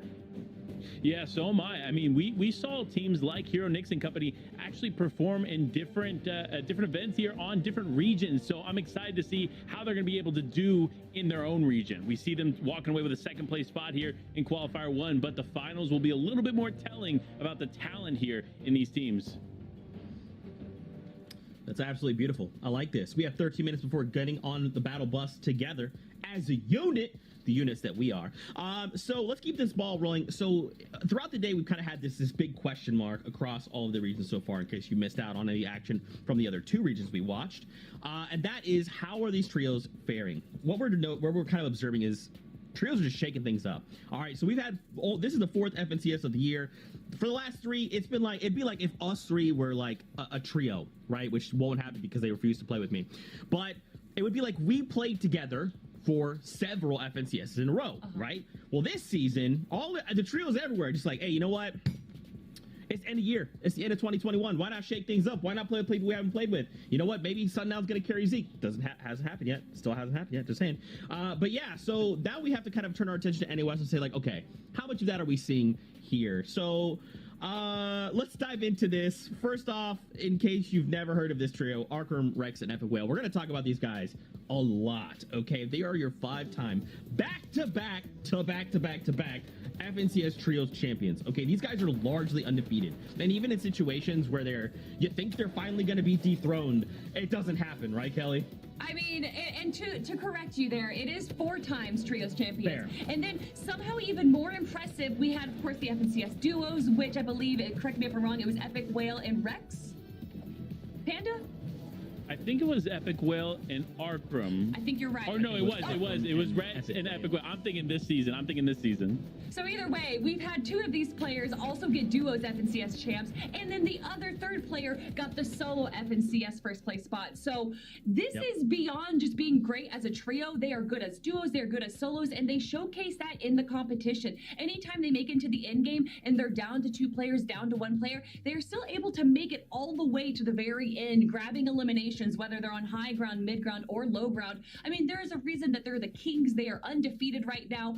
However, there's been a story throughout the last 4 seasons where the first season that they all played together, they won by 100 points compared to 2nd place. The next season, they won by 50. The season after that, they won by 25 points. And then last season, they only won by 10. So I'm not saying that they're out. They could only win by 5 points this season, but there has been a trend. I don't know if that is necessarily the decline of Arkham, Rex, and Epic Whale, or more so how much NA West is starting to rise up and reach that ceiling that they've created.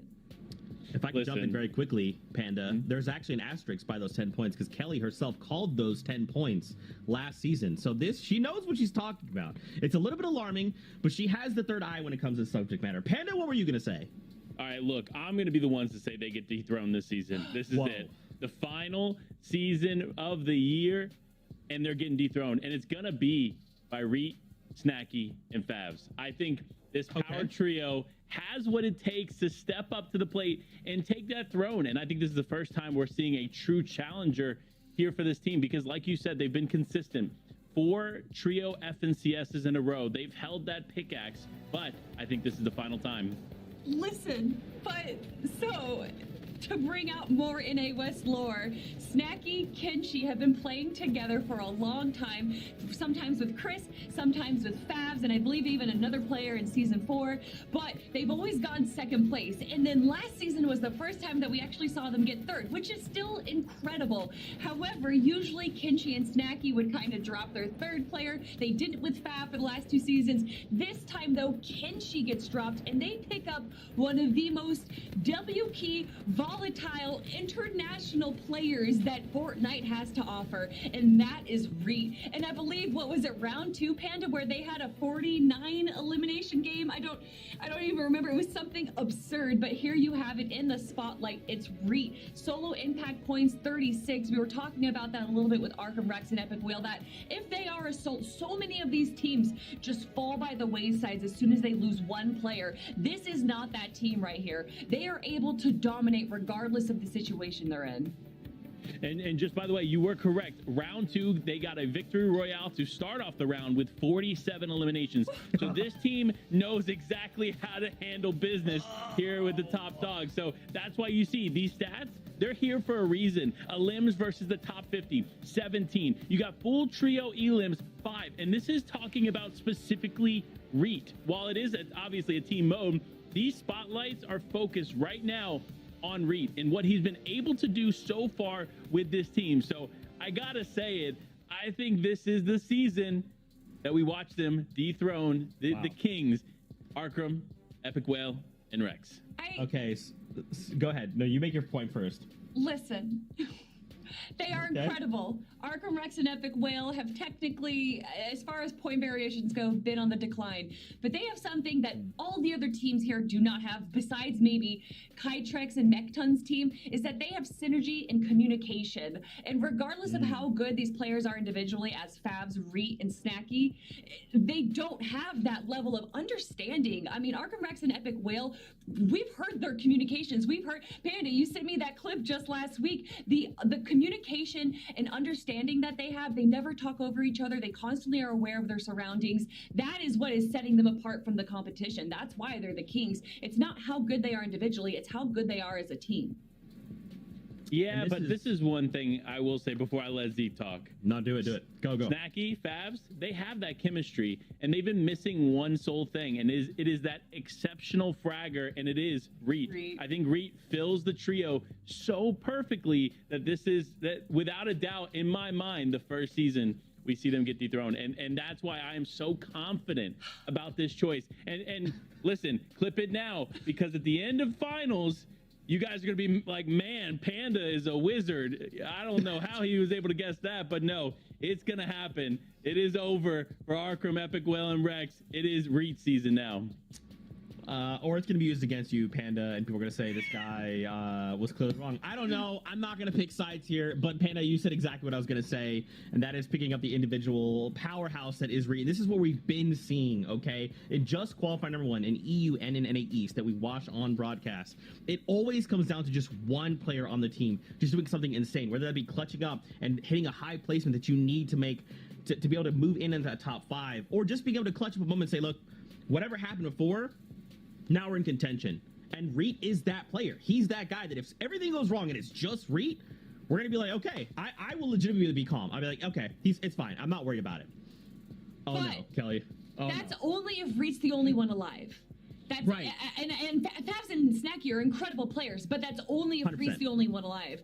Rex and Arkham and Epic Whale can all dominate as solo players, and they play really smart. They don't I don't know, he turns into a demon or something and just loses his mind and doesn't like see where but the rest of these players do kind of keep their bearings. They know that they have to play passively at this point. They don't go W key heavy, and they instead go for the placement points. And it's about being well-rounded. It's not about having the best fragger in the world. I mean, Reet might be up there. How many Cash Cups internationally has he won, from Asia to Brazil to North American East? I think Europe's the only one that he hasn't claimed that first place spot just yet.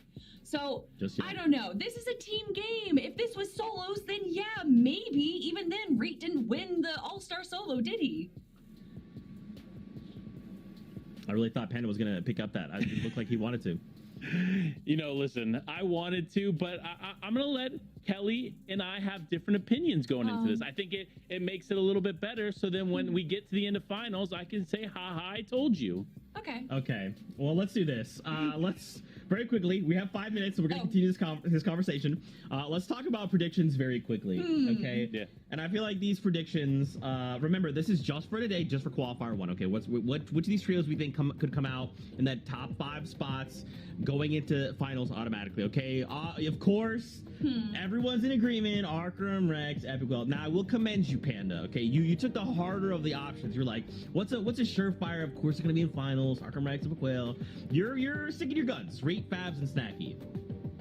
Yeah, I am, because like I mentioned, I think there's just something unique about this trio dynamic that we haven't seen in the West Coast in a long time. I think even the only other team we've seen have such a good dynamic was Arkham, Rex, and Epic Whale, and in my opinion, 3 to 4 seasons ago. So this is why I said this. I see that decline, like Kelly mentioned, and the opportunity has arisen for somebody to take that place.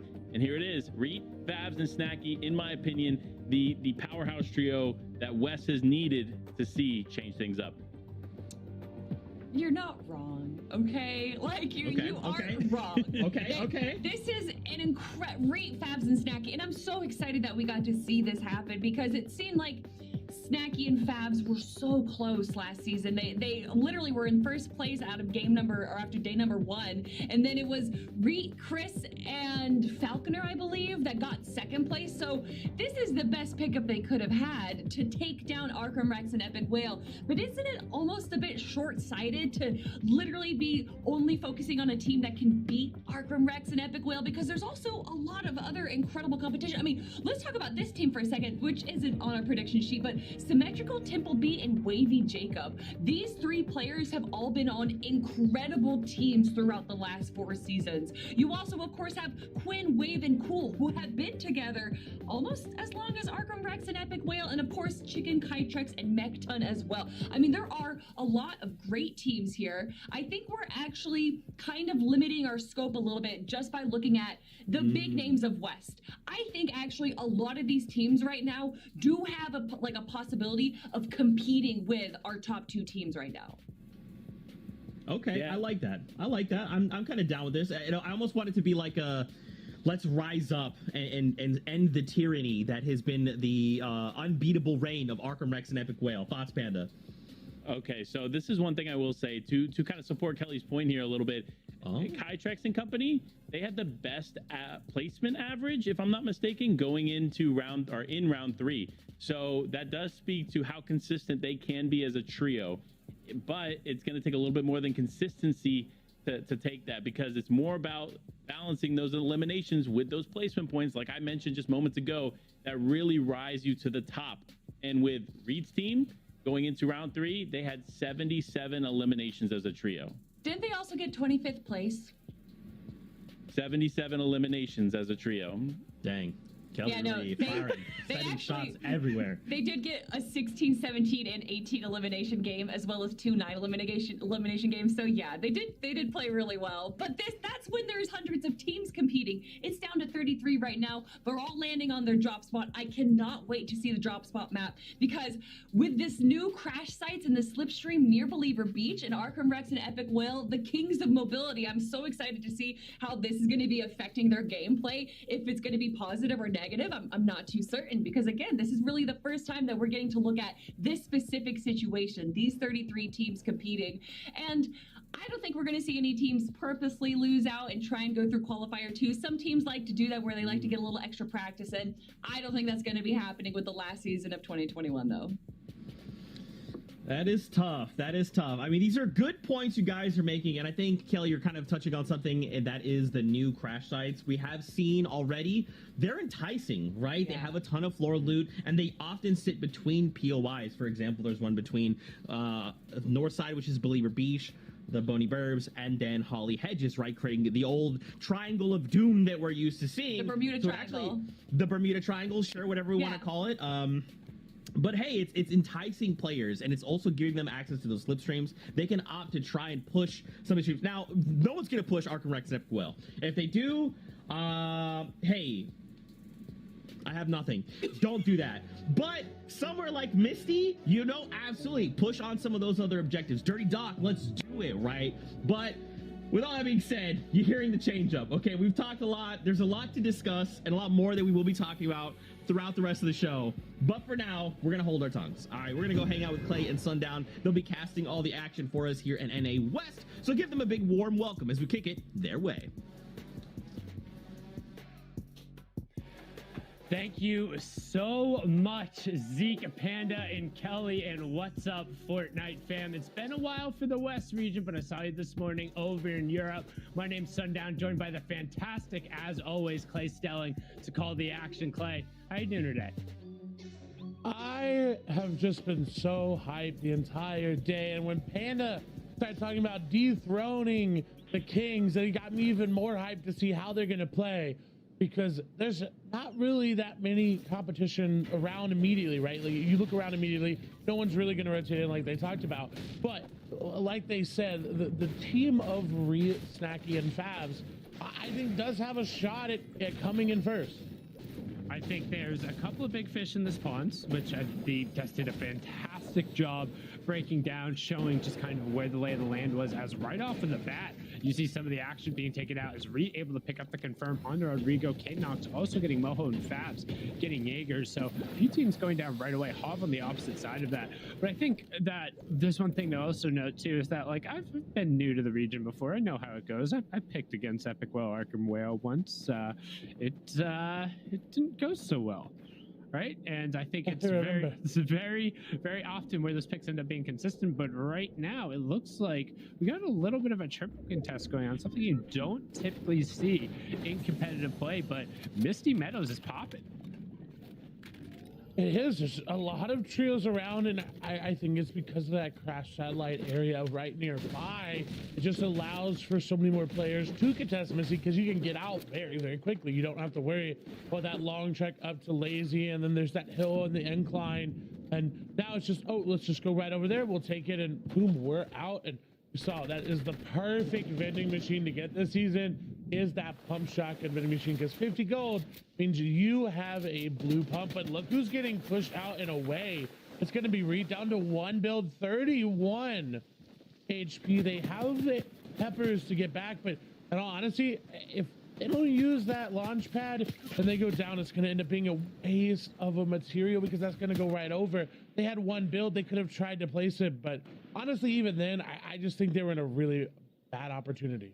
I think you burned the launch pad there. I think if you're able to get around the corner of the bridge, break the line of sight, just moving a little bit faster. He did have the pepper effect on him, so it's close. When you do take off, you get that immediate vertical. The one thing we have talked about before, if you've watched NA West and you've tuned in, one, thank you so much. It's nice to see you again. Welcome back. This is our first qualifier for Chapter 2, Season 8.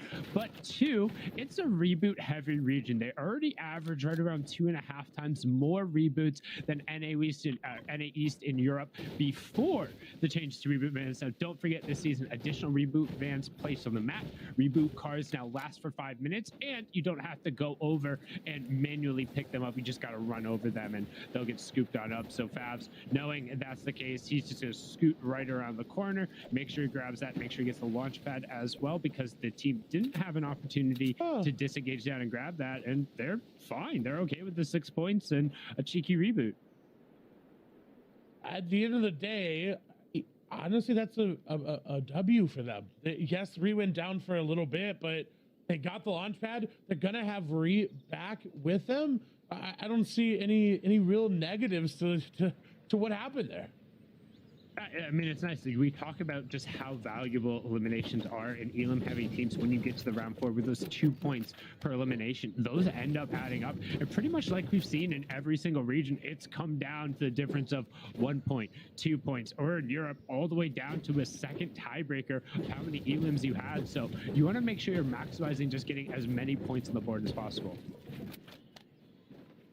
Defiable, K-Nox, and Turtle Tavern. This is one of those new trios as well. K-Nox and Turtle Tavern to play together for a long time, but adding Defiable over might be what they need. This is giving me a very low ground, team-oriented vibe, and I'm very interested to see how they play low ground this season when, again, this is going to be another season focused on having that high ground early, and if you can defend it, yes, there's more opportunities to contest this time around with those the shadow floppers as well, but it's still about, if you have that high ground and you can hold it off, you're going to be, honestly, I think guaranteed a top 3.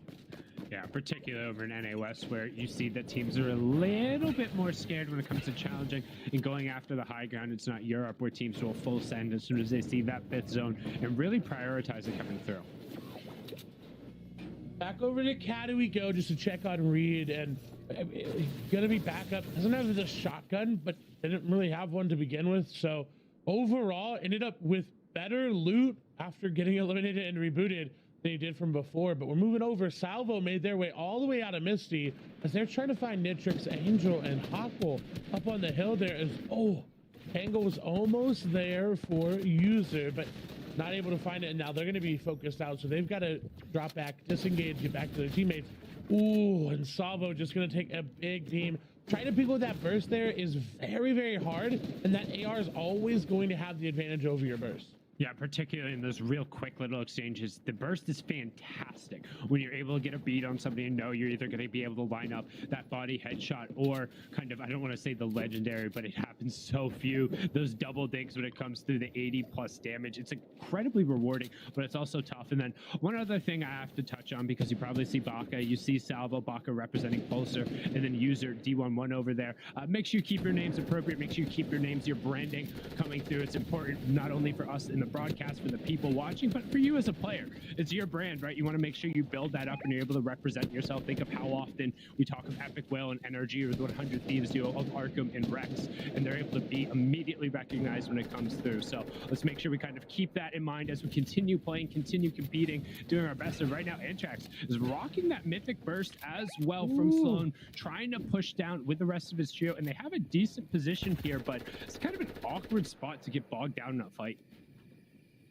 It really is. This is not a fun mountain to rotate around, even be on when you have a fight. Luckily for them, zone is here, and they can disengage out. They still have that Guardian Tower if they want to fly out towards the middle of the zone, but doesn't seem like they're wanting to give up. Seems like they know they've got him pinned down.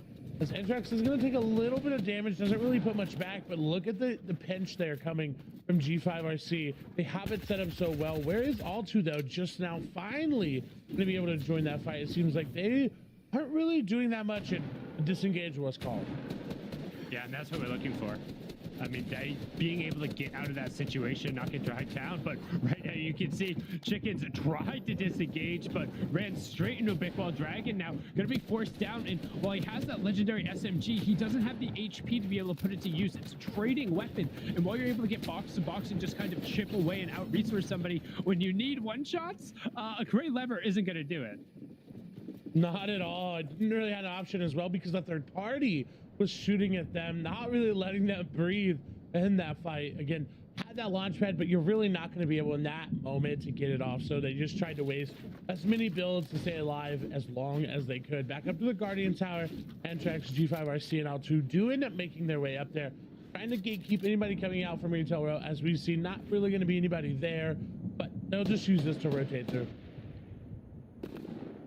Which is fine. This season, as we've talked about now, with all of the latent kind of rotations added to the map, we have the Guardian Spires, which it's odd to say those are from, what, 3 seasons ago now? But they still hang around. You still get a redeploy off them. You have the addition of those side streams, the side winders, the slip streams, whatever you want to call them, those purple wind tunnels by the crash site being able to allow for some really quick rotations. And even saw over in Europe some aggressive plays and circumstances. And now kind of owning this real estate becomes a little bit more planned about how you rotate, knowing that, like, hey, there's probably a team posted up over here, or hey, we need to make sure we avoid this area, or if we can get up there right away, we have priority over the next people rotating. It's something that these players really need to think through and consider, and honestly, I feel is one of the most important things of checking out the map when every new season comes through, is finding out what the mobility situations are. As everyone's going to pull more north, for a lot of these teams, they're, again, going to have a very easy rotate, and we haven't really talked about them. The Shadow Cubes are going to be one of those biggest primary movements throughout, because you know how great they are. You can actually use them in combinations with those slipstreams all around the map, and you can get pretty far away from where you initially start taking it. But what I do like to see is these trios that are going to box up on top of them in this zone and then rotate with them into the next zone, because that saves them so much more time. They don't have to worry about getting tagged up if they have their tags. But we're moving over to the 5-time Epic Whale, Rex, and Arkham. And honestly, the fact that they're already in the middle of the zone looking for tags is great for them, because one of their historic struggles has been Storm Surge. It was a struggle for like a season, kinda. And it was only for like the first part of that season because they didn't play in these opening rounds. But I like the strategy. If you're that confident, you know you're that good, and you just need to kind of get a lay of the land and get some of the reps in. Like, let's be honest. If we're talking about just placing top 5 in a 6-round match, like, honestly, probably 95 out of 100, I'm taking Arkham, Rex, and Epic Whale. Like, yes, anything can happen. It's really rough, but those guys are consistent, particularly in this region where, as as you see on the left-hand side, almost half of the players today competed in last season's finals. There's not as much changeover at the very top in NA West as we see in some of the other regions. The top is pretty well established, and there's only really like once or twice a season do we see someone who we don't know of pull off something like really incredible, right? Those big dogs have been able to kind of like carve out a decent amount of space. But speaking of big dogs, you have J Rose's the dog and Jibba over here on the side, and they're under a little bit of pressure. An awkward amount of pressure as well. You see that automatic sniper rifle coming through. We've seen it a lot actually over in NA East. I'm excited to see how NA West ends up putting it to use. But look at that disengage. They are going immediately and they're going on to Rexy. They got the aggressive push, all three of them on top, and I thought they were going to be on the back foot, but no, they knew exactly what they wanted to do, and they seem to have got it done. Man, I feel like even I forget occasionally just how good Dog and J Roses are when they put it all together. It's not often where it happens. They're always right around the top, but they're another one of those trios. I mean, if you're going back to one of the last FNCSs that Arkham Rex and Epic Whale didn't win, you're looking at the Season X FNCS, right? All the way back to that first trios ones where they were upset, but that's when these guys were able to put together just a complete run. And you can see it now when they get on the aggressive and they're able to really put opponents on their back foot, get these angles and take their fights. They are clinical. And just, you see it here, and I like that they are continuing the meta of having one of their players hold that charge shotgun because it's so powerful. And trios just look that 55 damage and barely even saw the play on the other side. It just is so good at pressuring from different angles and putting down that big amount of damage when you need to. And now they've got to be careful about stacking up like this and going on the same angle because this team's just going to run away. With the introduction of the third party, I don't know how much more pressure they're going to be able to put down. So for those of you who don't know, the way the charge shotgun works is when you hold it up, you end up getting a concentrated blast that has a little bit of a tighter spread. But the way shotguns in general, oh, Jibba actually ended up getting converted on there. So it's a tough little overextension from them there really early on in the game. As you can see, Lithium Co. able to rotate through Defiable, Cadenox, and Turtle Tavern under a little bit of pressure here. That's Nick Jot, Leo, and Flaws on the opposite side. But shotguns in Fortnite, they end up firing pellets, right? And your damage is determined by how many pellets you hit and where. If any number of the pellets end up hitting the head, you end up getting a headshot going through. With the charged shotgun, though, when it ends up tightening there, it pulls those pellets all together. So if a certain number hit, it basically means that at least 3 are going to hit in that regard. So you'll still, that's why you see those like 100 damage ankle shots going through. It's because you're getting every one of those shots, and that's the functionality of it. And that's why in particular in the low ground, if somebody's holding a charge shot and you have a pump, what are your options? You open up a window and you get shot in the face, or you sit there and they continue holding the charged shotgun. There's very little opportunity for you to advance if one player is just constantly sitting there holding that thing ready to go. And it's such just an identifiable sound. Like whenever someone pulls out that epic or legendary shotgun, everyone knows in that couple box radius that, oh, they're gonna hit me for a lot of damage. When you hold that charge, everyone knows the same effect there is. They're gonna make their way through, they're gonna rotate just fine, seems like, in that vehicle. But now we're back over to Reed, Snacky, and Favs, and look, it doesn't really even look like Reed was ever rebooted with the amount of loot that they have. It doesn't seem like it was affected at all. Yeah, I think the benefit of how accessible reboots are is it allows people to extend a little bit more on these early plays, and it gives the aggressive players a little bit more of a leash. Normally, the shot callers, the IGLs, the ones who make the play calls, oh, they need to be very careful here. They're trying to post up the people on top of that movie screen in the drive-in theater here, but right on the other side of the wall is an ambush there, and luckily for them, they're going to skirt right around the outside. I mean, if Reed had gone 2 more grid spaces forward, that would have been a very ugly scenario, because not only do you have a Wave, a Cool, and Rich Homie Quinn right on the opposite side of the old Risky, there was a trap waiting there, just right on the other side. Jagbear, Bumboy, and Co looking straight down, and this is rough. I don't know how they're going to get out of that, Saki. In an awkward situation, they're trying to keep this pressure up, but look, they're not putting enough damage down in this fight to really keep pushing through, and I'm glad they're going to try to go around because when you took that 30 damage, you didn't put any down. Your teammates also took some damage on rotation. It's just time to invest those materials and get in. But you've got to be careful about how much you invest. And I do like that they're pausing for just a moment, but look, full boxing out of metal right now this early on, that's going to hurt them. Especially when Risky has pretty much been entirely scavenged. The zone is pulling right up to the very edge. So the team that's posted up on top of the movie theater, like, you can't do anything about it on top of the movie screen. Like, they don't move. That's indestructible. You can't chop them down. Everybody's going to be funneled in. And with the rotation pulling up pretty much as far southwest as possible, if they have a launch pad, they can hold and wait forever and make everybody on this eastern side have a tough decision to make, because you can't really build up to recycle that pad if they wait long enough. So right now the question is, do you take a fight in what is a 1, 2, 3, 4, 5, maybe 6, 7 different trio situation, or as we saw one of those triangles just do you pad and go right now and just say, hey, see ya, I'm taking up the outside of my zone in that fourth circle? And I was going to say maybe Jacob there, but not able to stay up, and that harpoon going to be trying to use to grab any of the extra loot there. Snacky's taking a look at it. There's not really that much that they can grab. The extra pump shotgun, they did grab some rocket ammo, but it's not essentially going to be used. As peppers are dropped over, they do have the harpoon with one more shot. And even someone that loves the harpoon, I think the pepper is just much more beneficial there. And I'm glad they're probably going to pop and pick it right back up. And now they're going on their way. They've got to be careful, though. If not everyone has a pepper, it gets awkward on this rotation, because you start building for those peppered players. And then the one behind is just sitting there like, oh, well, I'm out in the open. I can't go from there that quickly. And they have the launch pad, but they're not choosing to use it.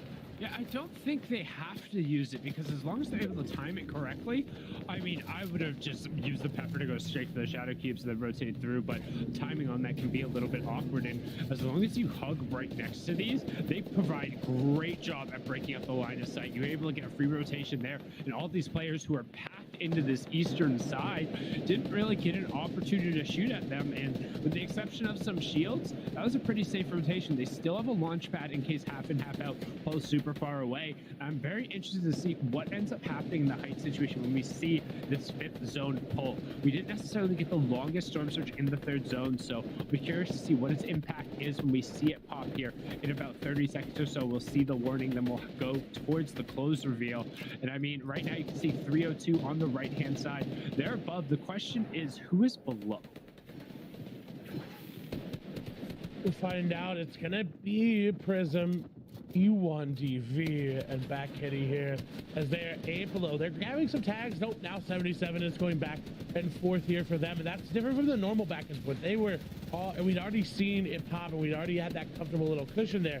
So they're going back and forth a lot, and unfortunately now back Kitty gonna drop into many different things. Eddie tried to actually harpoon them up, and Prism gonna go down as well. They are above, but they just lost 2 players for it. He got 2 tunnel trying to get the tags there. Thought he was safe behind his wooden cone, but the one thing when you're fighting behind a cone in those particular circumstances, if you are going to get shot, they only see your head, and the combination between 3 headshots from the front, there's somebody spraying on the backside of his wall, it just wasn't enough. He's going to be taken down there. You can see right now, Kytrex picking up Patman Booga, user picking up a knock onto Kinzo. Will also get the confirm, down very quickly from 61 to 52 as he changes here in the mid game. EIDB still under Storm Surge after a quick little exchange, and that's what happens as those numbers tick up, as players go down, more and more pressure gets turned on, and it seems like Storm Surge has now turned off as you have Nitrex and Co. just on the rotation above. You'd hear a couple launch pads being taken to the sky, and Cool, Quinn, and Wave going to opt to take one as the zone pulls pretty far due north, so it's going to be mostly a northeastern tarp for almost all of these players. Everyone else taking the sky with a launch pad and just trying to get some real estate towards the western side of the map. This is an awkward zone. There's nobody over there to begin with, and so everyone essentially had to use their rotation early. How many players, though, have that extra launch pad for next zone? How many more have the ability to... Fazermeet have fallen there on the rotation going through. We talked about them having the launch pad and them being safe, but Faz dropped immediately. Reet was able to get back up on his feet, but we talked about one of the favorites, Clay. They've fallen, and they're got one of the second round place points. Quinn and Co. All of these teams who look like they just had safe rotations, we flip away from them for 2 seconds and they're gone. everyone being ultra aggressive on to launch padders today. Quinn not going to be able to be saved. You see on the other side, Cool was thinking about it there, but honestly just ended up putting himself in a worse situation because now that team knows exactly where they are. Can't continue to be aggressive, and luckily for him, he's going to buy some time. Does have rotation, I hope, in that launch pad there. I hope this is actually in the inventory. They do have chug specialists, so they can make that rotation, but a solo, look at all the players around him. Rex, Arkham, Epic Whale, Inoxtag, Tavern, Defiable there, Squishy on the high ground. Look, everyone rotating on the low ground. That is honestly a great rotation because no one's really going to be looking down there. Even Grim and company are looking at second height. Yeah, the only real opportunity to punish on that side is going to come from the players with the rifles out. You can see, look at the right-hand side, they're only 14 damage above Sorcerer. I was going to say, if a high ground take is going to come out, they're going to do it now. They get towards the front of the zone, and Arkham crank. There you go. 3 layers up faster than the blink of an eye. 5 layers up, 6 layers up, and he immediately, a bounce fades 14 below Storm Surge. They need damage, and they need it now, but with uncontested high ground, it should be fine. What a great job, the time they used from their one launch pad, and honestly, there's a second one as Arkham is way up there. He secured it and then some, but they need to be aware of the Storm Surge. As soon as I say that, Arkham's just like, what Storm Surge? No problem there. Picks up the elim, plenty of points above it with only 5 more players that need to go down. 84 should be relatively safe. Kadenox pick up some elims on the low ground, and hey, the 5x uncontested on the high ground, 6 and 7 zone, and they get a little bit of a yo-yo with the zone pulling back. Oh no, someone's gonna land on top of there. It's gonna be Zelho up above. Not sure exactly what ended up happening, but Arkham still here. Epic Whale, Rex still here as well. They're battling for the high ground. They got a lot of damage. Salvo actually gonna go down. Epic Whale, we don't want to do it. Arkham takes a big chunk of damage, but they're going down. They know, hey, we can still win this game from the mid to low ground. We do not have to have that high ground, and they're going back down. They're not investing all of their mats as well. Arkham there looking good. Baka up above. They can retake this high ground as well. They know, hey, we've gotten one. We can just shoot them out. And that's what they're doing, making them waste their materials first. Epic Whale now gonna go back up, and look, just like that, they've got the high ground again. Doesn't even matter that you took it from us in the first place. We've still got the match. We still have the high ground, and again, this is why they are the champions back to back to back to back, because they are so good. I was gonna say this season, and of any those launch pads, you have to watch Arkham, Epic Whale, and Rex, because they will go for high ground every single time they can. They'll be able to take it. They time it. They know when everyone else is on the rotation, when everyone else is thinking, okay, just make it to safe. Well, they're thinking, how can we take the priority position? And they yoink it away, and they pick it up with an elim along the way, but dropping down the low ground. We have FJA, Moni, and Exy currently sitting on 7 eliminations. Exy with 4 of them putting on a show, up on 31 points and finding a great angle here. Has the epic pump if he ends up going box to box, currently just rocking out there with the common AR and doing a pretty good job of it, trying to find some shots on the side. Ends up getting the wall replaced, looking for the ramp flip on the side, and not going to be able to find it. Instead, Moni picks that one up completely solo, saying, I don't need no help. Kadenox picking up an elim in the top left. We're inside the top 10 now with 16 players remaining. 8 trios still up on their feet. Actually drops on the low ground. Great 100 plus shot. And the immediate reset to not take any damage. Looks like Moni is pushing forward. They're both going down in the box. It's 8 elims a pair. This is an awkward situation.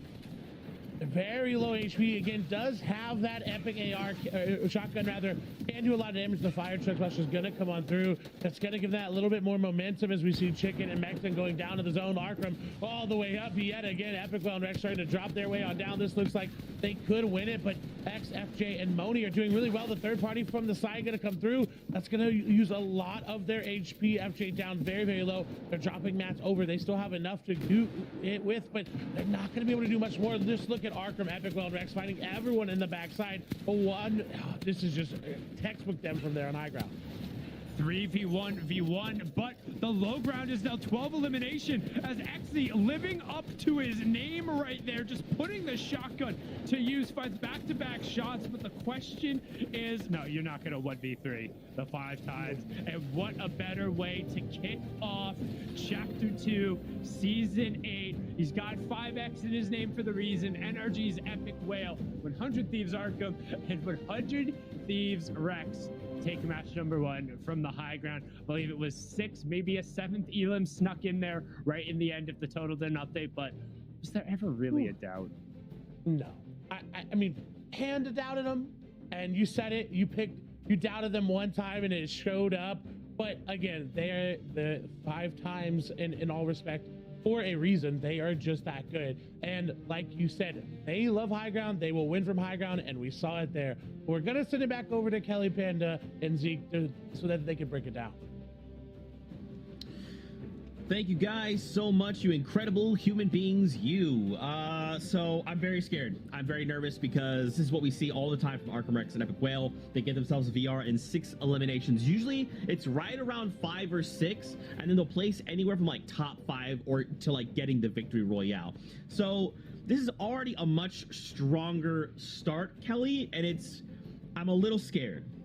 Why are you scared? This is what we wanted. This is what we, well, No! This is what almost all of us wanted. This is what we predicted, though. And to be fair, we also kind of predicted the volatility of Favs, Reet, and Snacky, and that's kind of what we saw there. So I think everything's kind of par for the course as far as NA West goes. But Panda, you were actually mentioning that you think that this West was being a bit more aggressive than we've noticed. Yeah, I definitely was paying close attention to the game as it unfolded. And one of the things that I noticed is from past seasons, this has definitely been a more aggressive season, which is surprising. Obviously, we've known West to be quite passive when it comes to these qualifier weeks, all the semifinals, finals. So it's a nice change, but I'm wondering and I'm curious, is this going to actually go in Arkham's favor? These other teams still are now being a little bit more aggressive, and they can play passive, still get the tags they need for Storm Surge, and ultimately come out on top. That's kind of what we saw there.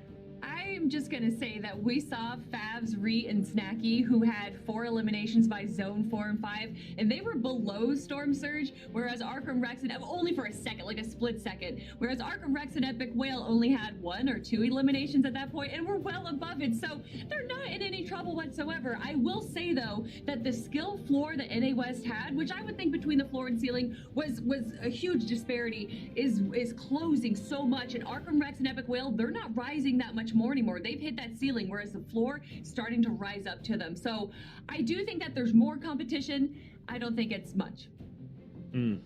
All right, well, very quickly, let's talk about how things are going in the early game, in game number 1 of NA West. We want to highlight a few things for you, so break it down for us, Kelly and Panda. Well, first and foremost, we have to take a look over at Caddy Corner. We already talked about it. Reet, Favs, and Snacky getting an elimination on a team immediately, but then Panda, Reet was in trouble.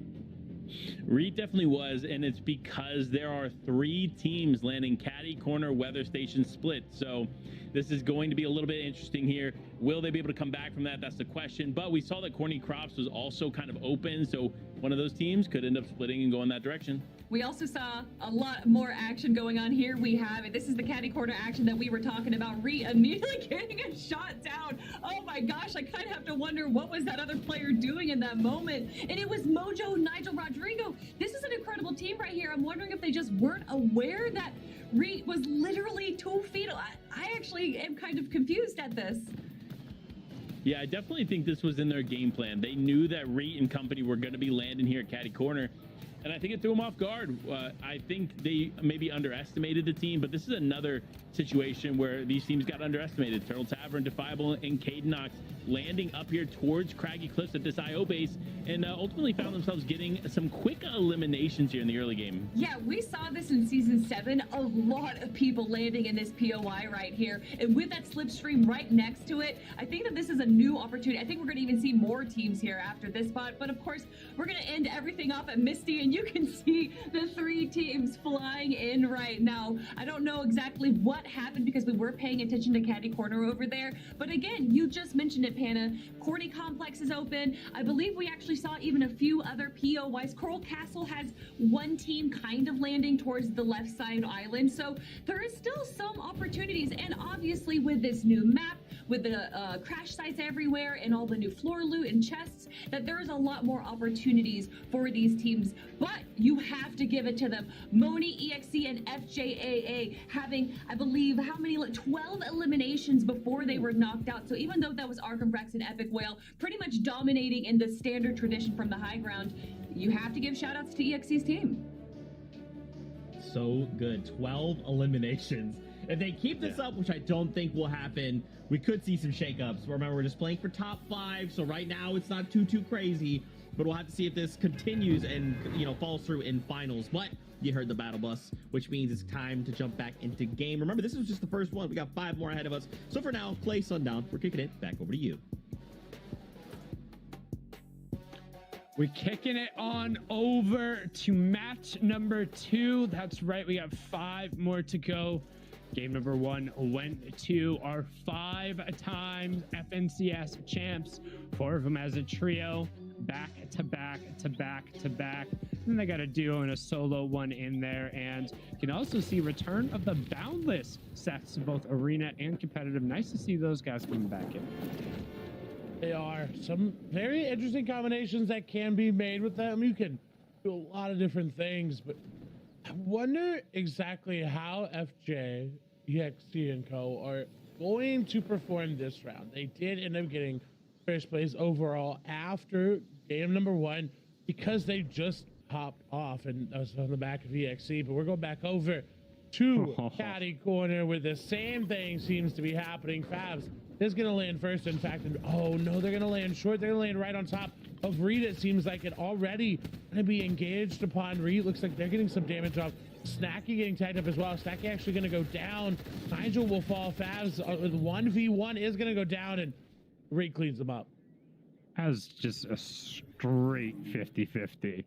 Like, normally we talk about, like, oh, it's 50-50 off spawn, but we haven't really seen quite a 50-50 like that since the old Stark Chest days going on over at Stark Industries on top of that floating island where players would literally be fighting for the loot from that one kind of souped-up chest there. But, I mean, if there's one player I don't want to take in just a straight up, very minimal resources fight, it's probably Reed, especially when it comes to the fact that they've been dropping over in that area for what feels like forever now. Honestly, it does. It feels like Reed has not left that area. Especially didn't want to leave Misty Meadows at one point in time, and that was the same exact area. So same area for him, he feels comfortable in, but you go over to a different team that has their landing spots that they feel comfortable. They're going to be able to teach you these little nuanced things about fighting in Craggy that you're not going to be able to learn from players that just chose to land there this season. I mean, that's what it's all about, right? How well are you able to adapt season to season? How well are you able to kind of find the new spots? How well can you utilize the new resources, the new movement, the new options that are on the map to maximize your trio's efficiency? And I think that's one of the things that's really understated when it comes to sticking with a trio. It makes all of those decisions just that much easier. And right now, Reed on the opposite side, making decisions a lot easier for his trio. He's just putting in work. That's his 4th elimination off of the start. Back in, he's going to be able to take him down. You're hopping in box to box against Reed and Prism, finding some great shots. They will eventually get the knock onto him, but at what cost? We saw this happen last game where they kind of let Reed loose a little bit and they were able to just snag his reboot card. Prism, it's too much of a shot on the trade there. Now it's all down to EID. I can't tell if that's a Y or a V due to the capitalization going through there right now, but it looks like it's a Y. I think it's ED going through. That's what I'm going to go with. Yeah, it is, because it's a YT on the other side, not a VT. Apologize. You can see there now on the opposite side, it is a straight 1v1, and Fabs often pop the pepper. It does have the ability to try and stick a revive, but you can see that his opponent, or he should be hearing the medkit, knowing it's there, opting to go for a little bit of a rifle spray to at least interrupt it. His opponent immediately flipping it back on Edie, not allowing him to get through. Does get a couple of shield tags, and instead Fabs going to turn around and potentially try and sneak up Snacky. One thing he can do, well, it looks like his camera is facing away. Yeah, boom, you see that he hops off to the revive. His character insta 180s. That's because while you're looking at your teammate, you can point your camera back the other way. It's the benefit of it being a third-person game, but it's a super tense situation right now. Going for it once again. Will they get it? No. Going to go up over the top. 39 tag there from Fabs. It's going to be back with the 26. The damage is not in his favor. He doesn't have the better shotgun, but does he have enough HP to outlast him? Oh, nice dodge there. Back down and through. He's going to go back down for any extra loot from that finish. They just came through. Actually, no. Going to go back for that revive. They're on 1 HP on the revive. He's got to have to wait it. And the Siphon's going to go over Fabs. Now in a very awkward spot. Really, honestly, needs to go back through those mats and grab the Siphon mats that he just missed out on. It's a 98, but no, not going to be enough.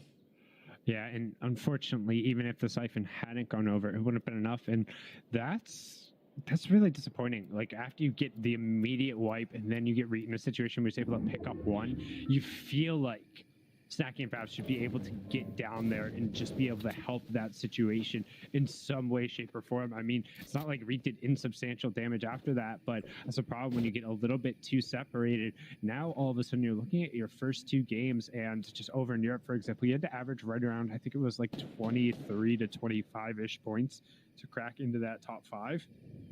Looking at 24 points in 2 games, like, you're well behind the pace. That doesn't feel good. Not at all. And playing catch up is always so much harder because there's just that much more pressure on top of you of, oh, we've got to do really well this game. And then if you don't do where you want to, it's more pressure on top of that. And you have to be able to adapt to that and realize, hey, what we did last game is we got to make sure it doesn't affect the next game too much. Yes, even if you win last game, you've got to make sure it doesn't affect your next game that much. It's all about making sure you can ride a consistent wave. Yes, some of those pop-off games are incredibly juicy when you look at them and you're like, yeah, but what if we just end up with that 10 elimination victory royale? Like, that's 50 points, we can rocket it through, but you have to make it to the end game in order to win the game. And you see the teams who are making it through the top 5, they have one thing in common: they were consistent. There are very few who are able to really just sneak in on a couple of solid games, and there was always at least a few top 10 placements in there, a couple of eliminations being rounded out, just one really solid performance. And over in the sideways, hopping over, we'll see Frappi, Alithi, and Narcissus trying to pick up. So we'll see what sideways weapon they opt into. 9 times out of 10, it is that minigun just for the wall pressure, and we'll see if one of them opts to take it. I believe Frappe did end up picking it up. Yeah, he is carrying it around there, so we'll have it in the inventory. And honestly, you just get so much ammo out of those that it's so worth it to hop in and spray down a couple of the sideways just to get your ammo back up, because they drop so much, and their rotation looks really great from there. And look, we've got a little car fight happening. Rex, Arkham, and Epic Whale gonna blow up the car completely, and that's a lot of surge damage. That's so incredibly valuable. That's their surge for this zone, easily no problem. Like, getting an AoE burst just like that, like, you think of like, oh, how valuable a couple rifle tags are. That was 50 damage onto every single one of them. That 150 going through, incredibly worth it. Now, and they know that too. You see, the second they had those shots going through, everybody instantly back in the car, straight towards zone, nobody peeking out the side of the window. They know they have nothing to worry about. And again, they're very good at tournament management, where they're not worried about just one game going through. Like, yes, they want to win every game they play because they want to maximize the points, but at the end of the day, like, this is a job for them. They want to win every single tournament. Like, they're not playing because it's 100% fun. Well, I think it's fun for them. Like, if they go through, and they've said that, like, they want to just work everyone they play against, every tournament they play in, they're trying to do their best. They want to win money. They want to show that they're one of the best in the region. And it shows in their play style and how seriously they take everything. It doesn't matter whether it's a cash cup, whether it's a dream hack, whether it's the FNCS. Like, they did this and they disband, they come through so they can get that lay of the land, and they get an understanding of where the game is at during this point in time, because they felt like before, when they were qualifying straight through to the finals, that the gut check and only having those 12 games, having to spend 1 or 2 to kind of figure out how your region play isn't worth the automatic qualification, knowing that they can basically do this whenever they want. And you said it so well. They are the peak example to look at when you're trying to figure out tournament management. This is the trio to watch from any region. This is the one to take a look at, study how they play game to game and how they play overall in tournaments, because they are the best at it. Back over to Risky Reels we go, though. Alithi, Frappe, and Narcissus, which may be Jay, I believe. It's got to be Jay. I think it is Jay. I couldn't imagine Symmetrical naming himself that. I'll want to go through and just confirm and make sure that's Jay. But yeah, you just on the opposite side. Though, I could be wrong. It's been a while. And Symmetrical has been putting up some great individual performances. So on the opposite side of him, though, some solid individual performers there. Rex, Epic Whale, and Arkham jumping a little bit into a fight. You don't typically see them bog down. It feels like they picked this fight, which is weird after just seeing the situation. But keep an eye on the top left corner. Frappe picking up an Elim there, or picking up a Nox. Still haven't seen the confirmation on the other side, so need to be careful. And yes, getting confirmation here that Narcissus is Jay. Not surprised in that regard, as Alithi will get the confirmation on to the dog there. You can see some good shots coming out here from the 5X champs straight up on the high ground, and you can see why they picked this fight. Not just comfortable with the first 150 Storm Surge, knowing that if they can get priority position on that Guardian Spire, it makes it really difficult for this team to disengage to zone because it's all uphill. I like that they're being decisive. I like that they're being a little bit more aggressive. Because like Panda said, everyone else being aggressive will also give them a little bit more cushion. They can play in the first qualifier and say, hey, you know what? Let's try out. Let's just try out being a little bit more aggressive than we're normally used to. And this gives them that cushion and the safety net to do so. Quick stat for everyone, though. Rex's trio plays first or second in game 1 of the last 6 qualifiers they've played. And what's nuts to think too is how far back that streak actually goes, because they didn't start disbanding and replaying in qualifiers until last season, right? Like they were one of the few teams who was like, no, we're good, we'll take our free spot, and they just kept winning anyway, but this is the new route they've gone. So I believe that streak goes all the way back to, I think, right before Season X. Right? I think maybe. I'm not 100% positive. I know we brought this stat up. I believe it was last season when we ended up kind of talking about this. We were trying to guess like how far back that actually went. And it's just nuts to think about that they've been that good for that long, and how much has changed in the Fortnite landscape, how many players have come into the scene, how many players have left the scene, and these guys are still #1 in a game that has so many factors, a game that has so many week-over-week changes. That's actually absurd. To remain on the top that long they're doing everything right and more. It feels like every season they're just that much better than they were before. Their mistakes from the last seasons were fixed. They ended up finding him a Frappe, Shay, and a Alithi. Gonna take a lot of unnecessary damage down the rotation. Could have hopped out a little bit earlier, but that's going to be great for the team that ended up getting that damage, because that's 70 over. That's 210 damage for a Storm Surge. I'd be chilling with that.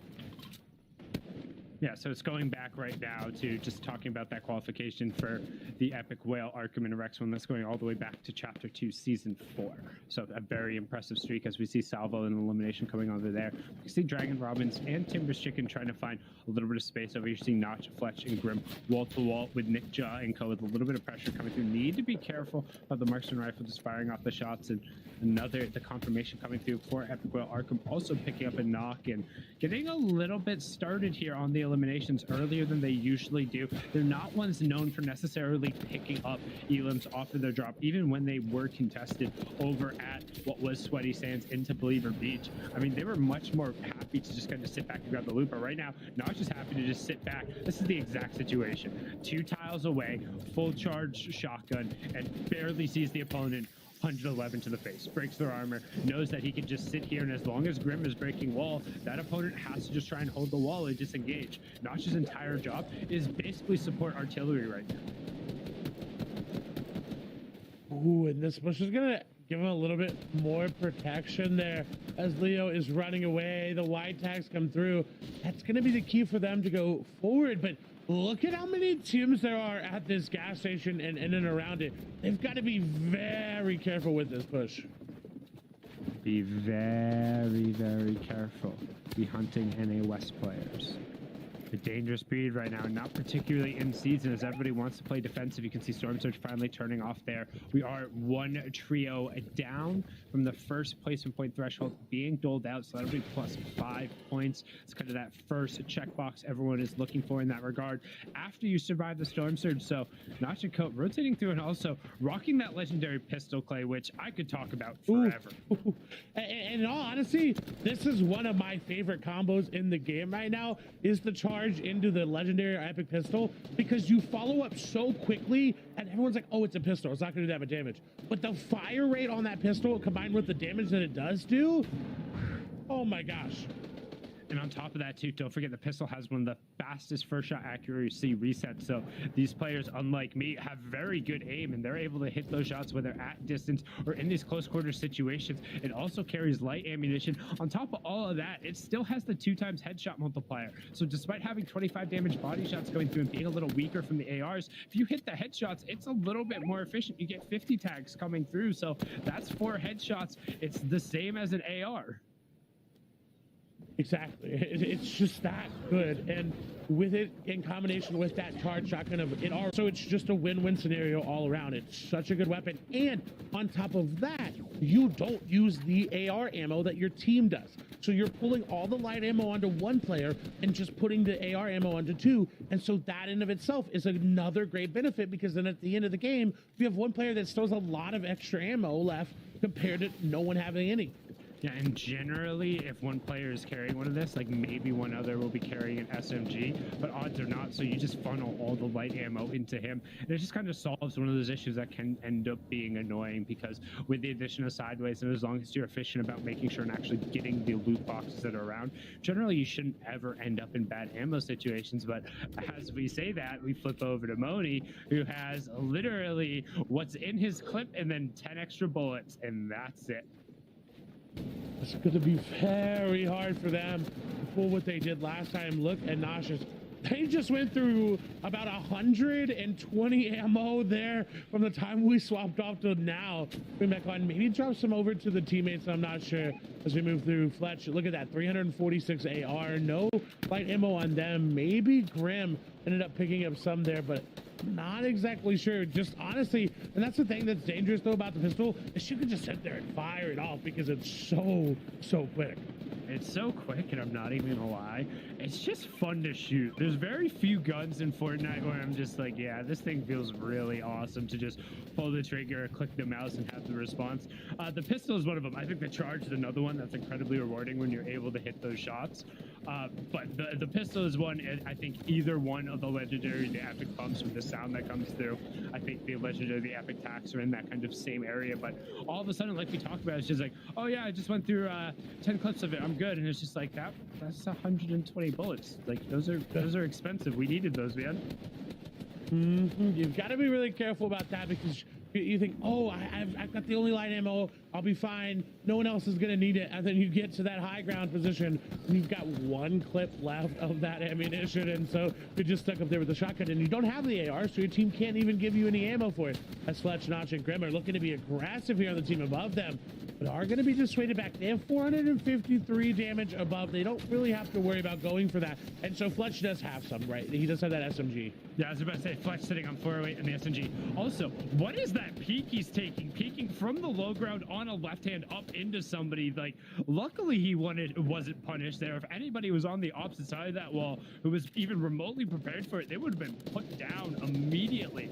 You see Robbins pick up the full confirmation there onto STL Trebu. Trebu not going to be happy with that result there, as we'll have Storm Surge ticking over, and it's going to be a decent amount of players here. So for those of you who are unfamiliar, you can check the right hand side. That's the Storm Surge threshold. They're above, so they won't be receiving the damage. Storm Surge does 25 damage every 5 seconds to the team who have done the least amount of damage, and I promise you the team who is on the opposite side of this wall was below, because that's the only reason you go aggressive like that. And South Coast says, don't mind if I do. Him and Hav clean that one right up with no issue, and they have 7 eliminations already. That's nice. All 19 of their points are from this game right now. That's the way to come back into it. Not let that game affect you. In that first game, you go down a little bit early, you come out, you say, no. We're going to get you off spawn. We're going to get you in this mid to late game now. As look, there's the Storm Surge coming down there. It's going to be on to Russo. As they are going to be able to heal up. They do pop a big shield. Going to try to pop a med kit, but I don't think they're going to have the time there. It's going to just keep ticking. And unless now into 1 HP, we'll probably see them tick over here in a minute. Actually, no, they had an extra little bit of a mini left, so just long enough they were able to stay there, but it's still going to keep hitting them. And it looks like FJ and Moni instantly recognized what was going on. Storm Surge turned off to just barely see him. We see Symmetrical. I believe he went down the feed there, but FJ takes a huge charge shot on the other tie. And Rosso says he's not going down without a fight. And Xy's going to be able to pick that one up, continues his string. If he's able to also pick up FJA and create a little bit of distance, I love this play so much. So few people know that, but you can actually just toss your team right up on your back, and it helps act as a shield because it covers almost the entirety of the backside of your hitbox. And if you're gonna revive them anyway, like, might as well let them take the extra damage. They'll get it back when you pick them up. Brilliant play there from Xy. It's about that min-maxing, and that was an example of it right there, taking every opportunity you can to get your teammate back in and to make sure while you're doing it, you are perfectly fine there. Moving over to Chicken, Robin, and Dragon as they're trying to spray a team out. Not going to find anybody just yet. They do have to back off for now, but looking over, their loadout looks great. Doesn't seem like they've been affected by these low ground pushes or falls at all. The zone pulling in a favorable position. They've got a launch pad. They're honestly just really chilling. Chilling like, well, not really a villain. We know who the villains are of NA Wester. At this point, they're not even the villains. They're just the evil overlords who have taken over the planet, and nobody would ever bother rising up against them because there's no point, and I have no idea why Panda would even think of challenging the prediction. But right now, you can see here, Xy, FJAA trying to find their best for a little bit of room. We are into the cascading placement points. We are also into the half in, half out moving zone situation right now. As you can see, everyone taking to the sky. The question, who's up on the high ground? It looks like Symmetrical. Wavy Jacob currently trying to swat down the flies, doing their best job to just pick out the targets. The question is, can they convert on any, or will it just be damage? Oh, Symmetrical gets a lot, but look at Wavy Jacob down to about 20 HP there. And I'm not sure how that happened. They're going to go ahead and launch pad their way all the way to the front. That way they can reconnect and their team can get down there without having to spend that many materials. And oh no, Symmetrical going to land on top of someone else way down low. They do still secure it, but that was very risky. It was risky, but a great 70 shot and an instant replace. You did see Wavy Jacob go down, but he was the one with very few resources, leaving Temple and Symmetrical up top with a decent amount of high ground. Symmetrical accidentally floor blocks himself up. A little bit of scuff building going on there from the veteran, but he says, hey, no problem. It's okay. Got my head clear. And they get a little bit of a yo-yo, which is fortunate in the circumstance that everyone dropped so low that you can't really re-challenge, but it's unfortunate that the duo isn't necessarily going to have a firepower to break through these builds. Meanwhile, keep an eye on the top left-hand corner. Rex is good for 2 there. That's an additional 4 points going over to the 5x, looking to become 6x champs. Don't forget, top 5 is all that matters, but right now, 5 below the Storm Surge threshold. FJA, Xy, and Moni need to either just stay up on their feet or find some tags somewhere, as they're just 9 above, but that one tag from FJA should be enough, as only one other trio needs to go down. They're wall to wall there. You can hear the charges hissing, trying to create a little bit of room there, as Xy actually gets a decent amount of damage traded back onto him, and they're going to need to chill for a bit, as they are 217 above. Tavern gets taken down almost instantaneously. I'm assuming Storm Surge swapped over to him. It's still hitting somebody out there somewhere, as we have 33 teams up, as we pull back over old builds yet again. Look who's on the low ground. It's Arkham, Epic Wild Rex. This is unusual for them, but they are not strangers here. They can fight here very well. Shots are going to come through there. FJ going to get one, going to go down there as well. X going to go down as well. Moni going to fall as well. They all just get taken down that quickly. Arkham, Epic Wild Rex seemed to do very well in that fight. It was going to be Batman Boogan and company that end up taking them down. Arkham, Epic Wild Rex, though, looking good. They've got enough materials to make this work, though. Rex is getting pushed by a duo on the backside. They've got to be careful. Going to drop it. Duo down. No, only going to be one. Not able to get him. Almost grabbing that elimination as well. Yeah, insta-hopped right back up there, but it's one thing you talk about. This isn't necessarily a circumstance they're used to being in. I disagree a little bit there. We see them play low and mid-ground all the time. The key for them, when they're in these situations that aren't high ground, they are always hip to hip. They will never leave the same grid space unless they know they can at least trade out 1 for 2. They value staying up more than anything. But excuse me, ignore that point. Selko's on 8 eliminations. Mojo on 3, Hog on 3. They're already sitting on 14. He is just running through with this epic pump on the low ground. We're into the top 5, so points galore, already up to 49. And I mean, so many of those 28 points from Elam so far this game already is nuts. And with them being up as a trio, a duo up on the high ground, there's a very real chance that they could win this game. Up on the high ground, 8 eliminations for Temple and Symmetrical. Man, this is such a top-heavy game. So many points are going to the top part of the leaderboard right now. The issue for Symmetrical is they don't really have a lot of AR ammo. They don't really have a lot to spray down with. They're going to have to go for the heal up.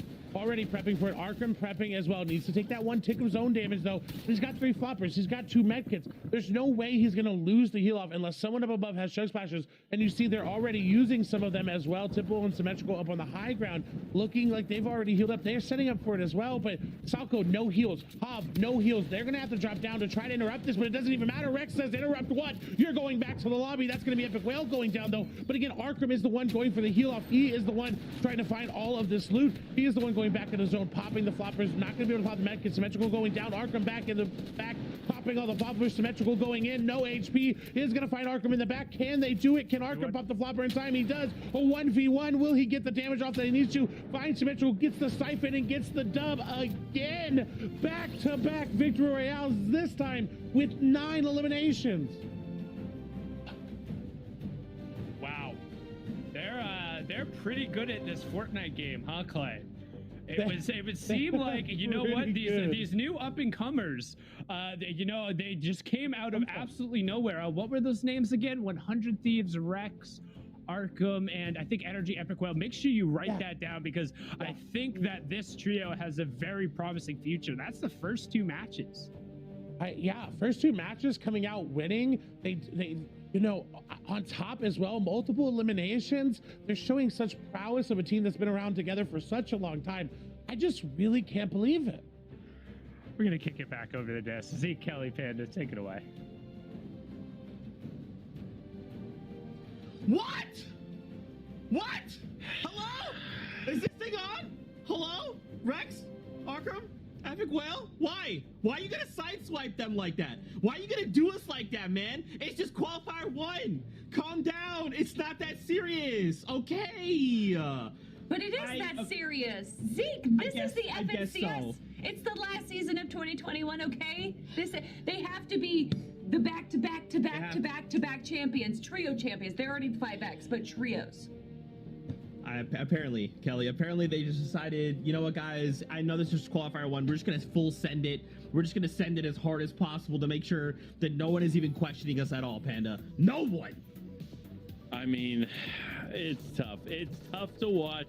If you are any other team competing in this, right, it is tough to see Arkham, Rex, and Epic Whale yet again getting the victory royale, which is oh too familiar for that team. But something that's not familiar is actually Reed staying up here, picking up Fabs and Snacky, and then actually end up going into another engagement here with Back Kitty and company, missing a crucial shot there, and then ultimately goes down.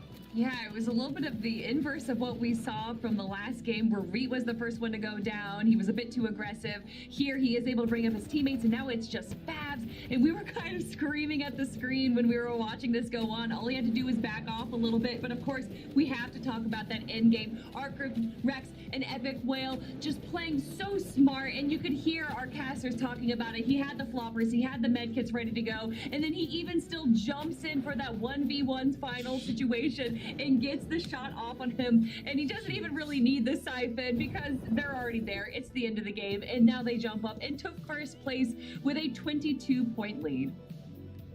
Yeah, and look, it's no close gap by any means. First place, obviously, going to Arkham, Rex, and Epic Whale here. 90 points in total.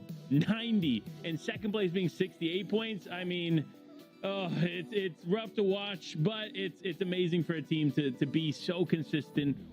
Doesn't matter what season it is, they just show up and show out here on the West Coast. Of course, we have to talk about Salco, Hav, and Mojo, who had 14 eliminations at one point. I don't know if that's how the total eliminations they had at the very end of the game there, but Clay was saying it, that they had no heals. They didn't have like the end game planned out just as well as Arkham, Rex, and Epic Whale, who were a full trio by zone 9 and still were playing the game the way that they should have. Rex going on the aggressive, grabbing those elimination points, did eventually go down, but Arkham was the one that had to stay behind, play safe, and that is exactly how it played out. They have the script. We gave I'm calling it out, I'm exposing us. We gave them the script early on. We said, here guys, this is how we want you to play qualifier 1, and they are just following it to a T. Look, obviously, Fortnite fam, they are the gold standard, okay? Arkham, Rex, Epic Whale, they are the gold standard when it comes to performing, right? And naturally, we could sit here and we could paint them as these glorious kings that continue their reign, but that's not good enough, Fortnite fam. We got to spin the story a different way, okay? It's got to be interesting. That's why they're the tyrants, okay? They're the ones that are just gatekeeping everyone else, okay? And someday they'll be dethroned, okay? Whoever that trio is that walks in will dethrone them, and then they will be the new kings, okay? Are you following, Fortnite? You're following what I'm saying. That's beautiful stuff. Okay. I just had a crazy thought, Kelly, Panda. That was only game number 2. It feels like we've played 6 games of Fortnite, and that's just the first 2 on the day, which is great for all of us, right, viewers at home. That means we got another 4 games ahead of us, which means could Arkham Rex and Epic Will get a victory on game number 3? Just hit us with the first 3 off the bat. Let's find out. Sundown, Clay, good luck in this next game. I don't envy you. Back over to you guys. You don't envy us? Why not? This is fantastic. This is great. My prediction is absolutely dominating, and I get to say I told you so to Panda. There is not a single bad thing happening about here, and I am enjoying every single minute of it. We saw a high ground win. We saw a low ground win from them. And I mean, honestly, I think the next thing is I want to see them execute one of those heal offs properly, because Clay, you said that he needed to take the 90 tick. May I remind you that chug splashes and spicy chug splashes are in here now. So the teammate can heal you while you're medkitted. You no longer need to take that tick. You no longer do. You gotta have the cabbages as well. The corn, if you find some, will also provide the same thing. But we're back over to Caddy for a brief moment to see. And ooh, that's much better for Solution Company, but it doesn't matter. Ree is on a spree right now, looking for everyone. He's found the other teammates though, but they're going to be already boxed off. One of them just running away, doesn't have a gun. It doesn't even matter. Ree is going to get 2 again. It just seems like it doesn't seem worth landing here at this point for them. Let's go again. Let's go again. Can we go back on the lobby ride? Apparently that's what's going on this side, because it's just weird, because again, Reed has been doing this for like 4 seasons in a row now, to the point where one of the FNCSs we asked, what on earth is he possibly doing? Because he's been the first person eliminated nearly every single time, and it was exactly this. And even in some circumstances, it wasn't at Caddy. They were 50-50 over like 2 floor drops and a chest up at the weather station southeast of this. So a little bonkers there as we see Dog get taken out, and this trio, man, just take it out right away. But so far, we're not seeing it convert, because outside the early Elim points they've gotten 125 tick and 1+1 from a top 17. Otherwise, no placement points, as Angel with some great hip fire shots. Ooh. That hit by hand was pretty great from Andrew there. And this is what we saw with Misty, is it's just so contested that you're going to have to fight. This for Salvo and Bako are. Nitrix is putting the damage down to keep Bako away, and that's great. It'll give the time for Angel to pick their player right back up. Hako getting back up. We'll be able to heal all the way back to full HP, and now it's like they didn't really go down. But what's interesting about Misty is that the amount of quick resources are just not there. You kind of have to venture out to the outsides of it a little bit, grab some of those rocks, grab a little of the trees, but you're not going to get as much quick resources than other POIs. Yeah, there's like no metal in Misty. There's a couple of spots where if you're a little, like, you can really farm out some very quick, like +20, +30, but right over the backside. That's what happens when you're gargoyling right out the top there. Well, sometimes there's a little bit of crack in the stone, and Angel almost falls there. Don't want to end up on the underside of that. Instead of going to disengage right away, and you can see Hawkle and Nitrix, they show a little bit of strength. They're just being like, hey, he's not alone. You don't want to push this. We're totally fine. We're not weak at all, we swear. And really just trying to make themselves as big as possible and to avoid that charging bear. Over now, honestly, I want to bring it back a little bit. How do you feel about the lever action shotgun this season? Because I feel like when I'm playing, if I use that pump, it's so great, I hit so much damage, but sometimes I'll lose to that lever. If I use the charge, then sometimes I'll lose to that pump. And then there's the lever, which I just can't really figure out this season. I mean, If you're asking me which shotgun I prefer, I'm gonna say I know I'm the gonna say the charge every single time, because I'll just sit there with a full blast charge, and if there's one thing I can do halfway decently, I'll take like my fight win percent from like maybe 5% up to 20%, which, hey, that's 4 times better. I'll take that, right? That's incredible. But like, I can sit there with a fully charged charge and punish a player, like do that in an SMG swap, and maybe occasionally I can pick up a couple elim points. It's just the lever is really interesting, because when you run into somebody who's good with it, it's terrifying. It feels like it puts out almost as much pressure as the old tack, but with a little bit more of that like thick one-shot potential. You know how like that legendary attack occasionally when you hit that like headshot into the full pellet body shot, you're like, wow, that person vanished. But then there's other times you'd hit somebody with like a rare attack, or even the epic tack, where you're just like, wow, I put 6 shots into them and I felt like I barely broke their shields. Right? With the lever, those minimum shots get picked up a little bit, and even those maximum shots, all of a sudden, instead of being like 120 or so, you end up hitting those like big 140-ish, and you're like, that was nice.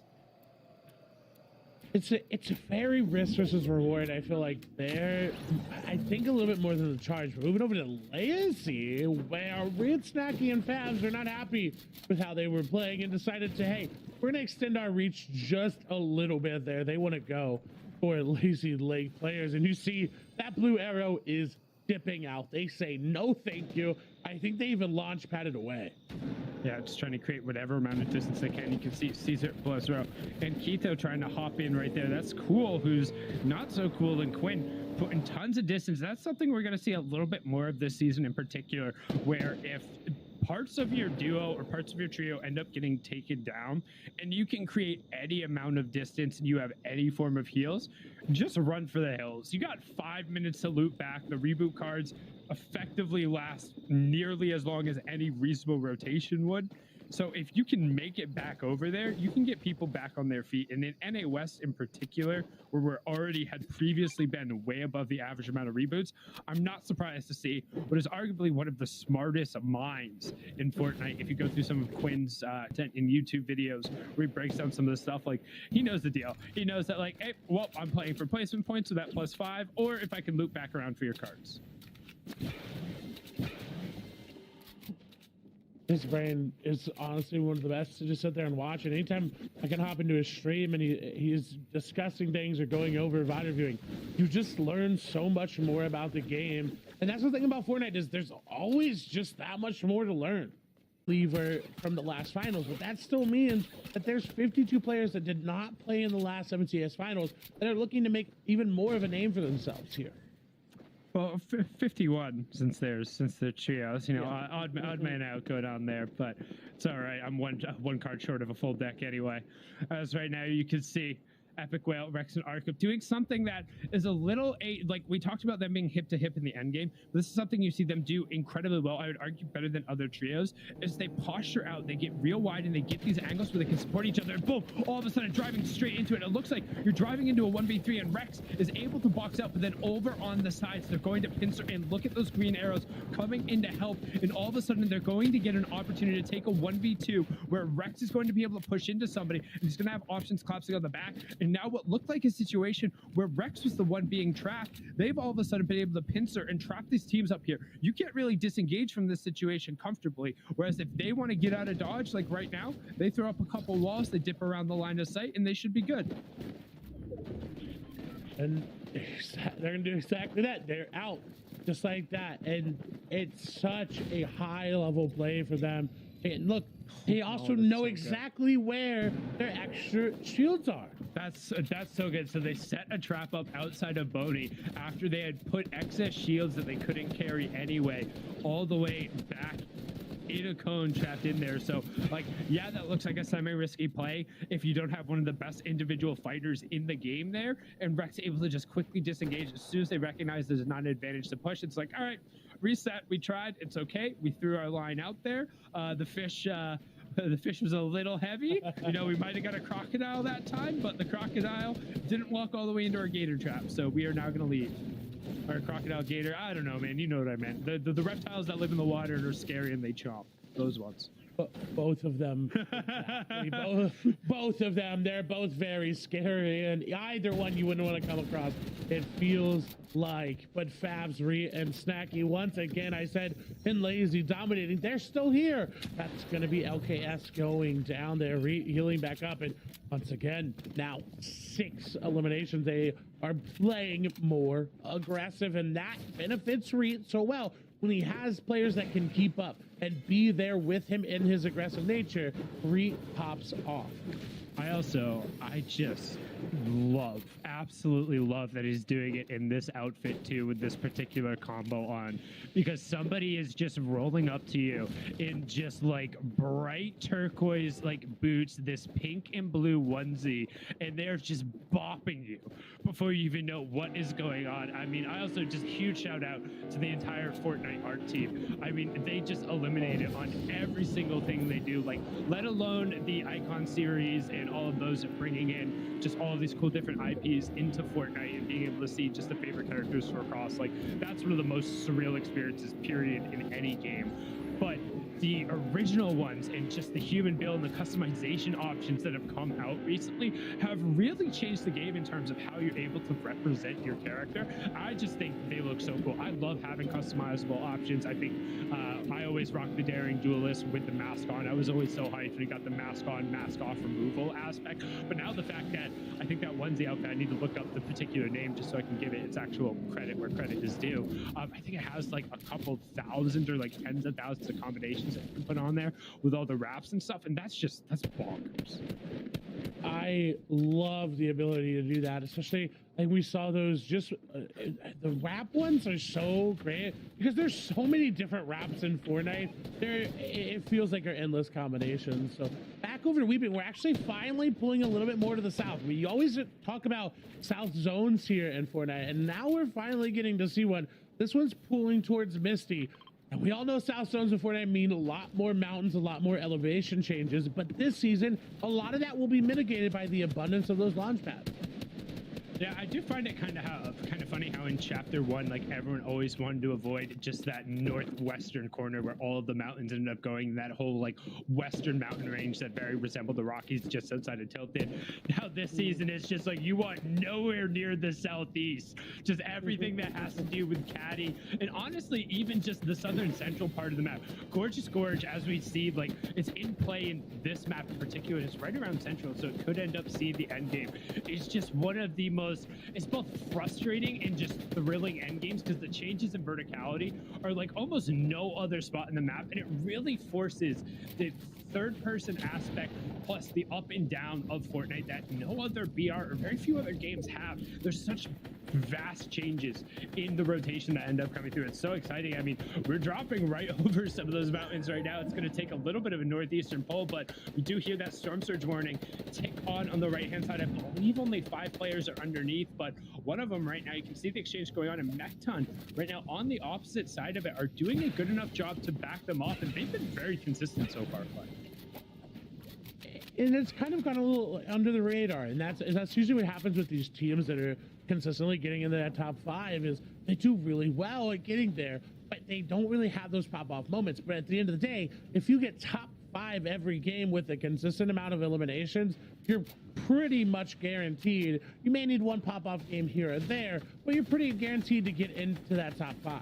If you get top 5 every game and didn't qualify, I would be shocked. That would mean just like you didn't fight at all. But even then, if you're making it that late into a game, occasionally an elimination falls into your lap. Like even me, when I'm doing that climb all the way up, it's just like I end up getting a couple eliminations. It's not because I'm good, but in some circumstance, hey, I throw a random AR bullet out there and it was just the one that I needed. So you'll end up picking up the point somewhere. But Jay needs to be careful because yet again, getting caught out in an awkward rotation situation where he doesn't really need to be taking any form of shots. And this is tough because Squishy, Kono, and Yumi, they have the priority position here, right? Like Alethi, Frappe, and Jay have to rotate ahead of him, and they don't have a way of necessarily breaking that stalemate right now.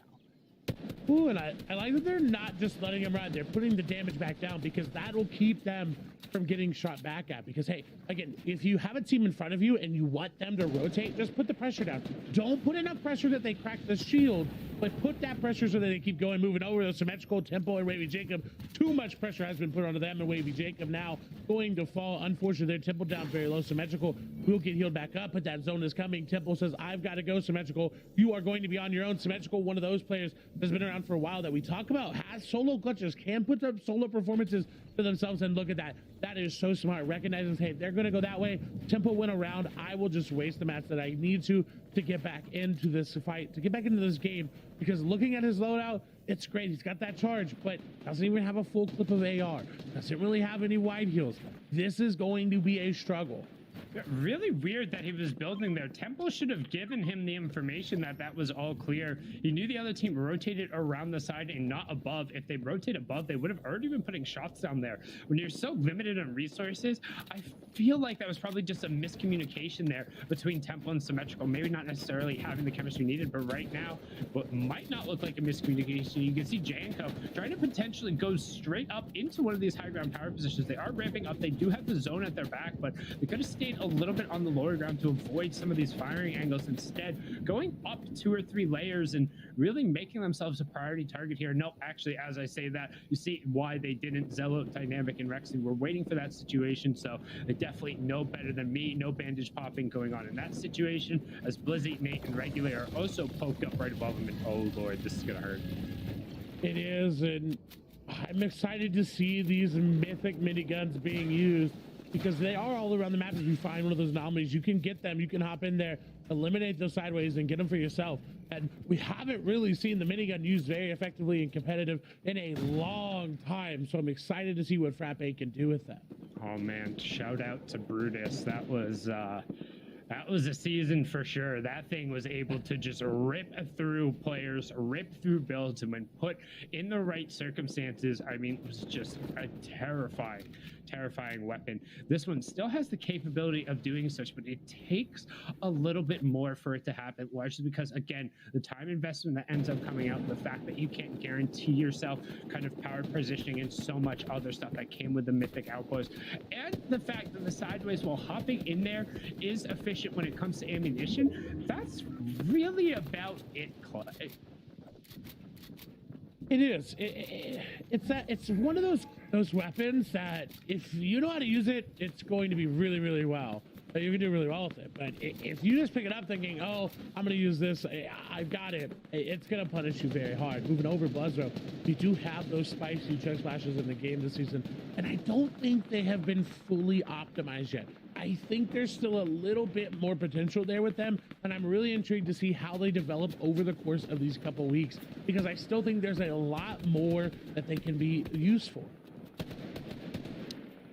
Now you got me thinking. I'm trying to think if there's any just immediate combos that I would apply with it, but the reality for me is it seems like it's just a pepper plus a chug splash, right? Which, as long as you're using them efficiently, like, you should be able to just save a slot rather than go for peppers if you can get it, but definitely prefer that to having what feels like every other team with a chug splash cannon and then just infinitely trading out Surge in that regard. And right now you can see Frappe trying to go to work with that minigun, but he goes straight forward, and this is what happens. Sometimes you jump into a box, and it doesn't matter how great the pressure and how high the rate of fire is. You're standing there holding down a button while somebody else is able to edit and throw it up, and Frappe, well, it looked like it could have been an okay situation. Loses the trade to just the double pump on that side. Jay tries to push through, but ends up taking the left-hand angle and misses his one shot, which when you go for the left-hand shot like that, you basically have to put your opponent down. Otherwise, you're in an awful situation. Kona looking to trade back over. This is another Storm Surge fight, all being traded out across the map. You can see that on the right-hand side. Teams and players dropping all over. Snacky able to pick up the knock onto Caesar. There come the chili chug splashes out of Keto, looking to put a little bit of distance over on this side, as we do have Storm Surge finally turning off with 50 players, and Keto needs to go up a layer. He cannot stay on that layer. There's a team directly opposite. Able to get away, but they're not really going to let him sit there. Like, yes, they'll move away, but now they know, hey, if he comes from this direction, it's going to be that solo that we weren't able to get through. But look at Moni, FJ, and X. Great rotation here for them around this side of the zone where no one's going to be looking, but look at FJ. He's got the loadout, but 49 materials. I'm intrigued to see what the rest of the team has. But at the same time, I'm also not worried about that for them because we've seen the amount of just sheer eliminations they can get. It's really just piled on for them, and don't forget they are in second place behind who other than Arkham, Rex, and Epic Whale. And was that anomaly that just popped right in the middle of the zone? It was indeed an anomaly pop. I don't think anybody's in it, but in all honesty, hopping in and out of that wouldn't be that bad of a deal. It's tough. It's just I am not a huge fan of the lack of information that ends up coming with that. When you could hop out on one side and all of a sudden there's another trio just waiting to open up that box, and the anomaly is going to drop down there, occupied a ton of space, but that's all it's going to take up as Arkham finds a knock there onto Krizix. Going to be able to, the confirmation is Epic Whale, so a nice little reset from there. We're almost into the cascading placement points as well. We have 18 trios up, so 43 there. Another elim by Arkham & Co., and they're just running away with it. I mean, could they win back-to-back games here to open it up? And then at what point do we start talking about them winning all 6 of the games? I was going to say, I at this point right now, I want them to win all 6 games. I want, if they're going to put 6x on the title after this season, I want one weekend where we see them win every single game. Well, it's got to be this weekend then, because with the way they're playing, there's no shot we'll see them next weekend. Don't forget what every single one of these teams is playing for. It's a trip to the finals to compete for just over $220,000 here in NA West in particular. Top 5 will advance, and then the top 66 based off of series points will go into the semifinals, where, hey, you just got to win a game at some point. You know, it's going to be a little bit difficult. It's going to be a little bit stressful. It's going to be a little bit different. But right now, these teams in situations they know currently occupying that middle tarp, trying to move through. Good shot, FJA, trying to put it down, but the trade ends up coming out on the opposite side to back off XC a little bit to allow him to reset. FJA doing a great job of protecting his back and not allowing these teams to advance forward. Not worried about match here for them, is that they are making a great tarp to the front of the zone. They will be able to look back. And of course, you see FJ with that harpoon out, ready to grab anything. That's how you have to play it in that situation when you need to find stuff. Quinn going to go down, 15 teams remaining, dropping on down. They're going to go to the low ground. All of a sudden, they lose a lot of HP there on FJ. Moni down pretty low as well. X is still going, but they have the chug splashes. It's not that big of a worry. On the right, there's going to be FJ there as well, looking to see what they can do, what they can find. We're getting that wide shot there. Favs up above on the high ground. Reed there as well. All of a sudden, this looks really good for them. But look, Reed on the side of his own is staying back just a little bit. Has to be careful about taking too much damage. In fact, going to take none. It looks 6 eliminations from him up above. 6 for Reed by himself. I mean, we saw the 4 right off of the bat, but Snack and Fabs also adding 3 and 2 respectively, taking their total up to 11. Then Reed finding an angle and then letting that legendary SMG just sting. He's able to get a lineup, get a bead, and just put down tons of pressure, but not really converting right now into a ton of eliminations. However, Fabs and Snack did build back up. I said they have to be careful, but not giving over high ground control. And Arkham gets put down finally. Hawkle picking that one up. Epic Whale also going to pick up an elim, and then Reed finds a fantastic bead there. I believe he was able to knock it. So there's Nick Jaw on that side, and Reed is just punishing players. I mean, it's so fun to watch him play. It really is, especially during a meta that the SMG is actually viable, because this is where he's going to shine, because that's what got him his name. He was aggressive, hopping in boxes with the pump SMG combo. Looking in, look at that edit going to come through as well. Arkham is still there. No, I believe they just got eliminated there, just got out, but still that lead is going to be there. That lead is going to grow, but what can Reed, Favs, and Saki do to cut into it? Because they have right now Reed going in. He is not even with his team. He says, just let me operate. Let me go down on the low ground. I've got an SMG with maximum amounts of ammo. Look at that tracking coming through. He's looking at every angle. Doesn't even matter. He's hopping in. There's the box. There's the elimination. Number 9 coming through. Can he get elimination number 10? He wants to go for it. They're not playing any traditional high ground. They want every elimination in this 9 zone, and they're looking to get it. Reed is going to hop in more than likely into this box. Damage coming through. Cannot find that last one for that 10th elimination. This reminds me so much of watching how King first started playing when he we played trios, where it was just like, okay, you two stay up and I will do everything else. His teammates were like, what? He was like, I said I will do everything else. As Reet drops down and continues to just do everything else. It doesn't matter who he's shooting, what weapon he's shooting, which direction he's shooting. He wants to challenge everyone. He finally falls, but not after totaling 11 eliminations. He's gonna leave it to Snacky to try and clutch up. He's gonna need the shots, 5-100 in the zone. Can he get the elim? No, he needed the confirmation. He needed to find one more, but he gets denied. It's Nitrix who's gonna pick that one up, but let's be honest, Reet stole the show. CLG, Nitrix, Hako, and Angel take game number 3, and we close the halfway point here on qualifier number 1 in NA West. 3 more matches to go, but I mean, the big dogs have shown up so far. And they really have, with 15 eliminations on a trio that just got second place. Again, stole that victory royale moment right away, but so the victory royale is going to mean a lot. So we'll have to see how the leaderboards shake up after this, because we need Zeke, we need Kelly, and we need Panda to break it down. Panda, my friend, my close personal friend Panda, is this your moment? Is this what you call at the top of show? Is this that moment, Panda? You know, when you have confidence in a team, right, and you just know that they're going to do exceptionally well, you have to step up and defend them. And guess what? They just wanted to warm up. They said, you know what?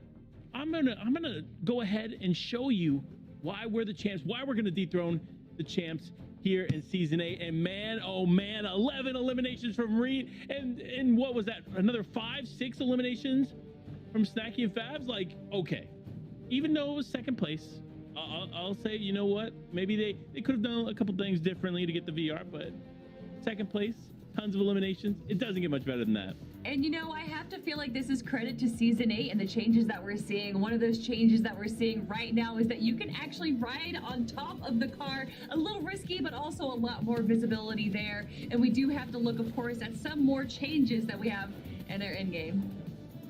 Yeah, and looking at it, you actually see the harpoon getting utilized yet again back in season 8. It's made its return, and it's definitely been one of the hot ticket items for every trio that you see. We also saw chili chug splashes there in the inventory just prior, so those playing a huge impact here in trios. And lastly, those slipstreams. The slipstreams providing additional mobility for all of these areas is insane. I mean, it's nice to see. Look at that. Zello used that slipstream to get to an enemy opponent so far away and was able to wrap around him while his other 2 teammates were still behind, essentially getting into a pincer move there. But of course, the end game, you do have to give a shout out to Angel, Huckle, and Nitrix, who played that very safely, which is the exact opposite of how we saw Reet's team playing. And they're in 6th place right now. They were in 21st place after game number 2. So to see them jump up this much right now, Panda, obviously there's a little bit of competition between the 2 of us, but we were talking about this during the game. We were saying that, like,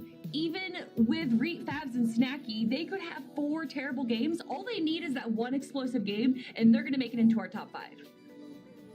Yeah, and they're close, right? They find themselves right outside the top 5 by 1 point. And I think that's going to change here in this next game. They know how important it's going to be going into or getting ready for the second half. And this is their chance. This is their moment to continue to climb. And they're about 30 points behind first place, but there's still some possibility. But another team that has a lot of potential, and we got to talk about them, it's Chicken, Kytrex, and Mekton.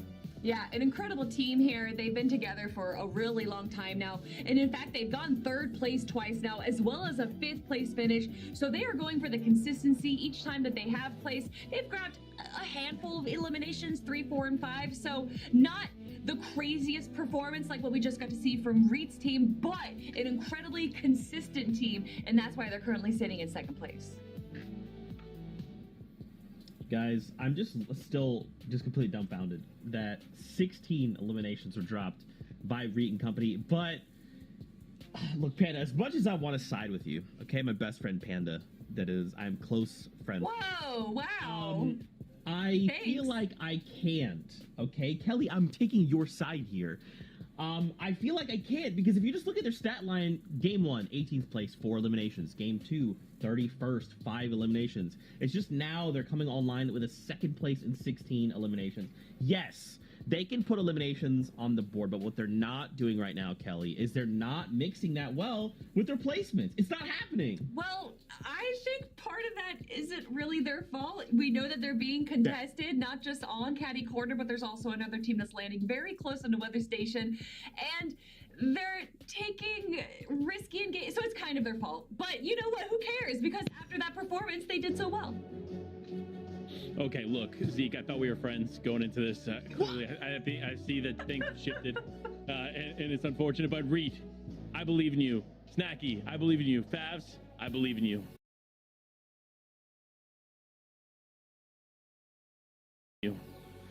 All right, well, we only have 3 more games to go. Anything can happen. Will Reed continue to come online? Will they break into that top 5? Will they do things we've never seen before?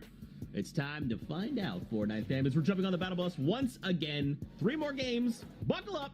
Clay, Sundown, over to your beautiful faces. That's not my beautiful face. That's a statue on the Fortnite map. That's interesting. I wish I looked that good, though. As you can see, the battle bus floating through the night sky. Got partially clouds. You know, it should be a nice smooth descent for everyone on their way in. Nobody's been picked out of the sky yet here in NA West, but with 3 matches down and 3 to go. Honestly, the top of the leaderboard looks roughly how you'd expect. It does. I mean, if you look over at an NA West leaderboard from last FNCS, is kind of what you'd expect to see. There are some new trios like Hako, Nitrix, and Angel hopping up in there, coming through, showing that, hey, you know what? Just because yeah, you're right. Here we go. Who's going to come out on top? Already going to take a little bit of damage there, and Faz is going to go down. Snacky is going to return fire there onto Nigel. Where is Reed? What is he doing? Already got an elimination. Looking to get one more, though. This time, Snacky going to go down. What can Reed do, though? Double SMG. And Reed's hands is going to be very powerful and very good, but can he do it? Hops in the box. SMG tracking is there. Doesn't break the shield quite yet. Has to be careful. Does get the cone over the top. Does finally break the shield there.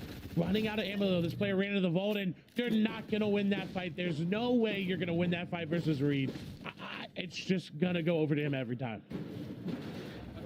I just don't... Wait, is there someone nearby? Is that a third player? Yeah, it is. That's another team that's waiting for this reboot. They're going to hear that reboot sound go off, and Reed's going to get cleaned up, and he's going to be so upset. So now he has no option. Now he just needs to run. He just needs to straight run. Like, he needs to create some form of distance. Like, he can't take this fight. He has 17 SMG bullets. He has to hit literally every single bullet. And even then, it's not going to end up being enough. Like, this is just such a... Oh! Nope.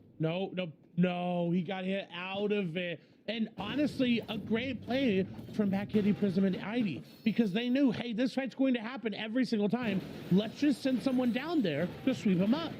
Yeah, and all you have to do is just wait at the reboot van. As long as it's not a clean 3-0, either way, you're guaranteed an elim. If it is a clean 3-0, then you probably just pick somebody off from that looting, or you disengage. So nice little game planning here from the True North Gaming team.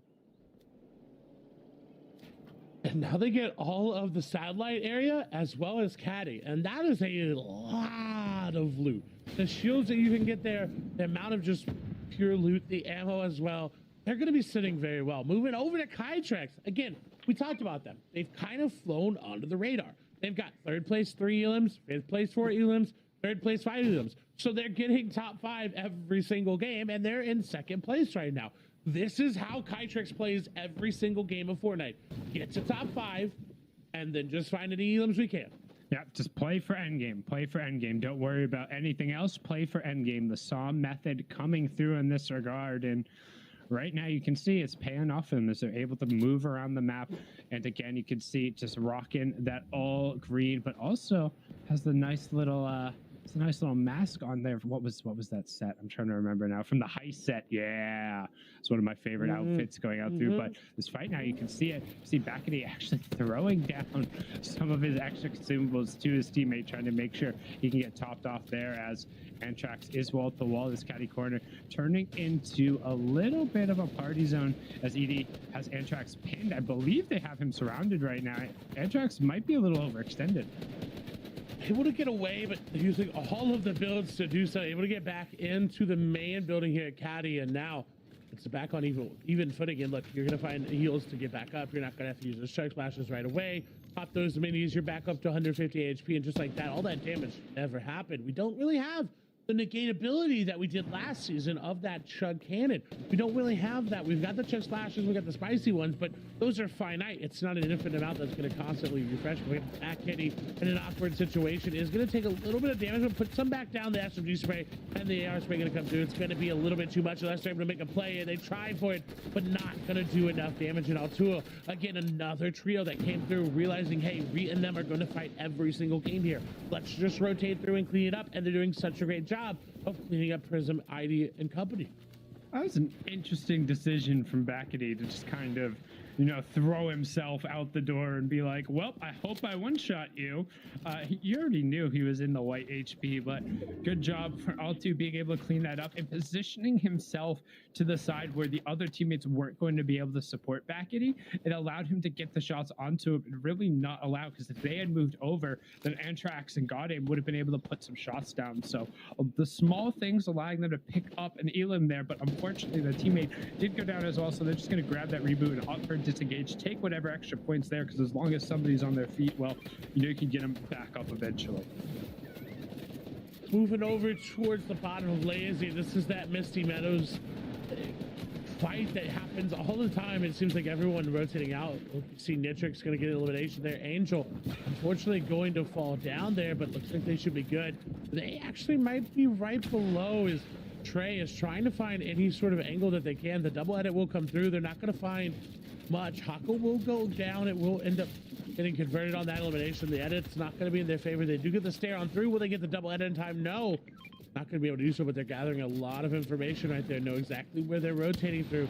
And this is great for them. A nice tag from Trey is going to be enough damage to keep going through. That's going to be the catalyst to keep going, but that team instantly disengaged up and away, trying to put those layers in between them.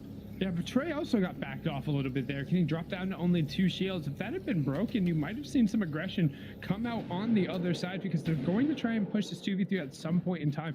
It looks like they don't necessarily have any extra shields. It is still a little bit early, but as I say that, yeah, Ordeps ends up getting taken out. Rasso doing a good job with that, so losing their opportunity to potentially push a 2v3, and instead they'll now go to a 3v1. Plenty of excess resources over on the side, so good work from that team, and Zay is just going to hit into that side stream and just get out of dodge. Not sure if he was able to pick up. I know he definitely didn't get that last reboot. He might have been able to get the first one and say, hey, 1 is better than 2, and just get out, or 1 is better than none, but slightly worse than 2, and take the fact that he might have to place a duel all the way through as a Lithi picks up the knock onto Jibba. Confirmation coming through by Jay as we tick closer to Storm Surge turning off, and what's been probably our most aggressive game of the region so far.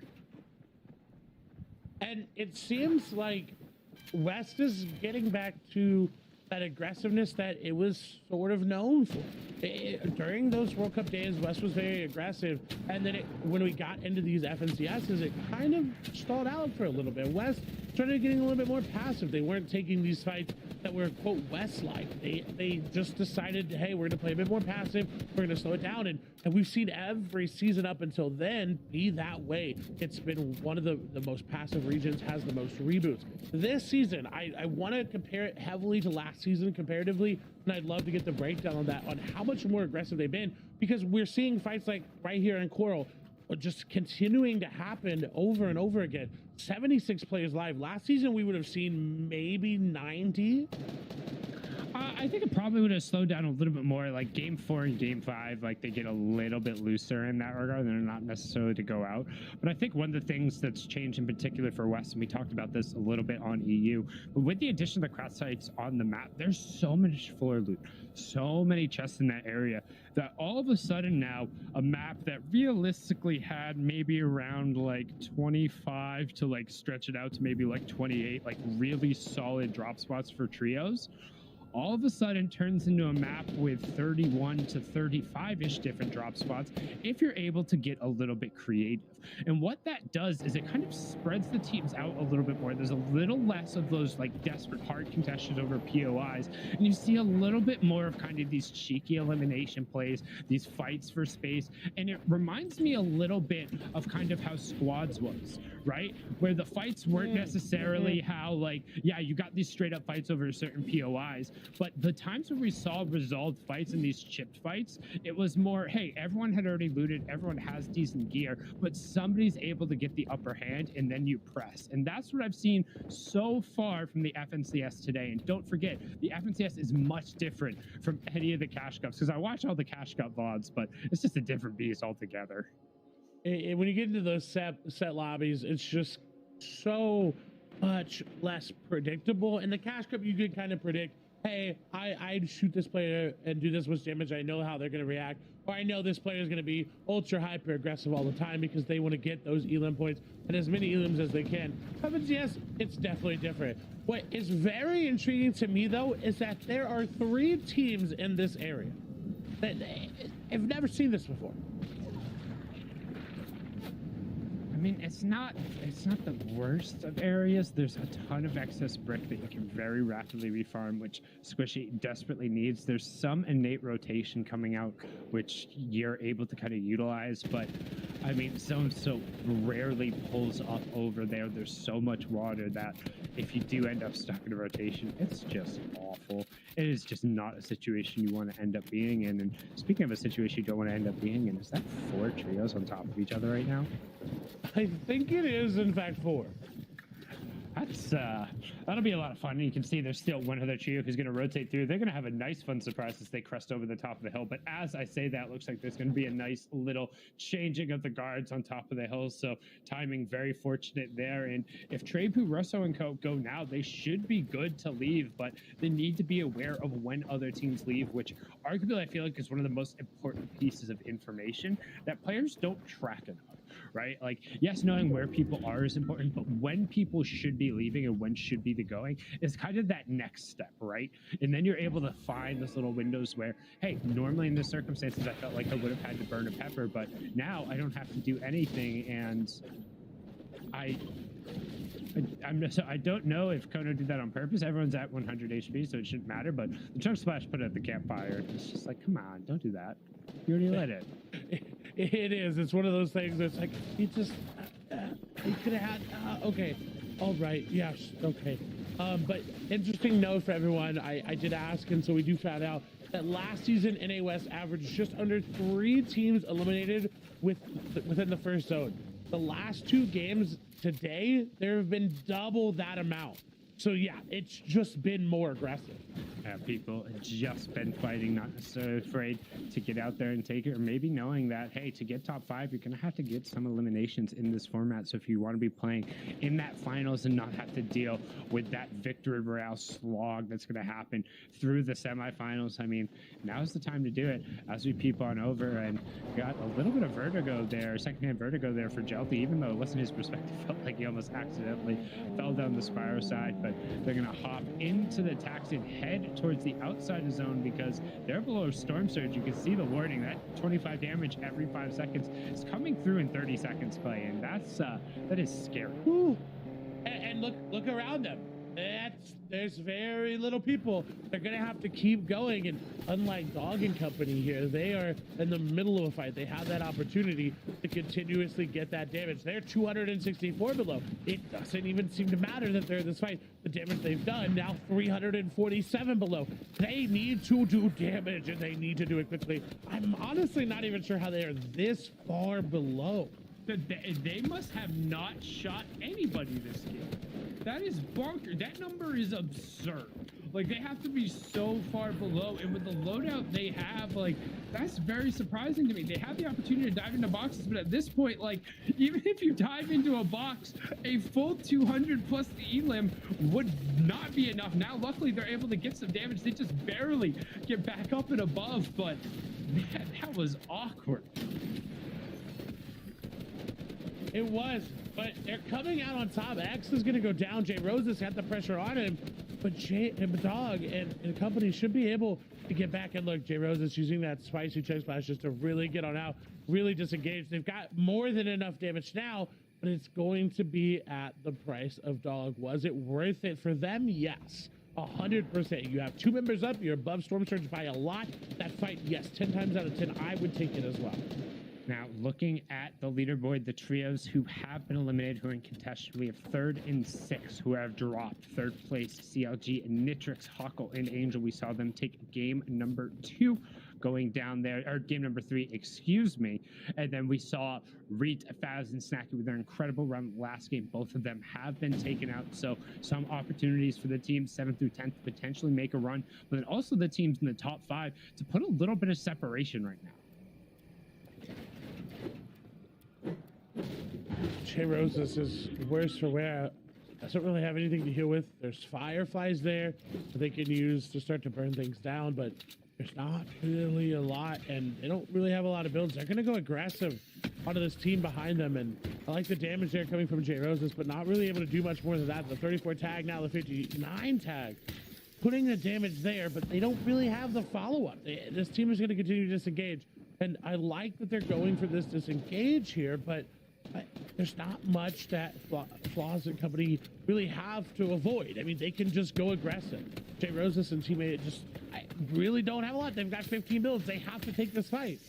Yeah, but Jay is the one who is dictating all of the pace right now. He's been the only one to trade out anything. I mean, the only damage he took was from fall damage. He accidentally went down too low. So every single one of his shots has been completely unanswered. And now people are realizing that, hey, there's something going on over there. Can we maybe throw some AR shots over? Which doesn't benefit J Roses and Jibba. And they realize that, hey, this is a lost cause. We're not going to be able to take this fight enough. Don't have the ability to get necessarily wall to wall and make it happen. And they're just going to disengage around the side.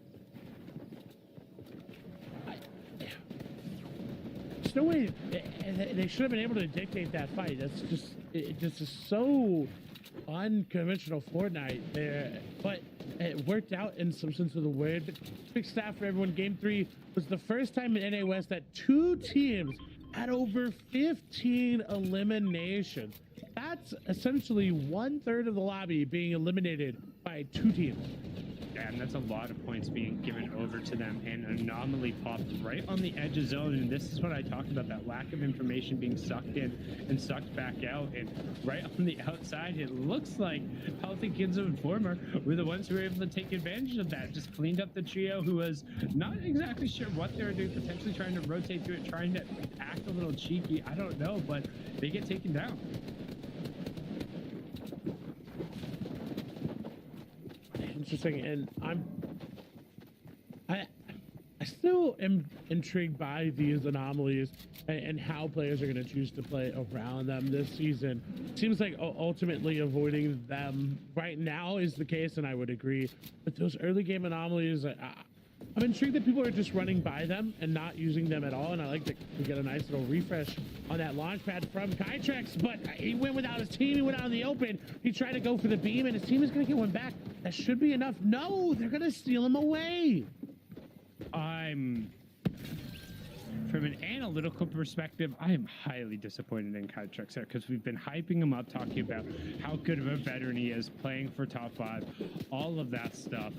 And he just launch padded out in the open early and then stood perfectly still to take first shot accuracy shots. Didn't even crouch. He was just standing out there in the open, man. Like, you can't even do that in my arena games and expect not to get pelted. So while his team was able to trade some not even needed tag, I just don't know, man. It's one of those situations where you feel like you have an opportunity to press an advantage, all of a sudden you're like, nope, I made a mistake. Unfortunate. Let's see what Chicken and Mechton can do. They are consistent, and Kytrex will be at least able to give them those comms. And fortunately, though, they are stuck on the edge of zone. We're going to take a lot of damage, though. That's not going to be enough to keep the pressure off. Look at the other side. Arkham, Epic, Wellnrex sitting comfortably, very high above Surge. They have nothing to worry about. One of them there onto Arkham. And I love that the automatic suppressed sniper rifle is being used, because I know when it first got reintroduced, I saw a lot of people not using it, not valuing it for what it's worth, because the amount of damage that it puts down in such a quick time is almost guaranteed to be 2 headshots there. But Epic Well going to bite off a little bit more than they could chew there, going a little bit too far in for that loop, being aggressive. But that team is ready to fight back. But look at that. That is worth the trade of HP right there.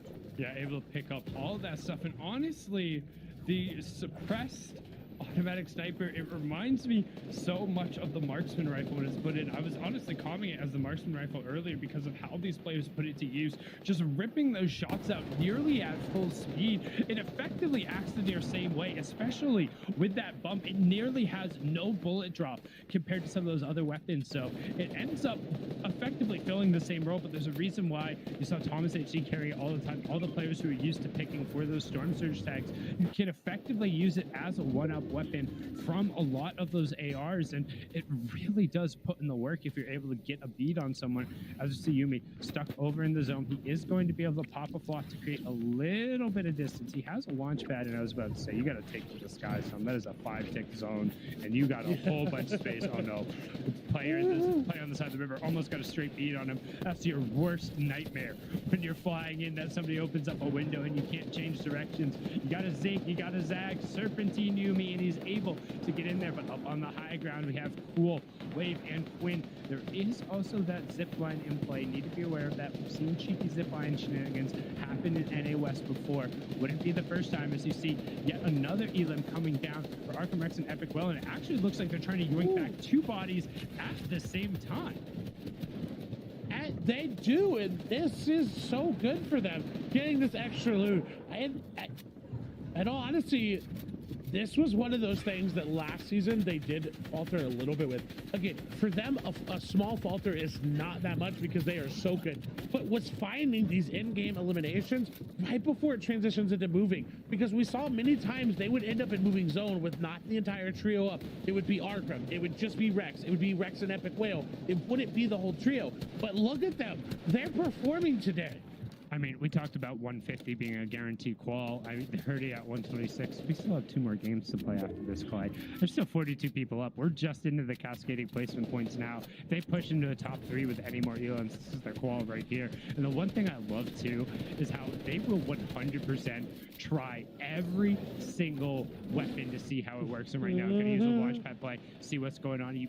Epic Whale actually side grading into that rapid, and there's the zipline play. We talked about it. Alithi grabs onto it, potentially looking to try and break down the high ground, but instead the high ground got connected back over. It's a very good job by Quinn, Wave, and Cool to make sure they extended past where the zipline would have been in the zone to avoid the breakdown. So Alithi being forced to take a break for a little bit. You can see high ground still looking top down. He's going to opt to use the med kit early on, not saving it, potentially having another for a heal off later, but we're into the moving zone, so who will be able to challenge for high ground? Residence at Zello backs Cool off, and he goes up right away. We're going to swing back down to the low ground because we know Salco, Mauve, Mojo, and Hog, they've been hot and they've been cold all day, but the question is, which one are they going to end up on here? As Salco has really been the player to watch on this trio, being the one who comes up with the individual plays. He has that harpoon, as we see, like the chug splash cannon of last season, correlates to the highest placement for trios on the non-base items. Can he put it to work, either grabbing somebody out? And speaking of putting to work, Temple lights up the feed in the top left. He picks up 3 Elams. Rex able to pick up the knock onto Russo. However, Epic Well and Rex have both gone down, so it's just on Arkham to hold off. However, they've already crested 131 points. They picked up Epic Well as well. He went down, they picked him up, and I think at that moment you just gotta leave them there. They end up going down regardless. Arkham does have a nice shot there. Is gonna find one. No, it's already gonna be onto a down player, not gonna get the siphon. Like that they're not taking that shot immediately, trying to get closer to the maximum damage. They have a great amount of builds as a solo. This is great. They've got time. They just don't have the HP. If they had any sort of wide heals, bandages, or anything, maybe I'd feel a little bit more comfortable, but it's Arkham as well. So you've got that epic pump in their hand. What can they find? Are there solos around, or is someone going to wander just a little bit too far? Quinn, Wave, all going down. Nice shot. There's a solo. Arkham is going to find one. What can he find to get back into the game? Look at the map. Still a good amount there. He's going to find another solo right on the other side. Should be able to see it pop up. There you go. There's elimination number 2 coming over for 3 eliminations total. This is where Arkham thrives. They put him in a solo situation. He will perform. He's so good. Already up to 7 Elams. 142. Right now, when it comes to the point total, we could be looking at at the 5x qualified here, and he brings out the propane tank out of nowhere. The gas can popping off on Logo. No explosions to come through, but everything is now on fire. Looking for a little bit of space. Still has 43 builds. Needs to be careful though about building with the wood. Well, because of the own fire, he just started there. Temple picking up what I believe is his 4th or 5th elim. He's going to work, but Arkham right now looking to secure the qual. He has Pulsar Baka right on the other side of the wall, but even as a solo, he's the one going aggro. Wavy Jacob picking up 2 elims. Fackety and Tavern going down. Symmetrical 189 into a 35, but finally Arkham's run gets stopped, and it's only because that wasn't a solo. But we flip over Temple. Yeah, he's on 5 elims. One of those other 4 spots. We're gonna kick it back on over the desk to break down the lay of the land. Zeke, Kelly, Panda, take it away. Chaos is absolutely unfolding here in NA West. Things are being flipped on their head right now. But a big congratulations to Zello Dynamic and Rexy, a 9 elim victory royale. Arkham, Rex, Epic Whale. This is not the way I saw it going, but Arkham, man, honestly, you're sick. So, like, what else can I say? How could you say that? You didn't predict that. We said at the start of the show that this team, regardless if they're a solo, a duo, whatever situation they're in, I think Arkham was in the mid ground, that they're not gonna win. But he got 5th place as a solo all the way from zone 8. So incredible performance there from Arkham. And in fact, that end game was just really intense. A lot of solo players, Timbleby as well as a solo, doing a pretty good job, Panda. Doing a very, very good job. Honestly, just overall performance was really solid in that game. Not too much for me to add, actually. There you go. Simple, clean. I like it. Guys, let's bring up the map because there's a few things that happened early game that Kelly and Panda want to talk about. So, Kelly, what are we talking about? All right, listen, we're a little focused on one team in particular, and although it's not my prediction, it is one of my favorite teams that is competing in NA West. Panda's team, of course, Fabs, Reet, and Snacky there. They're going to be, of course, landing in Caddy Corner, and they do have another team that's contesting them at Caddy Corner, but more importantly, you have, of course, the weather station on the south side, and then you have Retail Row just north, where 2 teams are deciding to third-party them and just kind of ruin their day, Panda. So this is what's going down. We got to break it down. Caddy Corner, obviously, it's Reet and Rodrigo's team. 2 very, very talented trios, both going up head-to-head. And then Rodrigo's team, unfortunately, just going down pretty early. Reet actually being able to really control the situation there from afar. But then you have teams like this. G5RC rotating in from Retail Row, trying to get involved. But what they don't realize, or maybe they just didn't realize in this moment, was Back Kitty and company were already able to clean up the fight. So by the time they approach here, they're ultimately out of luck. You see them crouching up, looking to take some shots here, trying to get involved in this. But the only thing that ends up happening here is maybe a few tags on this other team, and then they're forced to rotate back. They do actually get the knock there onto Back Kitty, and that's actually a really solid elimination, but they ultimately have to find themselves backing away from this. They took a ton of damage. Back Kitty's trio ends up doing a very, very good job of controlling them, forcing them back into Retail. So they got the res, they got their team back together, and then they were forced back into Retail. And because of the time spent, they were stuck in Storm here for quite some time. Whereas on the other end, Back Kitty company, they're back in the game, all 3 of them ready to go, but they find themselves in Storm as well. So it's kind of a catch-22 here. When you have an engagement like this, the last thing you want to have to deal with is all these teams rotating around you, especially when you're not in circle. Oh, look who's in first. And by so many points, my goodness, Arkham, Rex, and Epic Whale. I personally think that we should rearrange their names to Epic Whale, Rex, and Arkham because this is the era of their team. And You did it. I did it. I was saying I was going to do this during rehearsal, and I finally did it. But 2 victory royales, that honestly, you can toss those to the side. It's their in-game solo performances that is just separating them from the competition, and including solo performances. We just got to see it. Temple B's team, just Temple B alone here. His name should be Temple A because he was playing an A grade game right there, now up into 2nd place. Fine FM, don't worry. she's not gonna come back. Production, just take it to a 2-box of me and Panda. I'm just gonna kick her out. Am I getting fired? Joke. That was a terrible joke. Just put her in timeout for just the rest of this, the last 30 seconds on the clock. Wow, there we go. So hey, we have 30 seconds left before we jump back on the battle bus, and only 2 more games ahead of us. But I'm really worried about. It's not even about Arkham Rex Epic Whale. It's everybody else, right? Let's just say they've taken 1 spot. All right, this means we have 2nd through 5th to worry about, right? Which trios could potentially make it in. We see a lot of trios. They're pretty close to each other right now. Over the next 2 games, some of that separation might start to happen. When you have people like Arkham, Rex, Epic Whale, Reet, and company running around, causing havoc in these lobbies, one of these trios is going to get left by the wayside, unfortunately, and have that unfortunate, I guess, task of being placed 6th, which is really a first, and it's a lot. Anyway, hey, Zeke's tangent is over, so instead, let's go to game with Clay and Sundown. Clay and Sundown, please send help. I need it, please. I send help. Help is on the way. Here we go. 2 matches left, and I mean, honestly, I think we can put a little bit more of a firm stamp on it than that. Observers, thank you so much for the coverage of the 5X going on to do their best to be the 6X.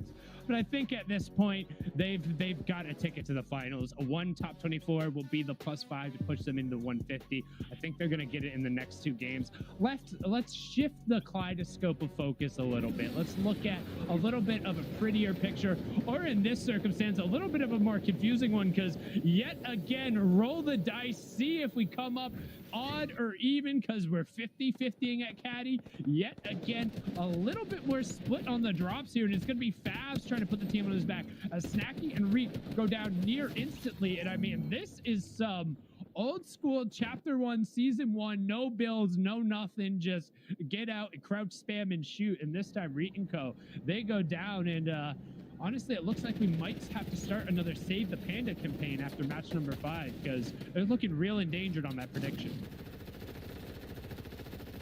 Unfortunate. We're back over to another satellite dish here, where unfortunately this player just looks like they are sandwiched in the most unfortunate way. The Homer guy gonna come out as well.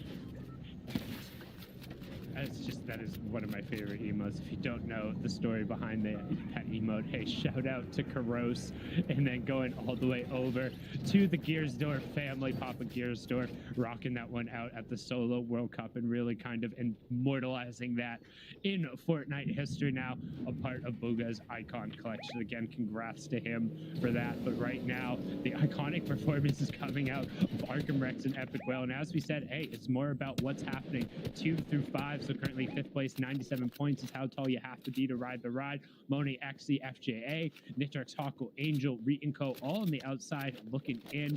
And I mean, even down to 15th is only 20 points out. So because so many points are into the top trio, which is something we've talked about before, it really makes that rest of the leaderboard that much closer. Does indeed. Just look at the aggression continuing to come through. Jagveer going to go down. Prism, Heidi, and Backity continuing to put is a very interesting route on Caddy corner. They again haven't established it as their POI because it's been 3 one-way to the other. Or sorry, 2 one-way, 3 the other. I believe my math a little bit off there, and want to establish it as their POI, but with and that it doesn't matter. It doesn't matter if there's a team landing there. They're going to land where they want to land every single time. They're going to take the fight every single time. I'm interested to see how they adapt it through. I mean, we saw the speed run, I think it was 2 seasons ago, in the FNCS, one of those round 4s, where literally it was the fastest 06. I think they scored maybe like 6 points throughout all 6 of the rounds. And in total, their time in game throughout the course of the 6 games was like sub 8 minutes. It was really bad. But I mean, if that goes to show you like just how dedicated they are to taking the fight, I think between that round of 6 games and this round of 6 games, you know for a fact they're coming. Indeed, they're mounting that arc. They want that revenge, and they are gonna honestly stop at nothing to get it. It seems like as we get to move near that golden floating cube right now. Honestly, that's one of the things that we haven't really talked about this season is that a lot of these cubes are going to be in awkward areas that require some of these players to build in a very weird way. We saw it, I believe, a couple games ago where the end game did really go over one of the cubes, and so you have to be careful about that.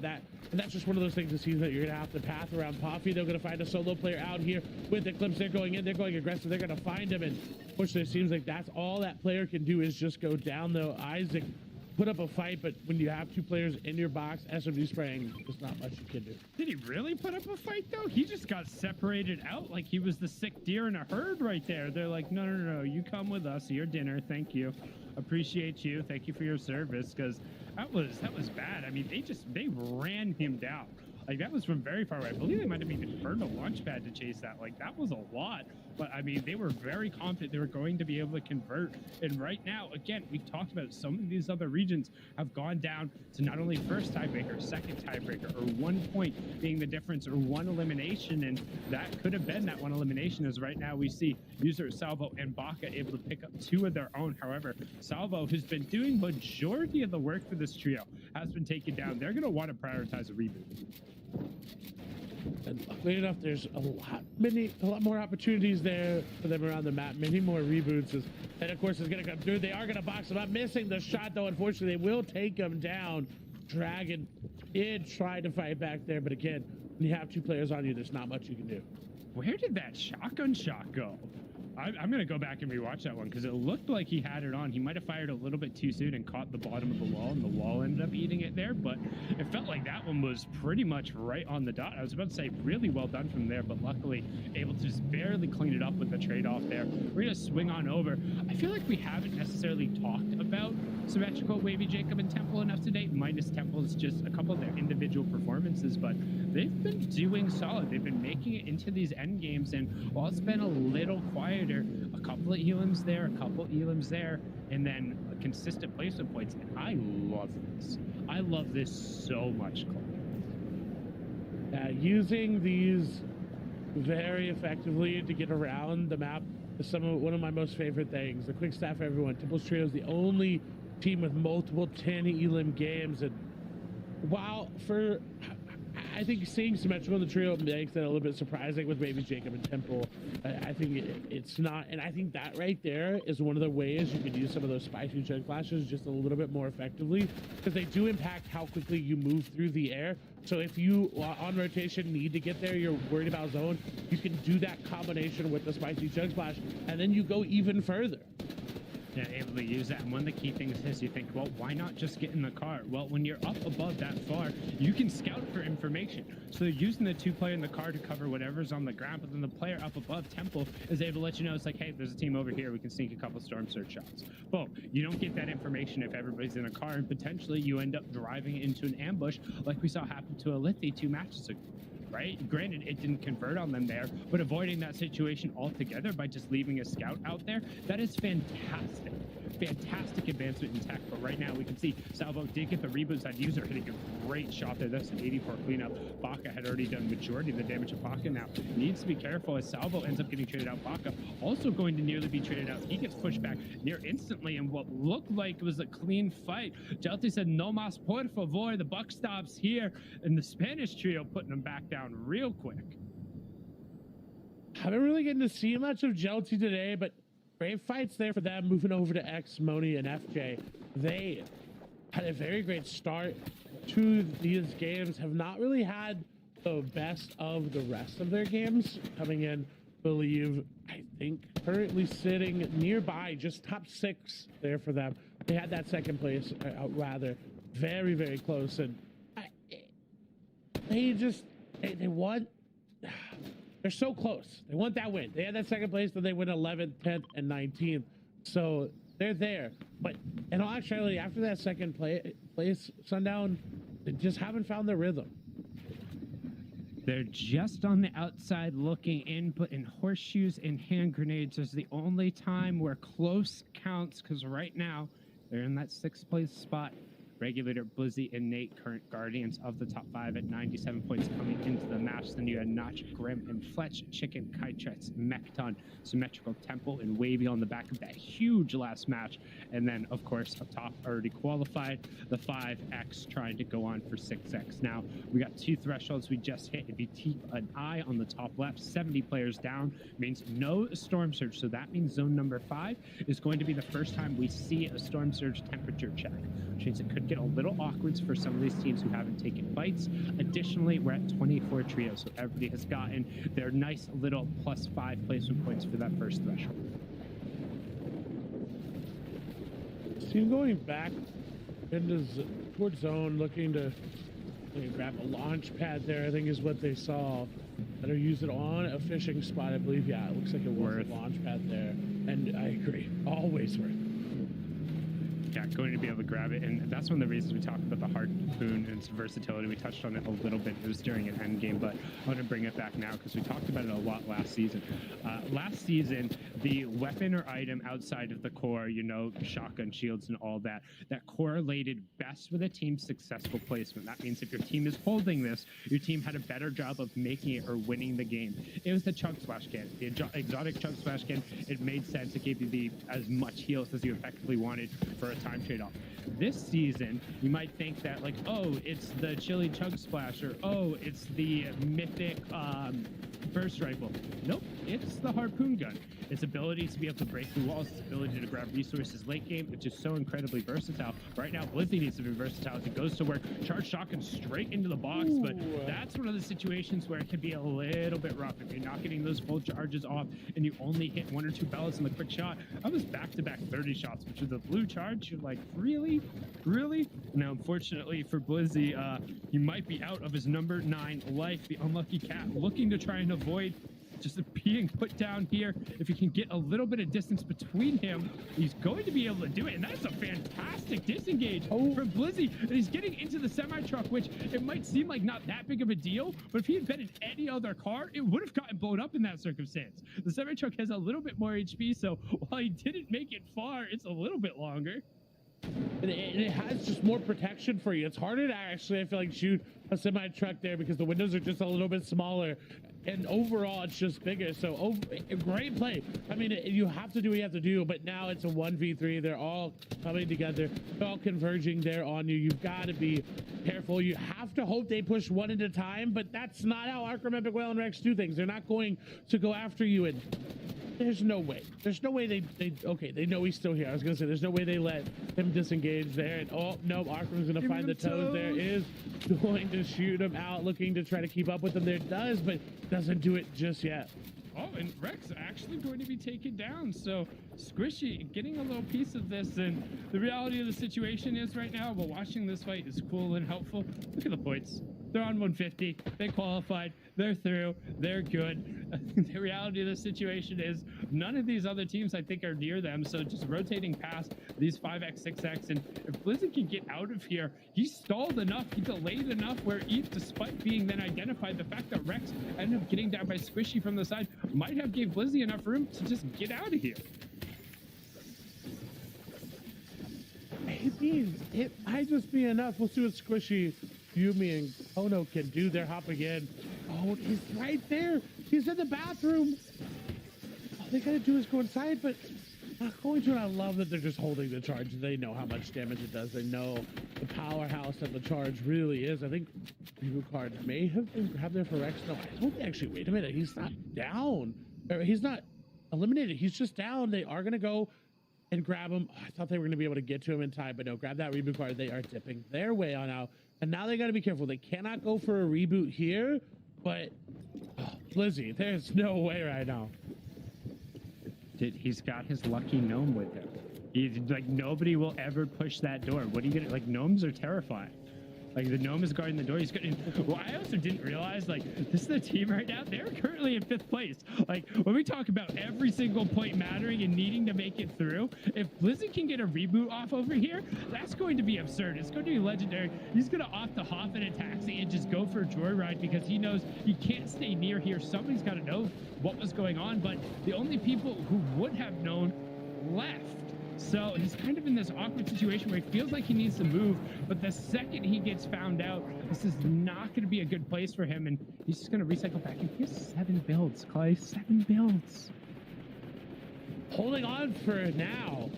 If anybody walks that way, you're going to see him, and you don't really have the opportunity to disengage with 7 builds. It's not going to be where you want. This is Chicken, Kytrex, and Magta, and they are looking to keep their hopes alive. 3rd place coming in to this game. But again, they were playing for that top 5 consistency, and then last game, that 14th place there really hurt them.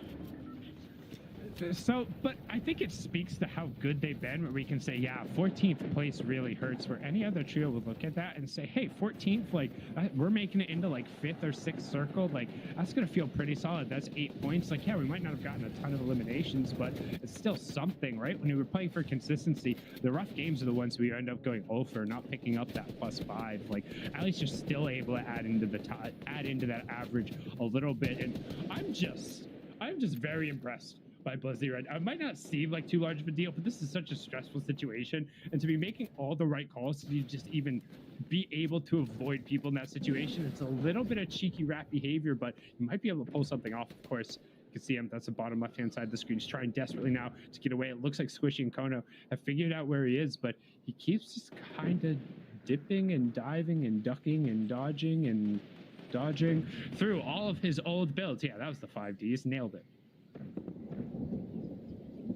Look at this beautiful view, though, the observers are getting us. You see an epic bird actually flying through that crow. Just taking a little journey, just like we are. You see Dog, J Roses and company there. Keen to see where everyone is. Nosh and company on the other side. Symmetrical, Lippy, and Frappe. Healthy and company are there. Look, I honestly, the team there in the middle on the low ground, I would really dislike to be right now. Yeah, but I would love to be Temple Symmetrical and Wavy Jacob. They have almost a Porta Fortress built up over here. They're right on the edge of the zone. They have priority on rotation. And besides that one other team next to them, like, they're in a great spot right now. If zone pulls this way, this is going to set them up even more. It should just be the icing on top of the cake for this game for them, but I don't know. If knowing Fortnite zones, we know that they're random, but I'm going to guess it's going to pull towards Holly, and that everyone's going to have to rotate. There's a lot of players on this side of zone, so this would be great for them if they pulled it. But at the same time, they're not going to get that many tags because no one's going to have to move.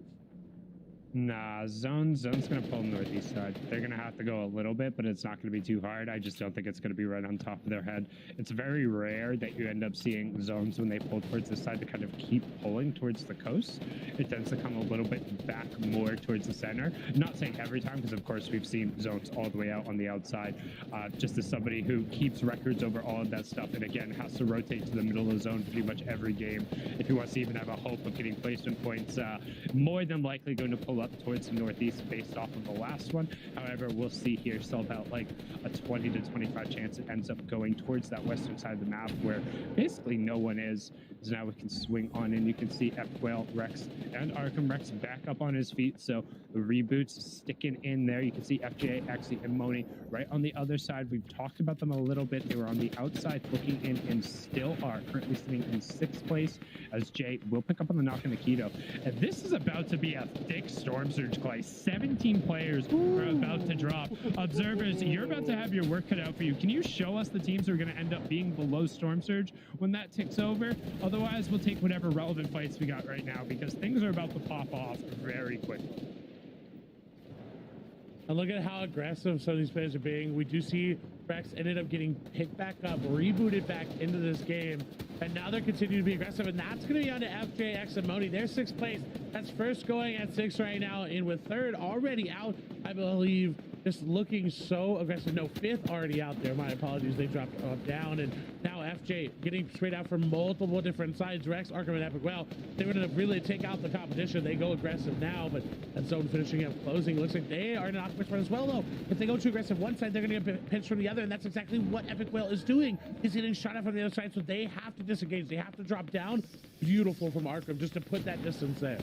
Yeah, and making sure he gets a real big pot there to top off his last 50 HP. But you can see over on the other side, Yeager ends up getting taken down, but a little bit of a trade on that side. No, that's actually the same trade as Nigel is also down. So one player left. You can see Dog and Jibba both underneath Storm Surge. They're going to look for a little bit of pressure as they're likely going to end up getting ticked over.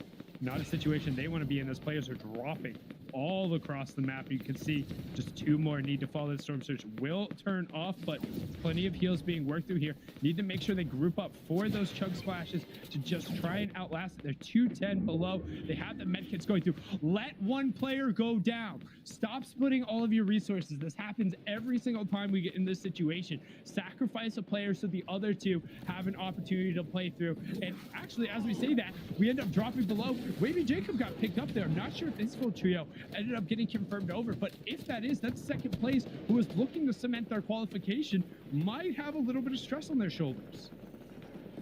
And they jumped 5 places coming into this game. That's a great performance there.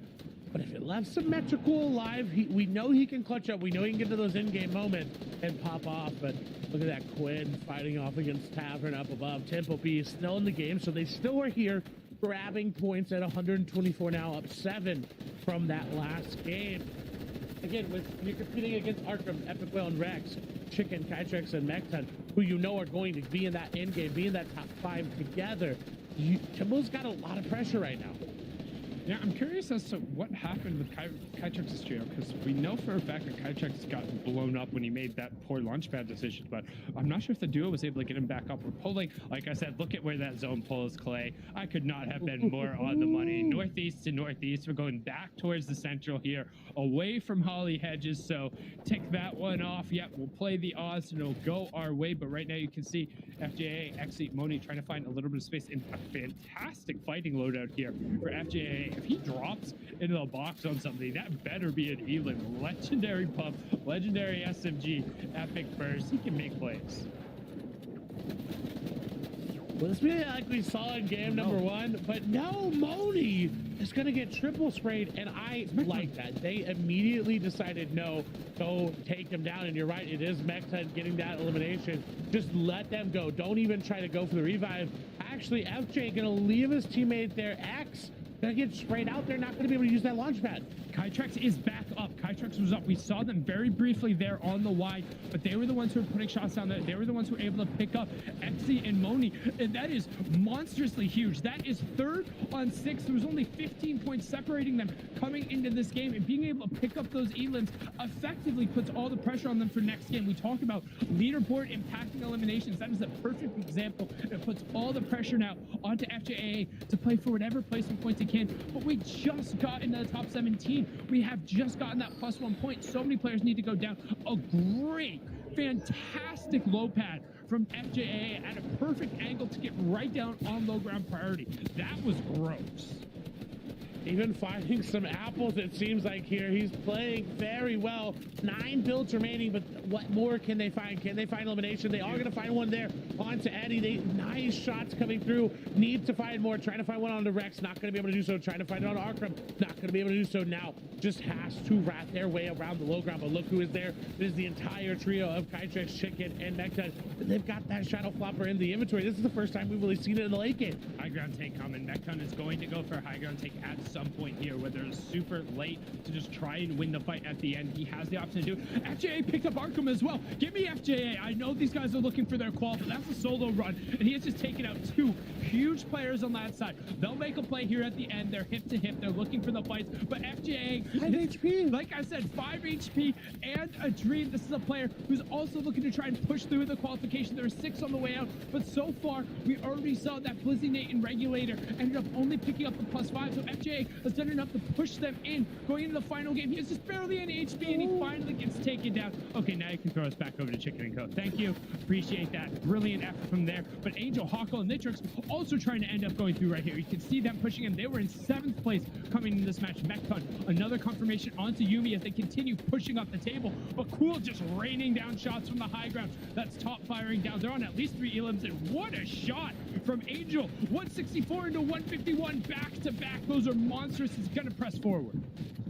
Great shots all around. Now sitting on 4 eliminations, top 8 coming through here for them. They want more. Just look at how the builds are coming through. They are lacking those, though. They have to be careful. Frappe, Alithi, and Jay also up there. Kytrix, Vexen, and the Chicken also up there as well.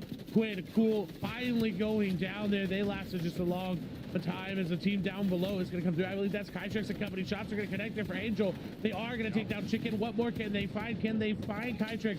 Can they find Mekton? Their 3rd place going down right now to a team in 7th. This is big. They are going to lose Huckle there. Angel going to take a lot of damage. District's going to go down, unfortunately.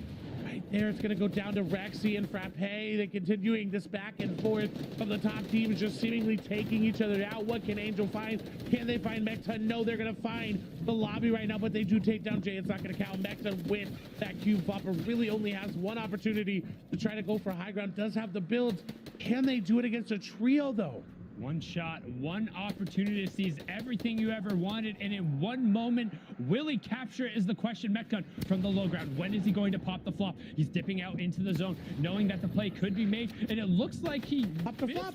Pop the flop. Hello?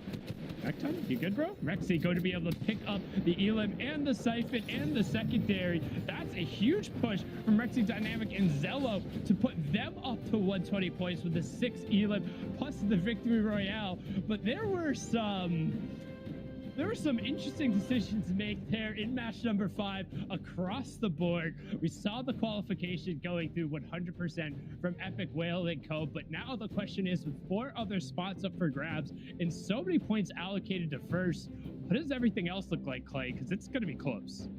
It's going to be the patented Schupening, but not with first place. We know they're going to be up there. So we'll see just how that leaderboard shakes up. And of course, we always need to bring back Zeke.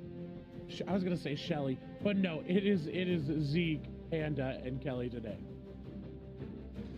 Yeah, you know, Clay, we still need like a name for the 3 of us. We still have not identified what that name is for our last 2 FNCSs, SSIs. I don't know. Anyway, we have to come up with that. Wow. So for Zello, Dynamic, and Rexy, the victory royale here is going to be putting them at 120 points. This is really good. I'm pretty sure this is going to put them into your top 5, especially with 1 game left. But we'll look at standings in just a little bit. I want to get your guys' raw thoughts on that last game. Kelly.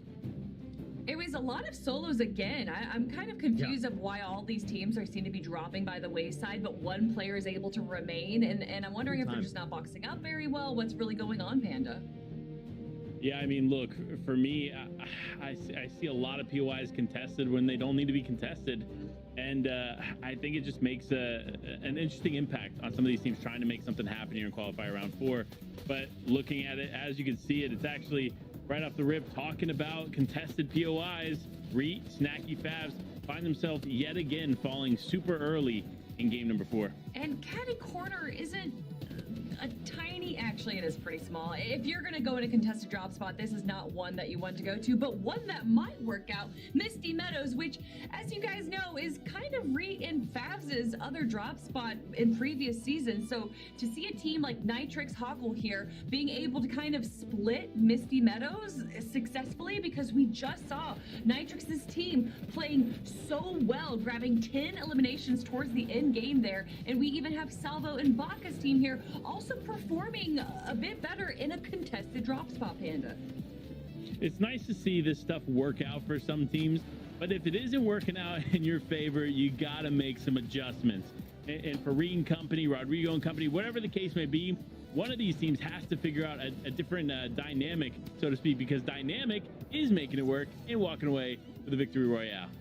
Very nice. Ooh.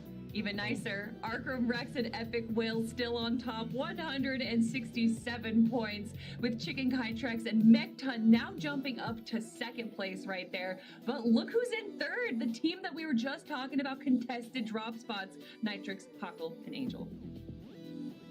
Yeah, they did exceptionally well to continue to climb. It's what they needed. They needed to find a good groove there with eliminations, and they found it. 31 eliminations. It's actually the most we have out of the top 10 right now. So very solid starting performance there for them. But for teams like Moni, XC, and FJAA, they're right outside of that top 5 spot. So they're going to be working very, very diligently going into these final moments to try and make something happen. But you got to shout out Rexy, Dynamic, and Zello doing a good job and holding it down in 5th place.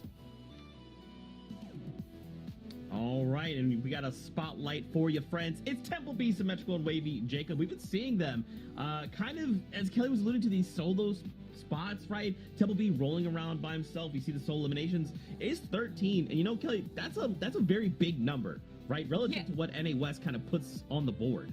Yeah, and this has been the Temple B show. He's been solo, I think, 2 or 3 times now in the end game right there. The solo impact points, meaning as a solo player, how many points he's able to get just by himself. 34, I mean, that's pretty much a fourth of all the points that our top 10 teams have. So that is incredible that Temple B is able to do that. And especially with the teammates that he's playing with, I mean, Wavy Jacob and Symmetrical are incredible players on their own right. So to have Temple B kind of carrying them on his shoulders is a bit of a surprise, Panda. It definitely is, but regardless of that, I mean, we got to showcase these talented players because there are so many here in today's games. And despite my team not necessarily doing as great as I would have liked them to, there's still so much opportunity left here in these final moments. I'm pumped. I know you guys are pumped. Are you ready, Zeke? I am always ready. Now we're gonna hear the battle bus, which means we have to go. And guys, we don't have time. This is it. We have to go to this game. But Sundown and Clay, something for you guys. There's something off with NA West. I don't know if they're not keeping up with the meta, or maybe these teams are just way too stubborn in qualifier 1. What are your thoughts on what's happening? Because just something feels off, and I can't put my nose on it. Well, I wouldn't want you to be able to put your nose on it, Zeke. That sounds painful. I mean, you want to keep that exactly where it is. No detachment, no plastic surgery going on over here. We know exactly what's up, what time it is. We saw the leaderboard, and as they alluded to, a little bit of a shooting with so many points being funneled into really even the top 2. We can safely say Arkham, Rex, Epic Whale qualified. Chicken, Kytrek, and Mekton are pretty much right on the edge there. After that, Nictrix, Hawkle, and Angel are relatively safe at 132. Everything from 3 to 15 is separated by 30 points. With fifth through 11th being separated by 8 points. So things are going to get awkward. But speaking of awkward, or whatever this Catacorny fight is, they're going at it again, and the Harpoon Hero doing his best Clay Stelling impression, but it wasn't good enough. You would have hit 2 of those shots every single time. Listen, the Harpoon, when you pick it up, it's one of those things that you're like, oh yeah, I'm gonna hit it. And then they don't realize that, like, you're sitting there clicking your button, ready to shoot the next one, and they don't realize it's got that comeback time to re-put back in the actual harpoon gun. So you've got to time that out. You can't just sit there and spam it like a pistol. So try the best. I applaud the effort, but that one going over to Reet and Company. Yeah, and again, surprise, surprise, just flip a coin, see which side it lands on. The question is, what happens to the riders riding over the hill? Where do they go? And the question is, this time, they come over to retail. G5RC, Anthrax trying to run down Culture there right after he was revived. Good conversion to put the pressure on, and I'm very curious as to what happens here, because Nictrix, Angel, and Hawkle absolutely cannot afford to get knocked right now. But speaking of top left, you see Mekton and Co. If Mekton and them are in a fight, I'm very curious as to what's happening on there. We will want to check that out at some point if they do get wiped. However, if they're doing the wiping, then that'll effectively be their qual right there. If they were able to get kind of that 3-0 off of the start, we saw Mekton pick up at least one. We can kind of cross that storyline off as they will end up going through. Now, don't forget, viewers at home, what matters here? What do you care about? Well, top 5 advance to the finals. After that, everyone gets a piece of serious points, and hopefully we'll see them next week, where qualifier 2 will be the same thing. After that, we will have the semifinals, followed by the finals in one long week, where there'll be plenty of victory royales to be had.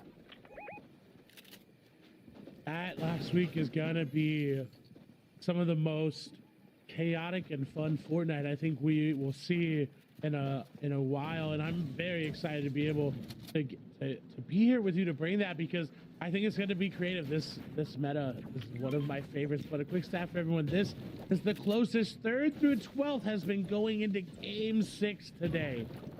Whew. Yeah, so 3rd through 12th currently separated by just 22 points. And you're probably thinking, wow, Sundown, 22 points is a lot.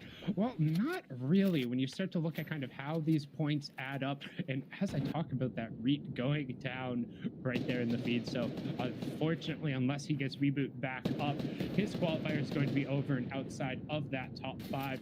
Right now, the pressure seems to be coming through, trying to put the press, but 22 points isn't a whole lot. You get 5 for that top 24. You get a couple of elims there. You have somebody hold on, and you know, look at that leaderboard. Like we said, 1, 2, and even 3 have a little bit of separation, but 4, 5, and everyone else are right on top of each other, man. It is. It's very up for grabs for anybody, and that's the thing is, like, for Hawkwood Company, this is a great fight to take because A, they didn't have the match or loot to begin with, but the ramifications of this fight as well, they're gonna move closer to that 2nd place, and they're gonna move further away from everything below. I mean, if I'm them, I'm terrified. If anybody is near me in this game, I'm like, no, go away. Like, I need my placement points. I will fight later, put the pressure on me there. I don't want it now. That's what you will see a lot of teams do. However, it then kind of messes with your Storm Surge strategy. If you go play it a little bit faster, loose, not afraid to take these early to mid-game fights, and then all of a sudden you try and button up and play real disciplined, and people aren't going and searching for the tags, it becomes a little bit more difficult. But Hawko, speaking of a little bit more difficult, try to find the edit down from here, but you have to edit that into one particular angle, or you're not going to end up finding the shot. It has to be a solo square on one side, and this time trying to get the double shot, and he whiffs. That was a huge opportunity, but even then, common tax, so if he connects from a grid and a half away, even with a full headshot, max damage is going to be like 80 tops. Not a lot of options there, but you can't give up until that very last moment there. Hako and Nedrick's trying to put some pressure down as well. Angel going aggressive wants to keep that pressure there. They're all on top of each other. So what mitigates the damage that you're not putting out is the damage from your teammates. You have all 3 of your teammates there with you. It doesn't matter if you do 80. If all 3 of you do 80, that player is going to go down. So that's how you have to play it, and that's beautifully executed by them. This is such a weird fight. It just felt like they got 2 series of 1v3s while the other teammate just kind of watched and was like, good luck. It was just like the other 2 teammates were just there, just like trying to see, like, okay, whose turn is it to try and win the 1v3? All right, no, you go next. All right, you got it. But in this situation, like, you could have taken that fight 2v3, no problem. They didn't have a ton of resources. They were being put down. And right now you can see Batman Booga taking a bunch of damage. Bumboy took a bunch more. That was brilliant by Batman Booga, swooping down like the Dark Knight himself, falls right on top of his head. And Zello, Dynamic, and Rexy, after that huge dub in the previous game, they're saying, nope, getting out of dodge. They don't want to get bogged down in that fight. But Dynamic says, where'd you go? No, I got these scrubs. I'm taking this fight. He's going 1v2 right now, but he's doing it with only 4 builds. Can he convert? Not gonna be able to, and I believe Batman Booga right on the other side, gonna drop down. Again, has to place every piece with care, and he doesn't do that. You're right, no builds remaining. They should recognize this. The player down below needs to realize, oh, and no, they're gonna let him go up. He needs to realize in that moment, hey, they're not building, they're not doing anything there, and boom, there it is. They're going for it. They realize, hey, I can spray him out, but just barely gets up. No, it's gonna be dropping down, and Dynamic is going to go. They got him off just in time. He hopped back down to try to go for the pad, it looked like, and unfortunately no builds remaining. That means they go down. That was such a great heads-up play to make sure he got over and was able to deny the pad. But now Zello trying to get a rotation out, and very good job to make sure he got a ramp up there to force the low pad rather than being thrown into the center of the cone. He's also going to find some bandages. The question now, do Jackman or Batman Booga chase? Because I promise you there is a reason that Cray moved over to Stealthy to do his heal-off strats. There is so much over here. If you're not at Orchard where you can disengage, and I love this from Zello, because he did launch pad into the static launch pad that's there, and now he's going to go over, hit the campfire, hit the reboot that got added to Frey Island up there, and he's just going to feel so happy about that. Now we're going to swing on over. Moni, Exy, and FJA, 1 point was keeping them outside that top 5 coming into the match. No elim so far, but they're posturing for a fight, and Zello goes down. Batman Booga gets the redemption he was looking for and closes out that store. This is now an interesting fight, even more so because of where the zone is and it being weeping. It's one of those weird ones. And I'm sorry, I totally missed this. Rexy Dynamic and Zello were in 5th place coming into this, so they were holding on. They were the ones that gatekeeper. They're out. They're done. And with how the leaderboard is, their qualification's over. They'll have to try again next week. They are not getting top 5. I promise you that spot will go away, and Batman will get able to chase that down. And what was a fantastic effort from our Match 5 winners shows that sometimes you can't leave it all towards the end. Just like we saw with Metro over in Europe, you need to do a little bit more, or otherwise come up with all the right pieces. Zello and Co being taken down here. But Moni and Exy, they're pushing this fight in the storm. It seems to be working out there. Moni, though, going to take a lot of unnecessary damage there in the box with the enemy team. So want to do that is going to drop all the way down. They do get one elimination, looking to get the other one. That's going to be elimination number 2. And this is worth it 100% of the time it works out. And this is one of the times that it does end up working out. The last player is going to be up and out, above and away they go. Trying to keep track of them there, but they are going to ultimately lose them in the builds. They got their 2 elims. In all honesty, I think they just go back for that loot and just continue to run away. And they disengage. And honestly, I have to give props to Exy. He is playing fantastically today.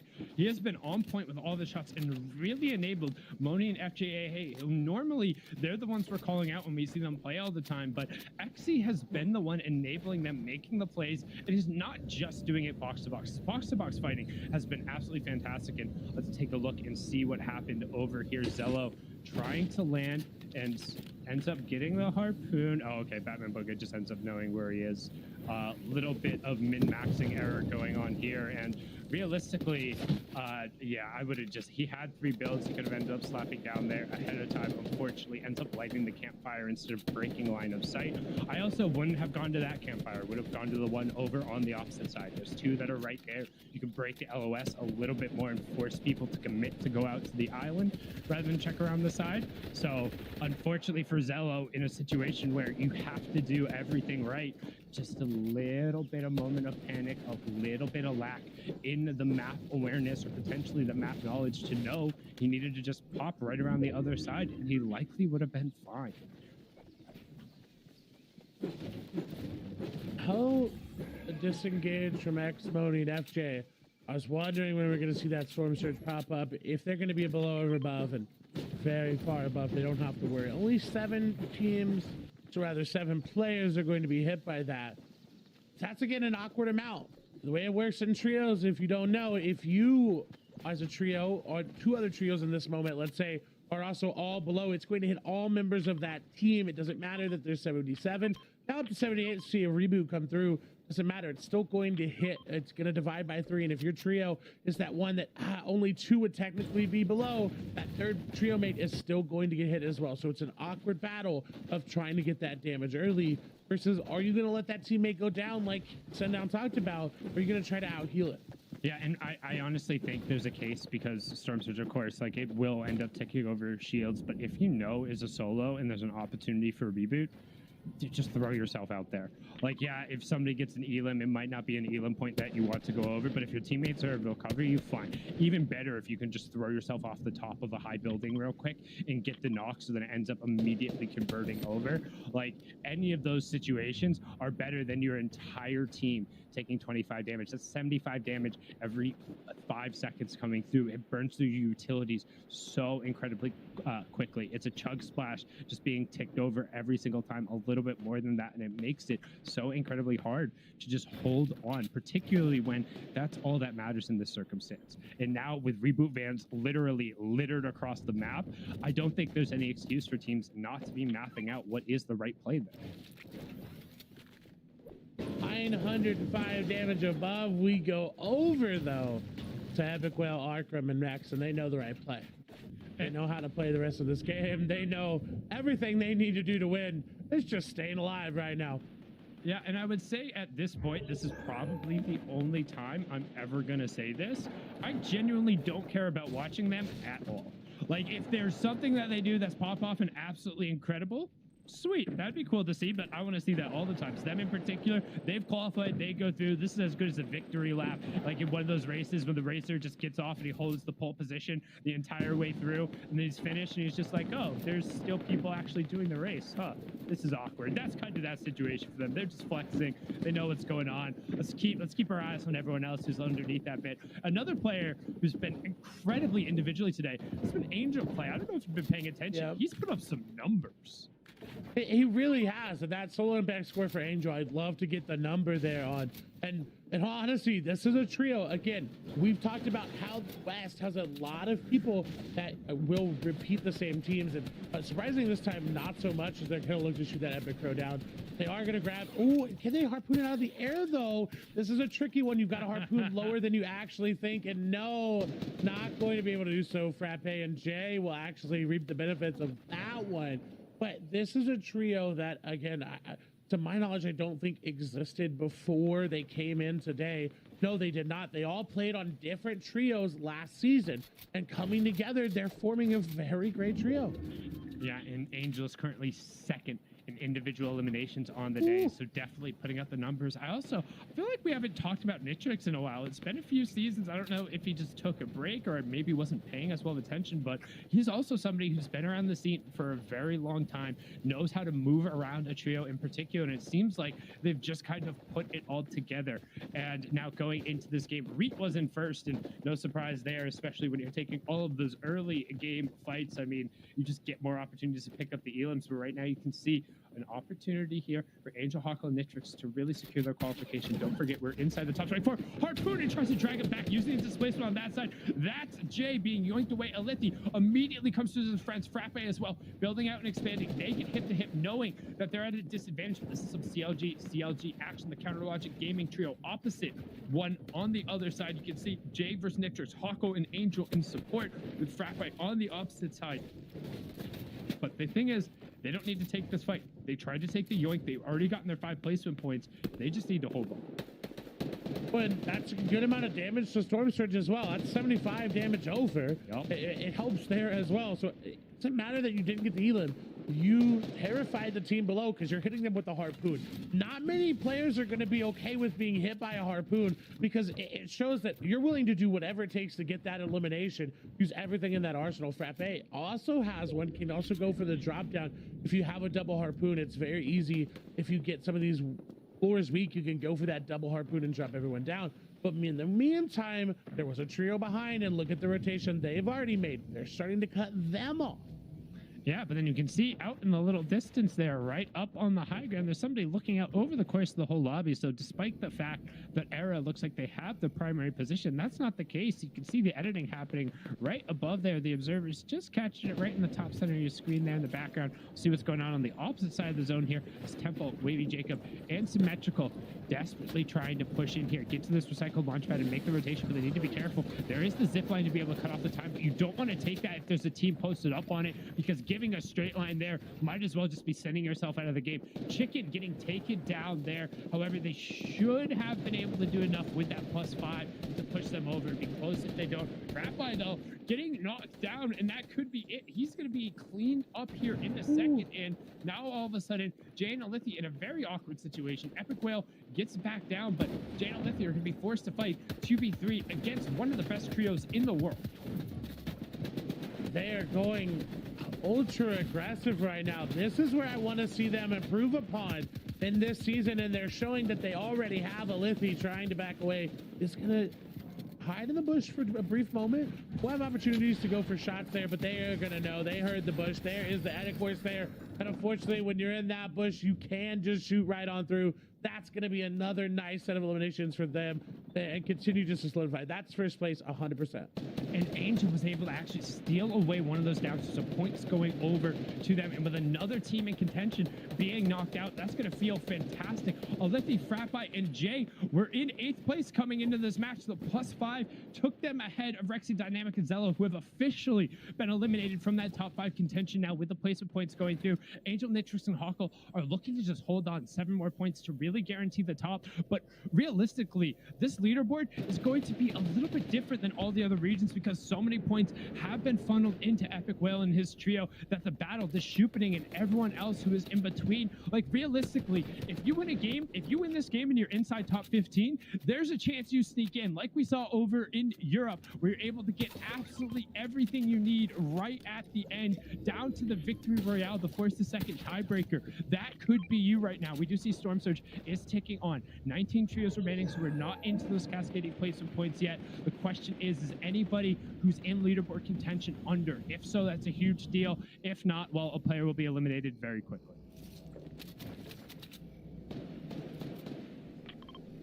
That zone, it's an awkward one as well. It's kind of in between both mountains.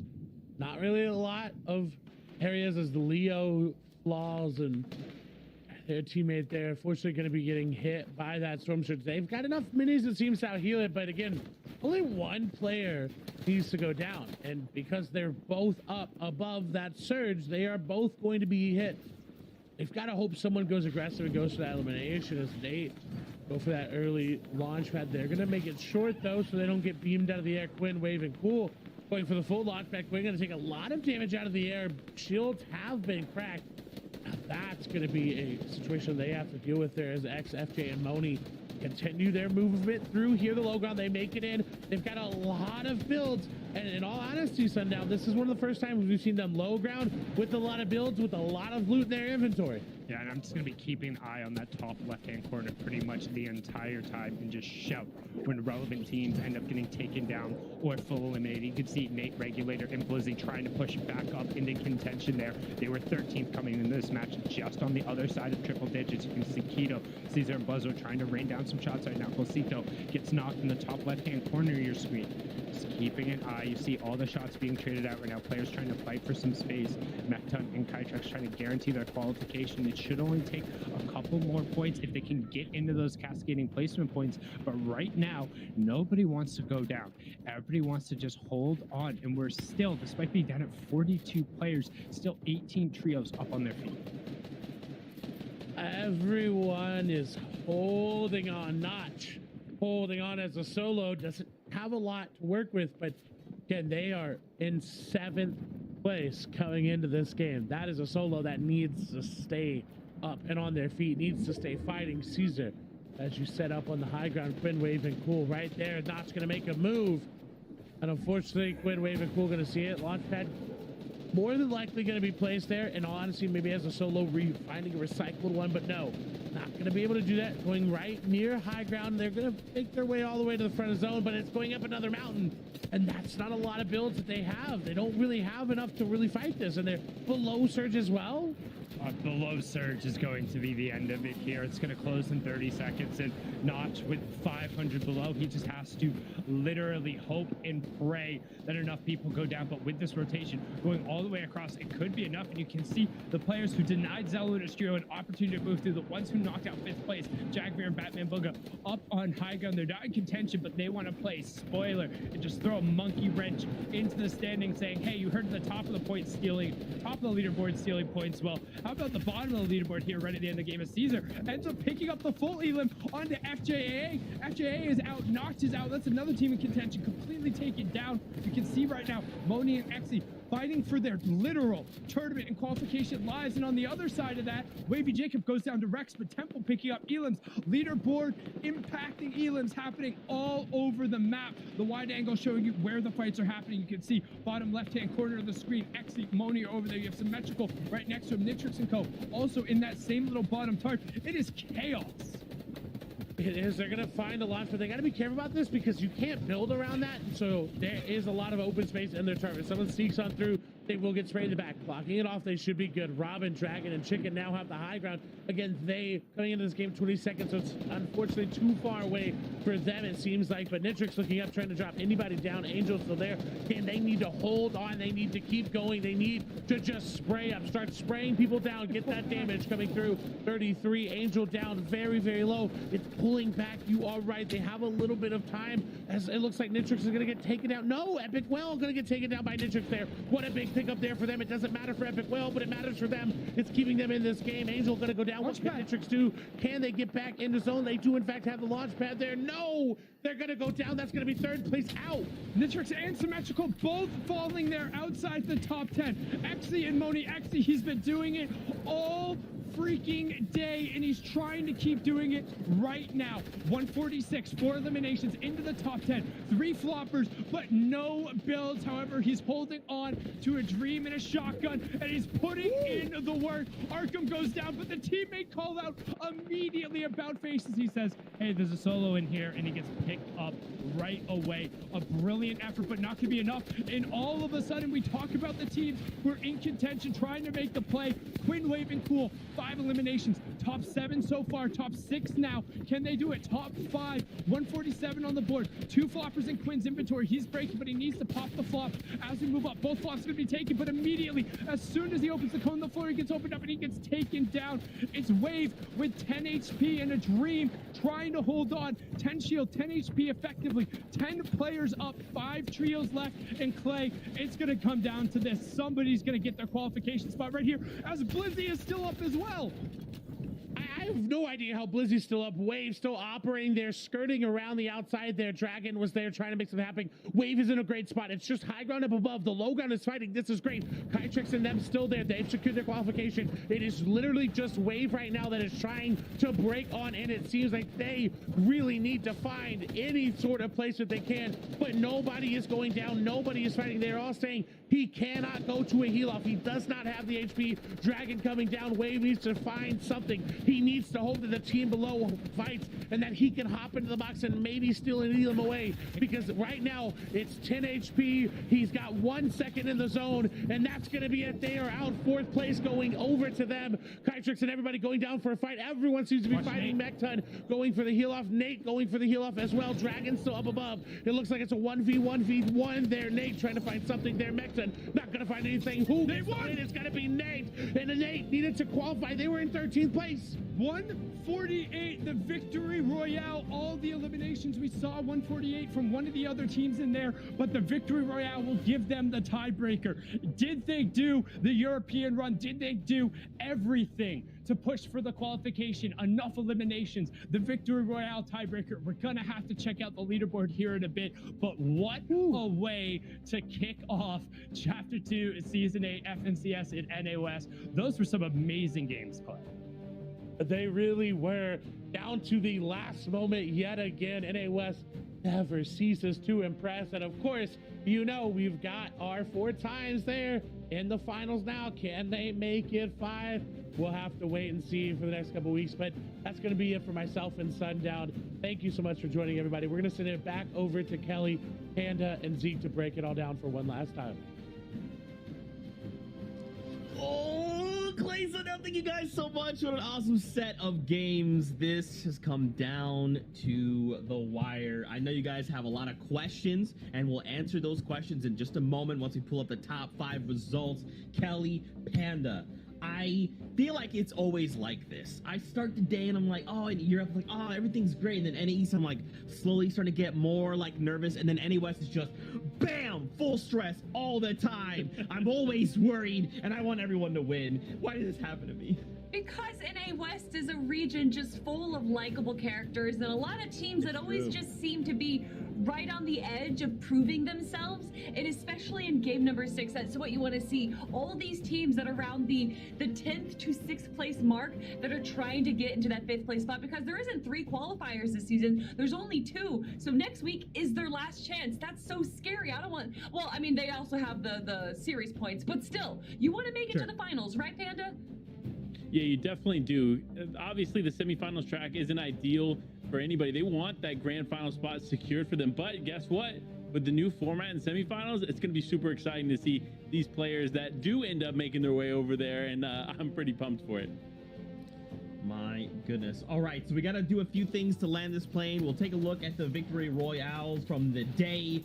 I mean, we started strong, we ended strong. Arkham, Rex, and Epic Whale picking up the first victory royale. But then Kelly just said, game number 2, another one? Why not? Yeah, you know what? Especially when it's Arkham there, just doing it the way he does it best on top of Lazy Lake, just grabbing shot after shot, siphon after siphon. An incredible performance here, grabbing the second victory royale of the day. But now we had another team, Nitrix, jump up. Or that was game 1, I'm sorry. Yeah, and look, in game number 3 here, Nitrix, Hockle, Angel, clutching up in these final moments. And this is what you love to see. Look at that, 4 effective HP in a dream. The one shot takes it home, but then the team we gotta talk about, Zello, Dynamic, and Rexy, so close to the very end, actually ends up taking this victory royale and one other one, but will it be enough? I don't know. We don't really know yet. Here we have it once again. Zello, Rexy, Dynamic going from the mid ground, grabbing an incredible shot there, but it was a 1v3 situation. And then the game that we just had where it came down, I believe, to a 1v1v1. And of course, we were all cheering for Blizzy. Nate finally grabbing that final elimination of the day and the final VR. And there you have it. Oh man, Chicken Hytrex and Mecta, Nitrix, Hockle, Angel, Regulator, Blizzy, Nate. Oh, they did it. They actually got up there into 4th place. And then, of course, Moni, EXE, FJA joining our leaders, Arkham, Rex, and Epic Whale into the finals in just 2 weeks.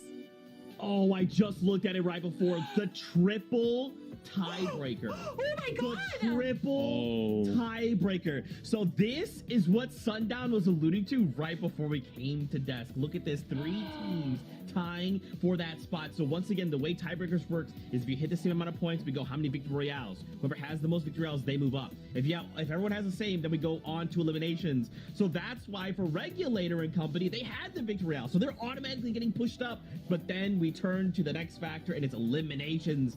Wow. Quinn, Waven, Cool by 4 elims.